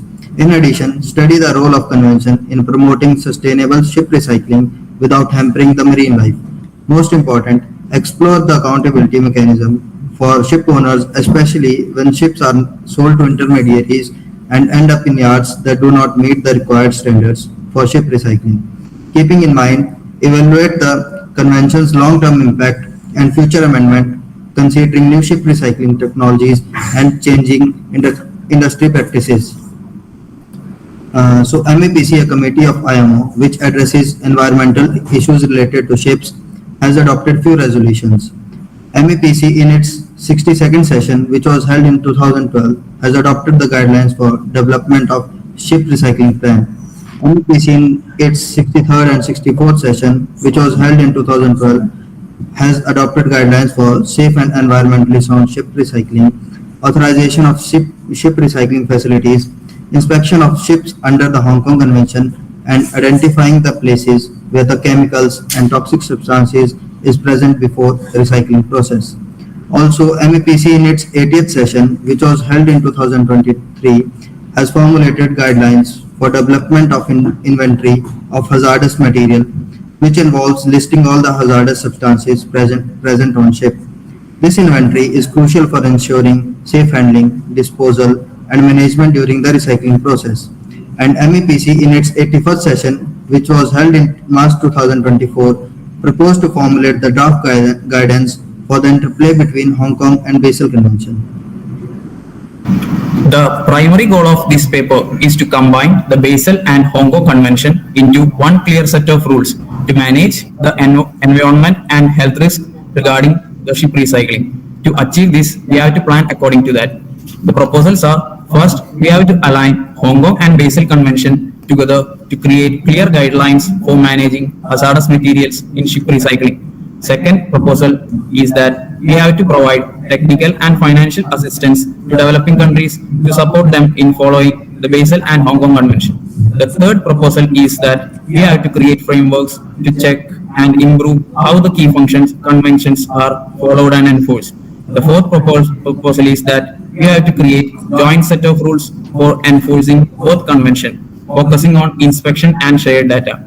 The final proposal was that encourage cooperation between Basel Hong Kong Convention with Stockholm Rotterdam Convention to support sustainable practices. This will cover all the stages of hazardous substances from production to disposal.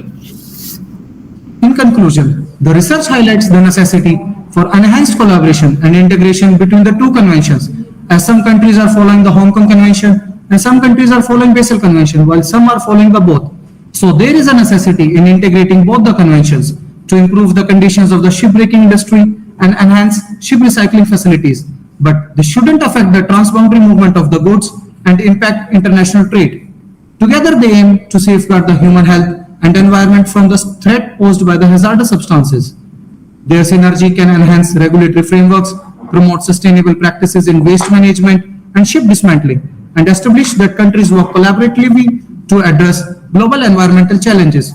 So for this, we can add a clause in both the conventions for the safe and sound recycling of the ships for the countries where shipbreaking actually takes place without hampering the international trade and protect human health and environment. Thank you. Thank you very much, and you just managed to finish. But again, we did have disturbance because you had two mics on. But anyway, for the moment, I'll just move on, and thank you for giving a generic view on Hong Kong and Basel. At times I felt as if the statement out of the presentation came out that Hong Kong Convention is still not taken up. It does come into force in June of 25, because in 23 the criteria have been met. So if somewhere your impression is there that it's still not met, it has been met, and that is what is referred in your paper itself. So I thought there might have been a bit of, well, maybe speaking in the presentation, a bit of a confusion at one point. Evan, is your mic issue resolved? Yes, sir. Yes, sir. Oh, wow. Yes, I can hear loud and clear. So are you ready to start now? Yes, sir. Okay, go ahead.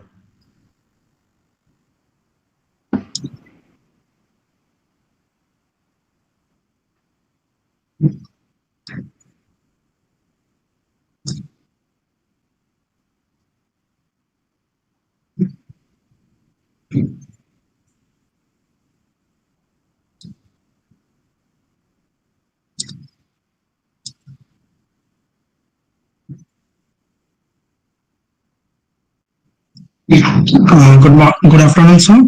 Myself, Rashdeep Das, and from Indian Maritime University, Kolkata campus. And my presentation is on the topic Basel Conventions and IMO's Hong Kong Conventions on safe and sustainable ship recycling. Here's the overview of my presentation. Now, what is ship recycling? Ship recycling is the process of dismantling an obsolete ship for the purpose of extracting valuable materials like steel, aluminium, and other components.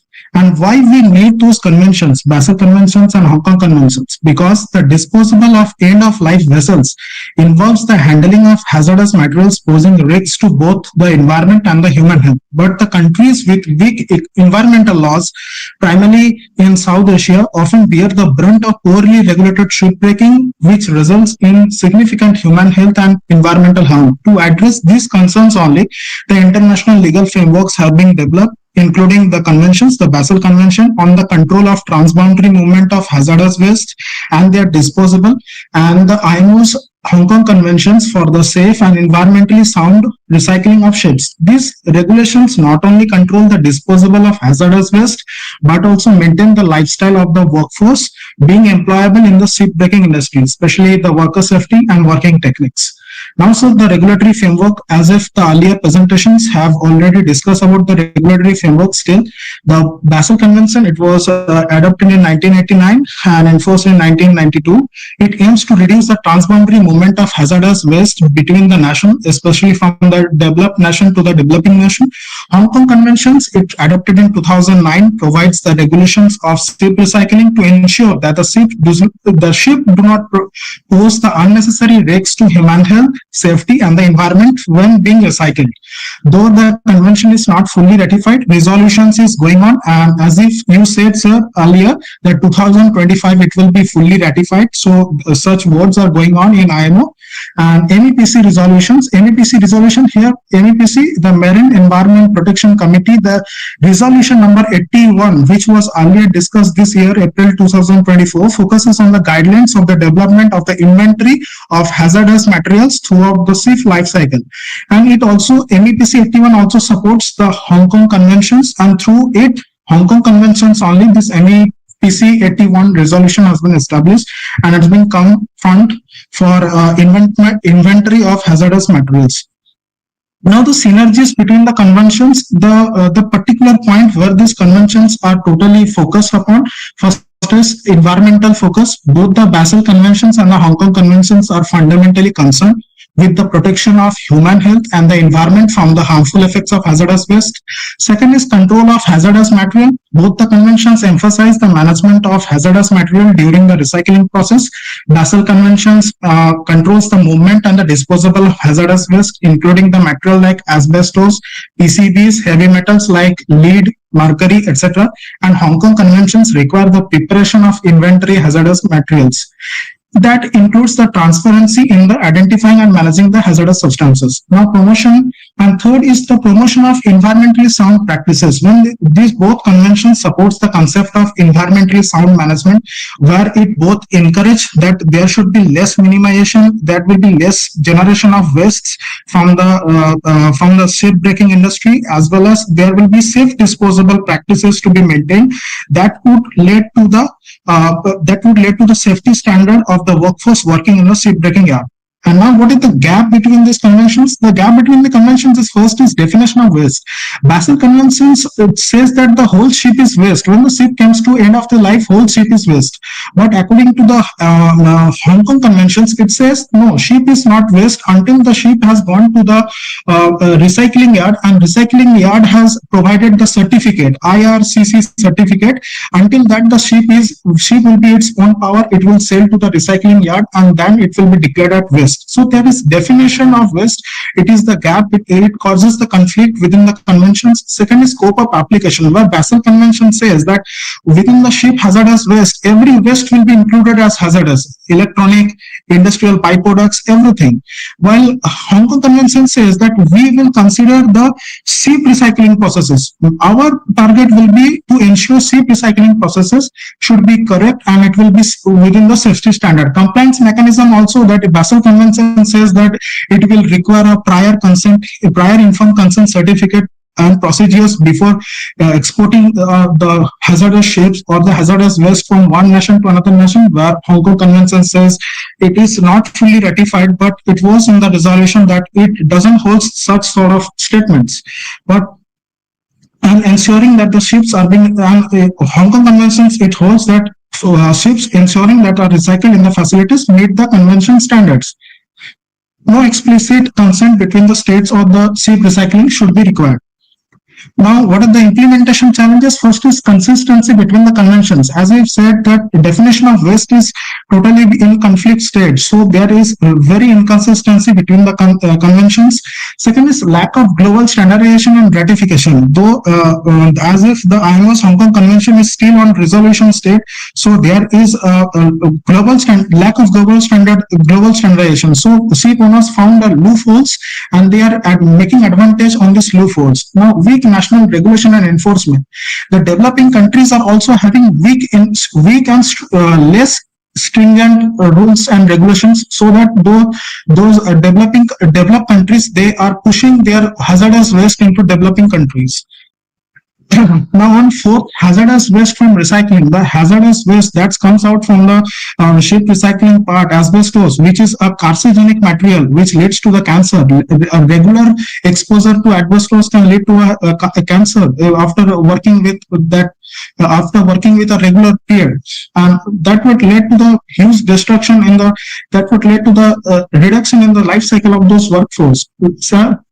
Fifth is lack of infrastructure in developing countries. Obviously, developing countries, they are not so economically funded, so they will be having a lack of infrastructure in their part. They are using manual force. Manual are very likely to be exposed in the asbestos, and they are going through a health. They are going to the hazardous health. Poor worker safety training. No safety training is provided. Those in developing countries, they are not having large amount of infrastructure, so there will be no safety training. And without safety training, they are doing those things. No PPE, no certain training program. They are not being conducted within a training program, and they are directly exposed. Now, what are the strategies I would propose? That a proper hazardous waste management should be there. That will lead to the each and every hazardous materials to be noted, such as inventory of hazardous materials. It should be there, and it should be in the every ship breaking yard should process it. So you can see that the asbestos contained in the ship breaking industry is such a high amount, and then after that PCBs is standing over there. ILO's interventions in international labor organizations should intervene. They should have an inspection team on the ground. So they should go and check whether the ship breaking industry are meeting their standards or not. ILO has a standard on ship breaking industry, but they should go into developing countries to inspect whether they are maintaining the standards or not. And third thing, the unified legal framework. We are having these conventions are having gap. If they form the unified legal framework, then there will be a strict compliance of ILO. ILO will be mandatory. ILO guidelines will be mandatory in each and every ship breaking yards. Safety standards will increase, as well as environmental protection will be there. Another thing, the fair competition. The flag of convenience countries will not get into developing countries, will push their end of life ships onto their part, and they will feel risk free. There will be not there. Europe will follow the same standard as if the South Asian countries will follow that same. Now, sir, a digital tracking system for ISM. Digital tracking system should be there, such as the digital tracking, digital twin visualization. A same replica will be there on the digital part, which will be having on the physical ground. Anything happens on the ship breaking industry, it will be maintained. A RFID tracking system over each and every part of the ship should be there, so it will be easily trackable, and that tracking system will be real-time monitoring tracking system. So any machineries will be decaying after 30 years, we would know it, that it will be decaying after 30 years. So we will be taking steps on 25 years only. When that machinery will be in 25 years, that will reduce the exposure of a dangerous hazardous waste to the manual workforce. Now, proper and strict enforcement. When proper and strict enforcement will be there, environmental protection will be maintained. Ban on illegal practice will be maintained. Compliance will be maintained. Certification will be there. Regular health checkup for the workforce will be there. Medical surveillance will be there. Along with proper PPE and proper training will be there. People working in Europe ship recycling yard will follow the same that people are working in South Asian shipbreaking yards. And third and sixth is upgradation of infra and technology. Upgradation of infra, especially the cutting techniques. If we use plasma and laser cutting techniques, that will reduce the less manual intervention. Running out of time now. You got another 15 seconds to wind up. Yes, sir. So it's my last conclusion, sir. It conclusions that interplay between the Basel Conventions and Hong Kong Conventions is very needed. That will lead to the framework that will help to scale up the whole thing that environmental and legal challenges associated with ship recycling will be maintained between these conventions if they are both working together, though lack of standardization is there, but that need to be rectified by unified legal framework. Thank you, sir. Thank you. Yes, and that is the reason practically why we are here, because there is a gap between Basel Convention and Hong Kong Convention. I think, yes, you had something interesting on 3D modeling and all, applying it, but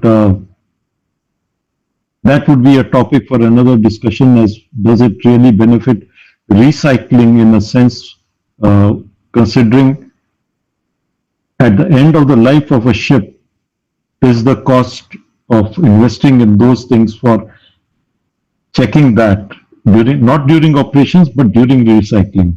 Is that a justifiable thing? That's a general thought I had listening to that one slide of yours. So I'm going to take a break of 8 minutes and I'll be back at 10 to 4 to share with you what the judges have to say. So 3:50, see you back.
Welcome back, and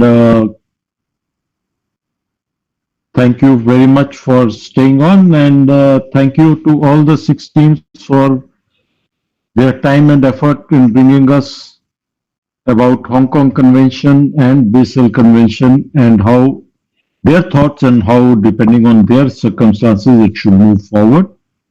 So, having discussed with the judges, I think what we would like to hear is how you interact so they can complete their marking process. So, I'm going to open the floor for interventions. Please, okay, you know the procedure. So, D1, the floor is yours.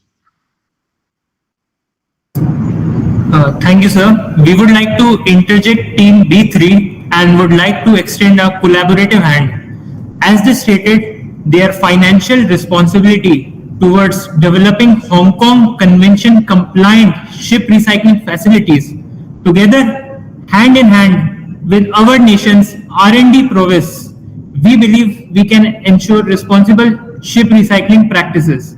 We would like to know their plans on this collaborative venture. Thank you very much, D1. B3, would you like to respond to that? Thank you, Team D1, for your response. We believe that we are a developed nation, and being a developed nation, we have large R&D and fund support, so we can support the developing nation and the shipyards. We can support them with our funds and our large R&D capacities, and we can make the ship recycling standards, prioritizing the health of the workers and environmental sustainability. Thank you, B3. E3, the floor is yours. Sir, as we have mentioned that we have to provide financial assistance, but sir, for that we need the support of developed countries and World Bank, Asian Development Bank, as there are a lot of upgrades need to be done for the recycling facilities. For that, we will require around $2 million to $20 million for that, for upgrades like oily water separators, for the management of hazardous materials, for the training of workforce also. So for that, sir, how we will proceed with that? Because it is such a huge amount for only a one ship recycling facility. As just stated by B3, what I would suggest is, of course, there's a technical coordination committee also, which and there's a department at IMO which works on giving support, capacity building, etc. And as you may be aware that we just had D1 discuss this with B3. On a bilateral basis also, you could see how that is developing.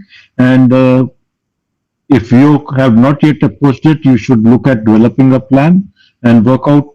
So, and I'm sure, because finally ships will have to be recycled somewhere, and facilities of that have to be developed. So I would suggest you develop your requirements, discuss it further along with people who have already had those approaches, and take it forward in your possibly lunch breaks and tea breaks, and see along with the IMO Secretariat also how you can get into conversation with more like-minded countries on a bilateral basis or in a structured program through IMO. Would that help you? Yes, sir. But as we can see that, sir, in Southeast Asian countries, shipbreaking is mostly done by beaching method. And sir, US. I think you have to upgrade your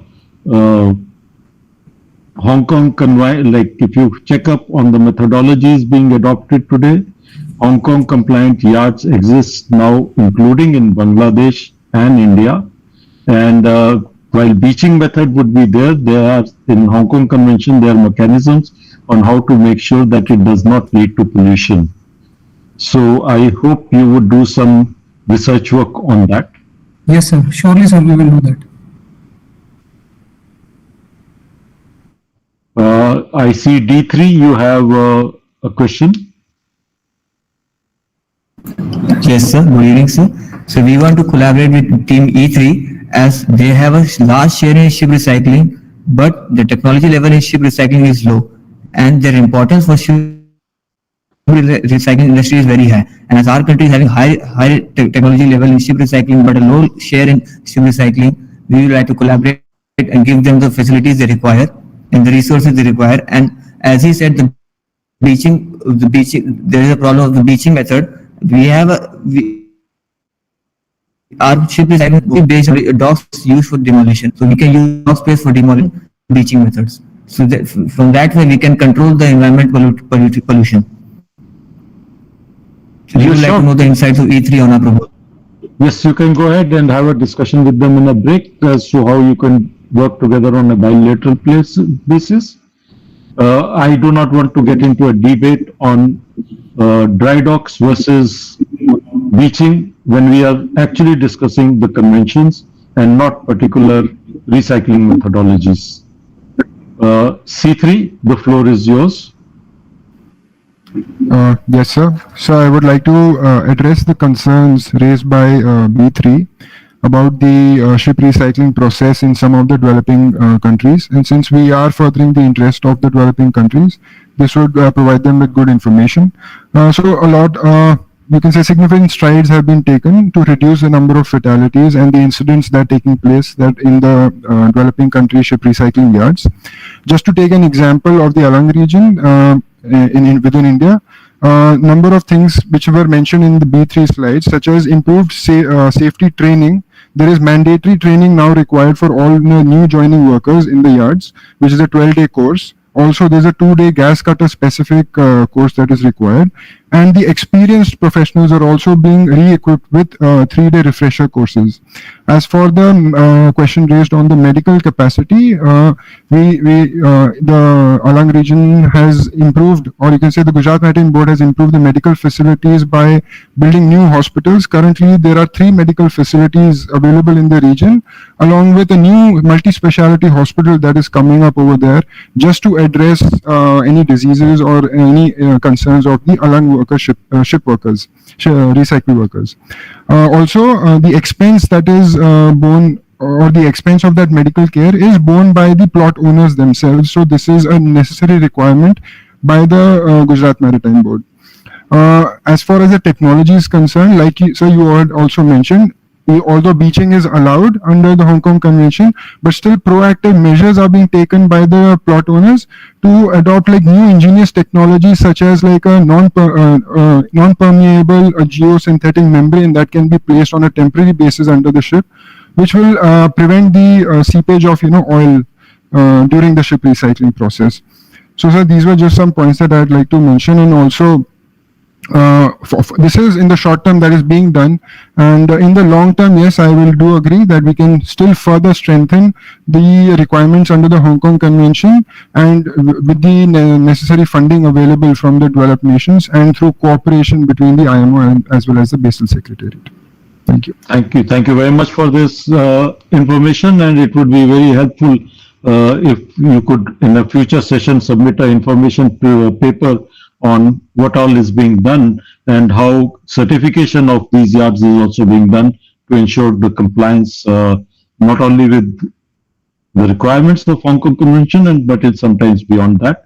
In addition, I think in shipbuilding also with the control on the usage of materials, automatically it will translate in a going down the line that materials which are hazardous will anyway not get deployed in construction. So it would have a sort of a effect going down the future. So please do look at the shipbuilding space also as what all is happening there in terms of the materials which are allowed to be used now in shipbuilding. Having said that, Ivan, the floor is yours.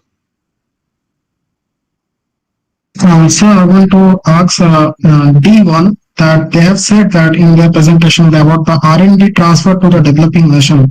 How feasible it is? What will be the benefits that if they share we have invested and we create our own R&D and we share, how it will be benefited to everyone?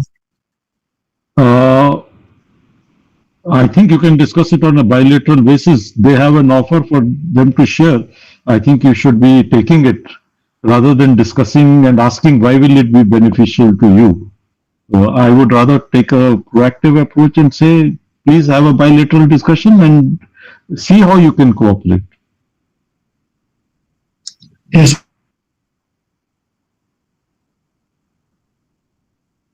C3, you have the floor.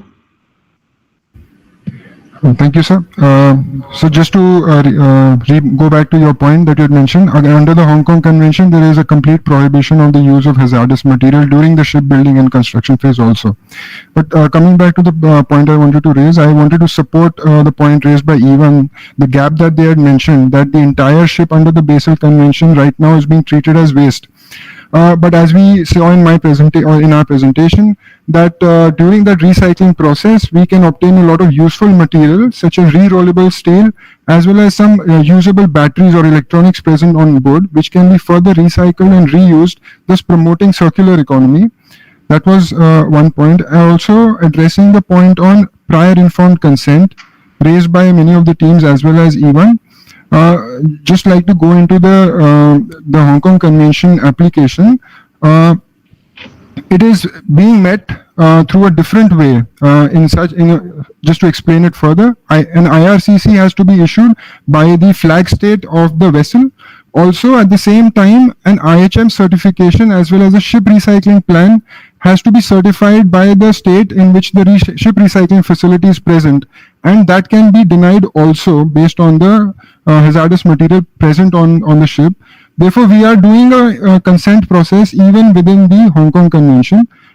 So there is no need for an additional layer of, you can say, compliance to be met, which makes it more cumbersome for the ship owners as well as the recycling yards. Thank you. Thank you. And that is why actually the reason for Hong Kong Convention was coming to make it shipping oriented and not fall under a broader umbrella of transboundary movement of hazardous waste. So the whole purpose of having Hong Kong Convention was that. I see B3, your hand is raised, and D1, if you're, could you lower your hand? Yeah, B3, the floor is yours. Sir, as Team C3 said that to maintain the proper IHM, but in some cases, like in a case study like in Virgin Star, we have seen that the IHM is already falsified by the cash buyers only, and they are falsifying the reports by stating that less number of hazardous materials are on board, and they are sending by changing the flag states to the recycling countries. So how can the problem be resolved? Is proper downstream management is not done by HKC? Those are the points which have to be taken up, because that is a compliance matter, and if there are certain gaps, how to work about that would have to come out as these are the cases, and accordingly they will be dealt with.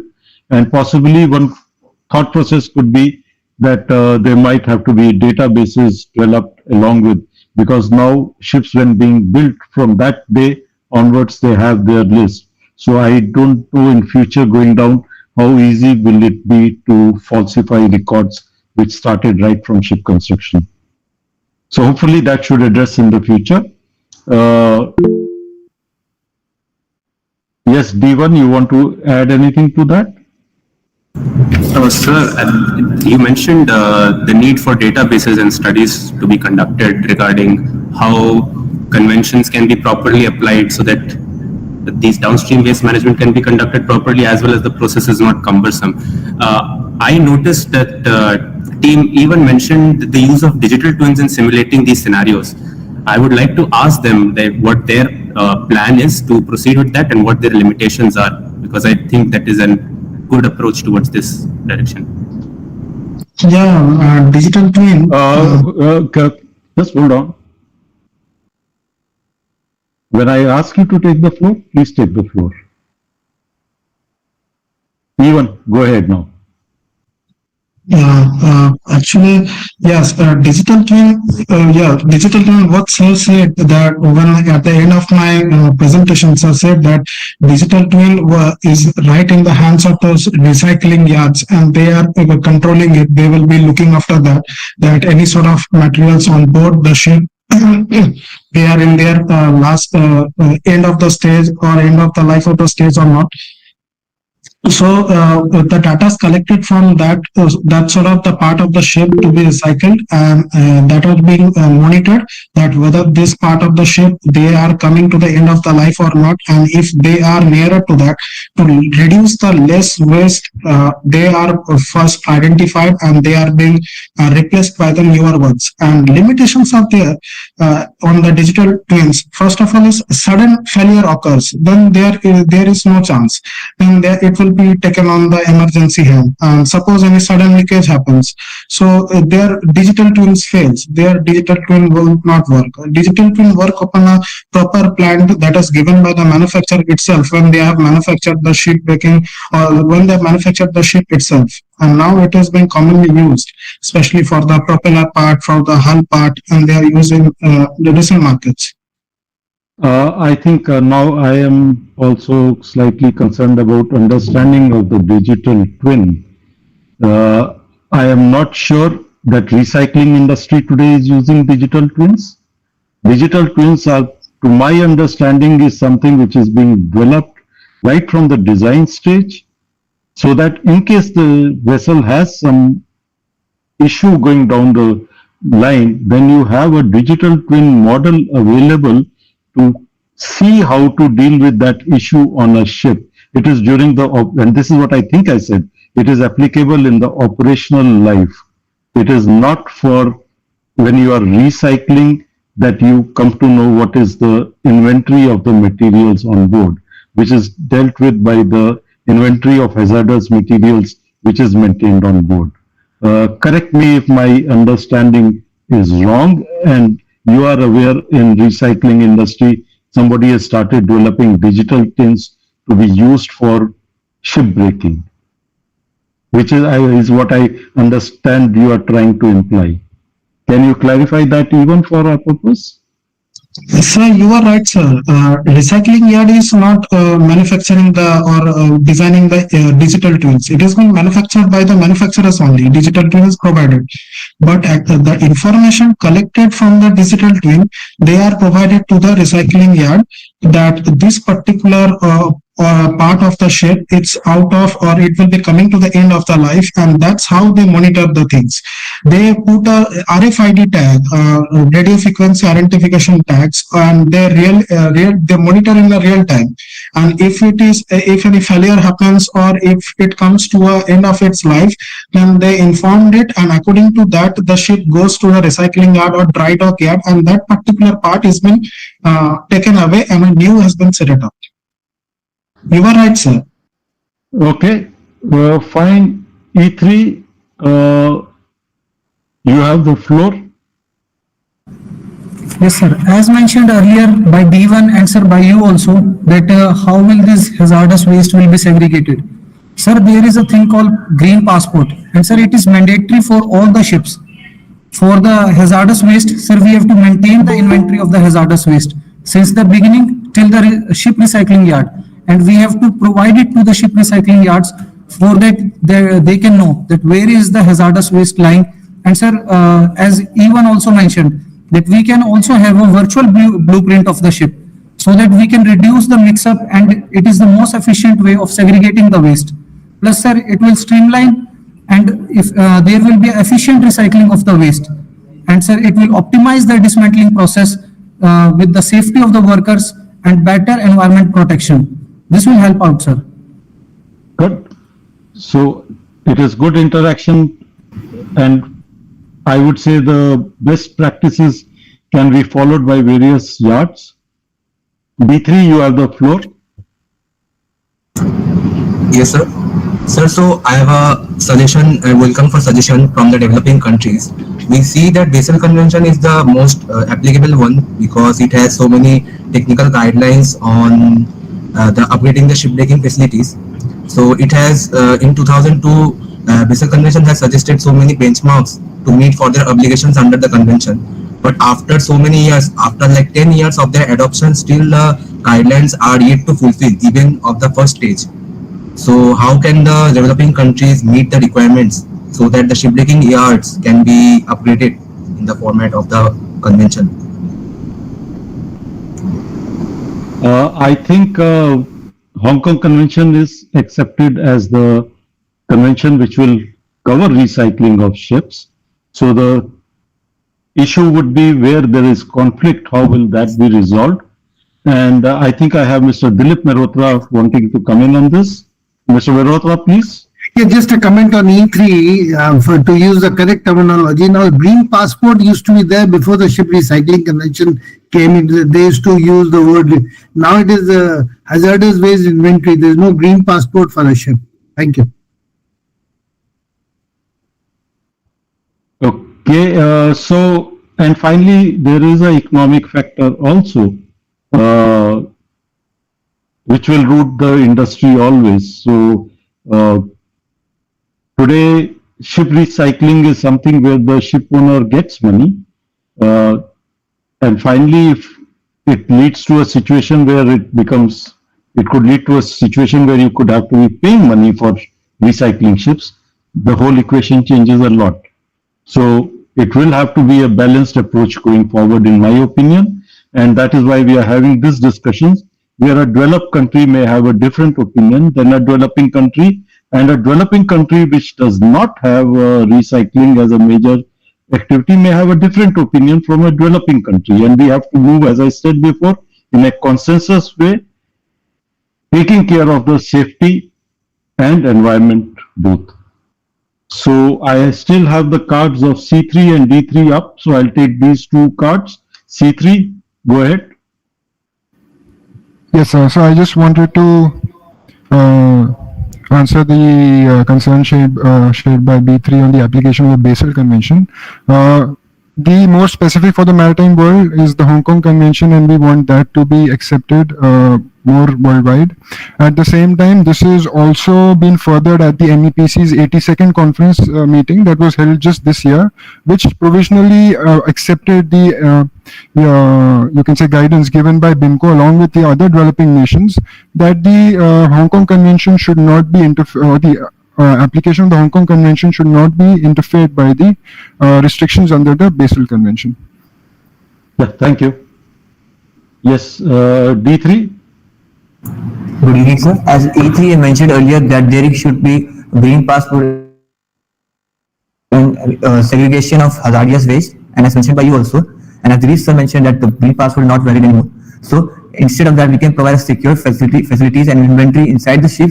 So as there are many hazardous waste which can even after segregation cause harm to the ship or to the environment.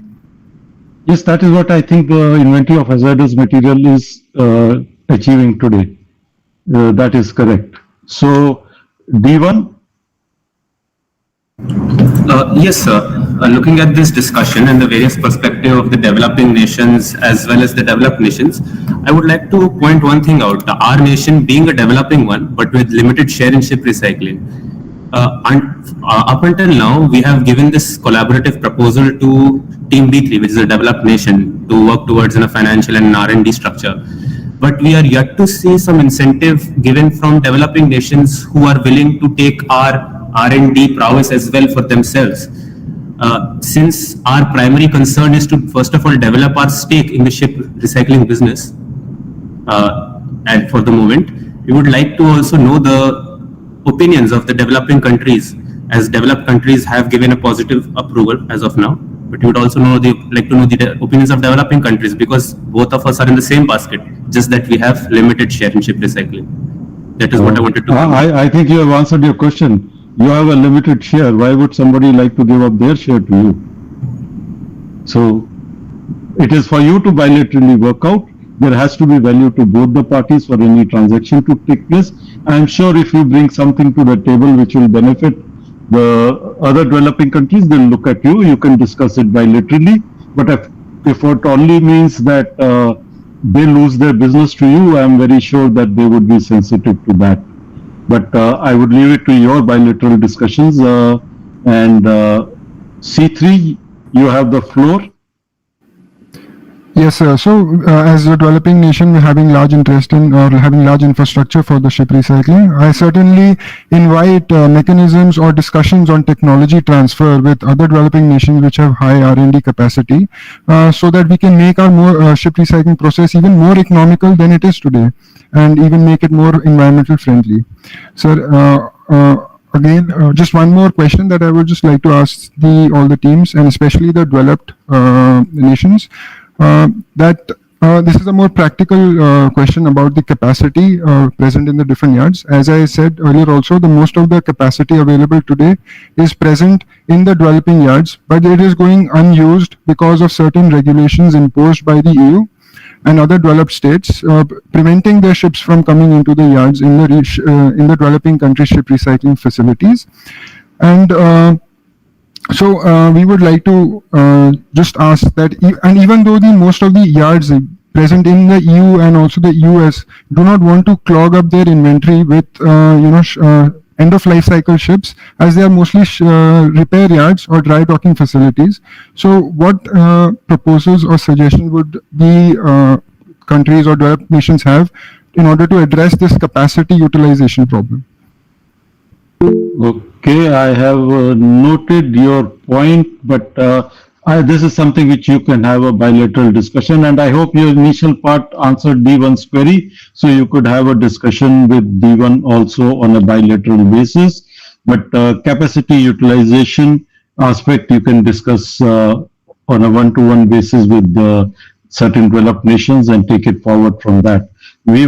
At the moment, as a chair, I would like to restrict myself to ensuring that we move on a consensus way forward on the Hong Kong Convention, and where there are conflicts between Hong Kong Convention and the Basel Convention. I would not like to deviate from that. Business aspects is something which you could deal with in your bilateral discussions. Even is your question related to a business aspect, or is it related to some technical aspect? Sir, to the answer to C3, that he said that European countries are restricting. That's what the IMO's Hong Kong Convention resolution said, that in a technology transfer program should be there, so that the technology what Europe is following into their ship recycling yard, that to be maintained all over the world. Means if anybody is having on higher sort of technology, that sort of technology concept should be shared among all the ship breaking yards. So there, by sharing that only, we will be having a standard all over the world, and that's what the resolution in Hong Kong Convention and MEPC 81 conventions was saying. I'm sorry, I did not. Technology of one place cannot be forced onto another. Yes, technology transfer can happen, and the country which gets the technology transfer is free to adopt the other technology. But it doesn't mean that if Europe is insisting on a certain methodology, it is going to be implemented the world over if Hong Kong Convention does not require it. So I think you require to check up what exactly you are trying to convey. It was not very clear to me. Okay, sir. So I hope with these discussions you can deliberate amongst yourselves and prepare for the next session where we can further take it forward. And I'm very sure the judges have been listening to the interactions very carefully, and the core committee will come back to you with the results and how we are going to proceed to the final sessions. Thank you to all those who have been watching. Thank you to the campus coordinators. Thank you to the guides, the judges. Thank you all. And see you tomorrow morning, 9 o'clock. Thank you very much. Thank you, sir. Thank you very much, sir. Back to the cadets for any closing remarks. Yes, sir. Thank you. As we come to the end of today's session, I would like to extend my sincere thanks to all our participants, speakers, and esteemed guests, judges, for their valuable contributions. Today, we have witnessed engaging discussions and thought-provoking interventions, settling the stage for tomorrow's proceedings. We look forward to another day of insightful presentations and debates. Before we conclude, I would like to invite distinguished judges to share their final thoughts.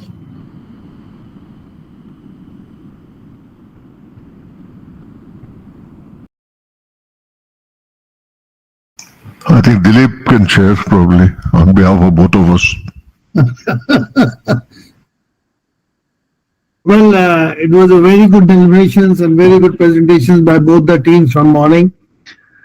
There are few points which now I believe IMU will take up after the final round is over, so that the next year you'll have better. But this time it was much better than the last time. The session on the ship recycling and the Basel Convention, I mean, you all have done a wonderful job. Good research. I mean, your papers have gone into the research of Alang, because I visited Alang when it was 20 years back. And what was there within 5 years after the ship recycling convention came into force, things have improved a lot. You are absolutely right that the yards which are there in Alang now are much more capable of handling the Hong Kong Convention than it was, say, 15 years back. Because Hong Kong Convention came when? It was drafted before 2012. It was in 2011, I think, the Hong Kong Convention was finalized. So it's been almost 13 years. A lot of work has been done, and I would like to thank all the presenters. You have done a good job, and see you in the finals. Thank you. Yeah, compliments from my side also to all the presenters, and definitely the afternoon was much more interesting, and a lot of work has been done. And compliments to the chair. Yes. Yes. Thank you. Thank you. He looks like he is the master in all the conventions now. First I thought I know more, but now I feel he knows. Not being in the maritime administration, he has learned all the tricks of the conventions. Yes. Good work, Mike. Thank you, sir. See you tomorrow, sir. Yeah, bye-bye. Bye. Thank you very much, sir. Thank you, Rahit, sir. Thank you very much. Yeah, keep it up. Keep it up. Thank you, sir, for your valuable thoughts. Thank you all. Have a nice day. We'll be meeting tomorrow for the second day, the session. All the best. Thanks. Thank you. Bye-bye. Take care.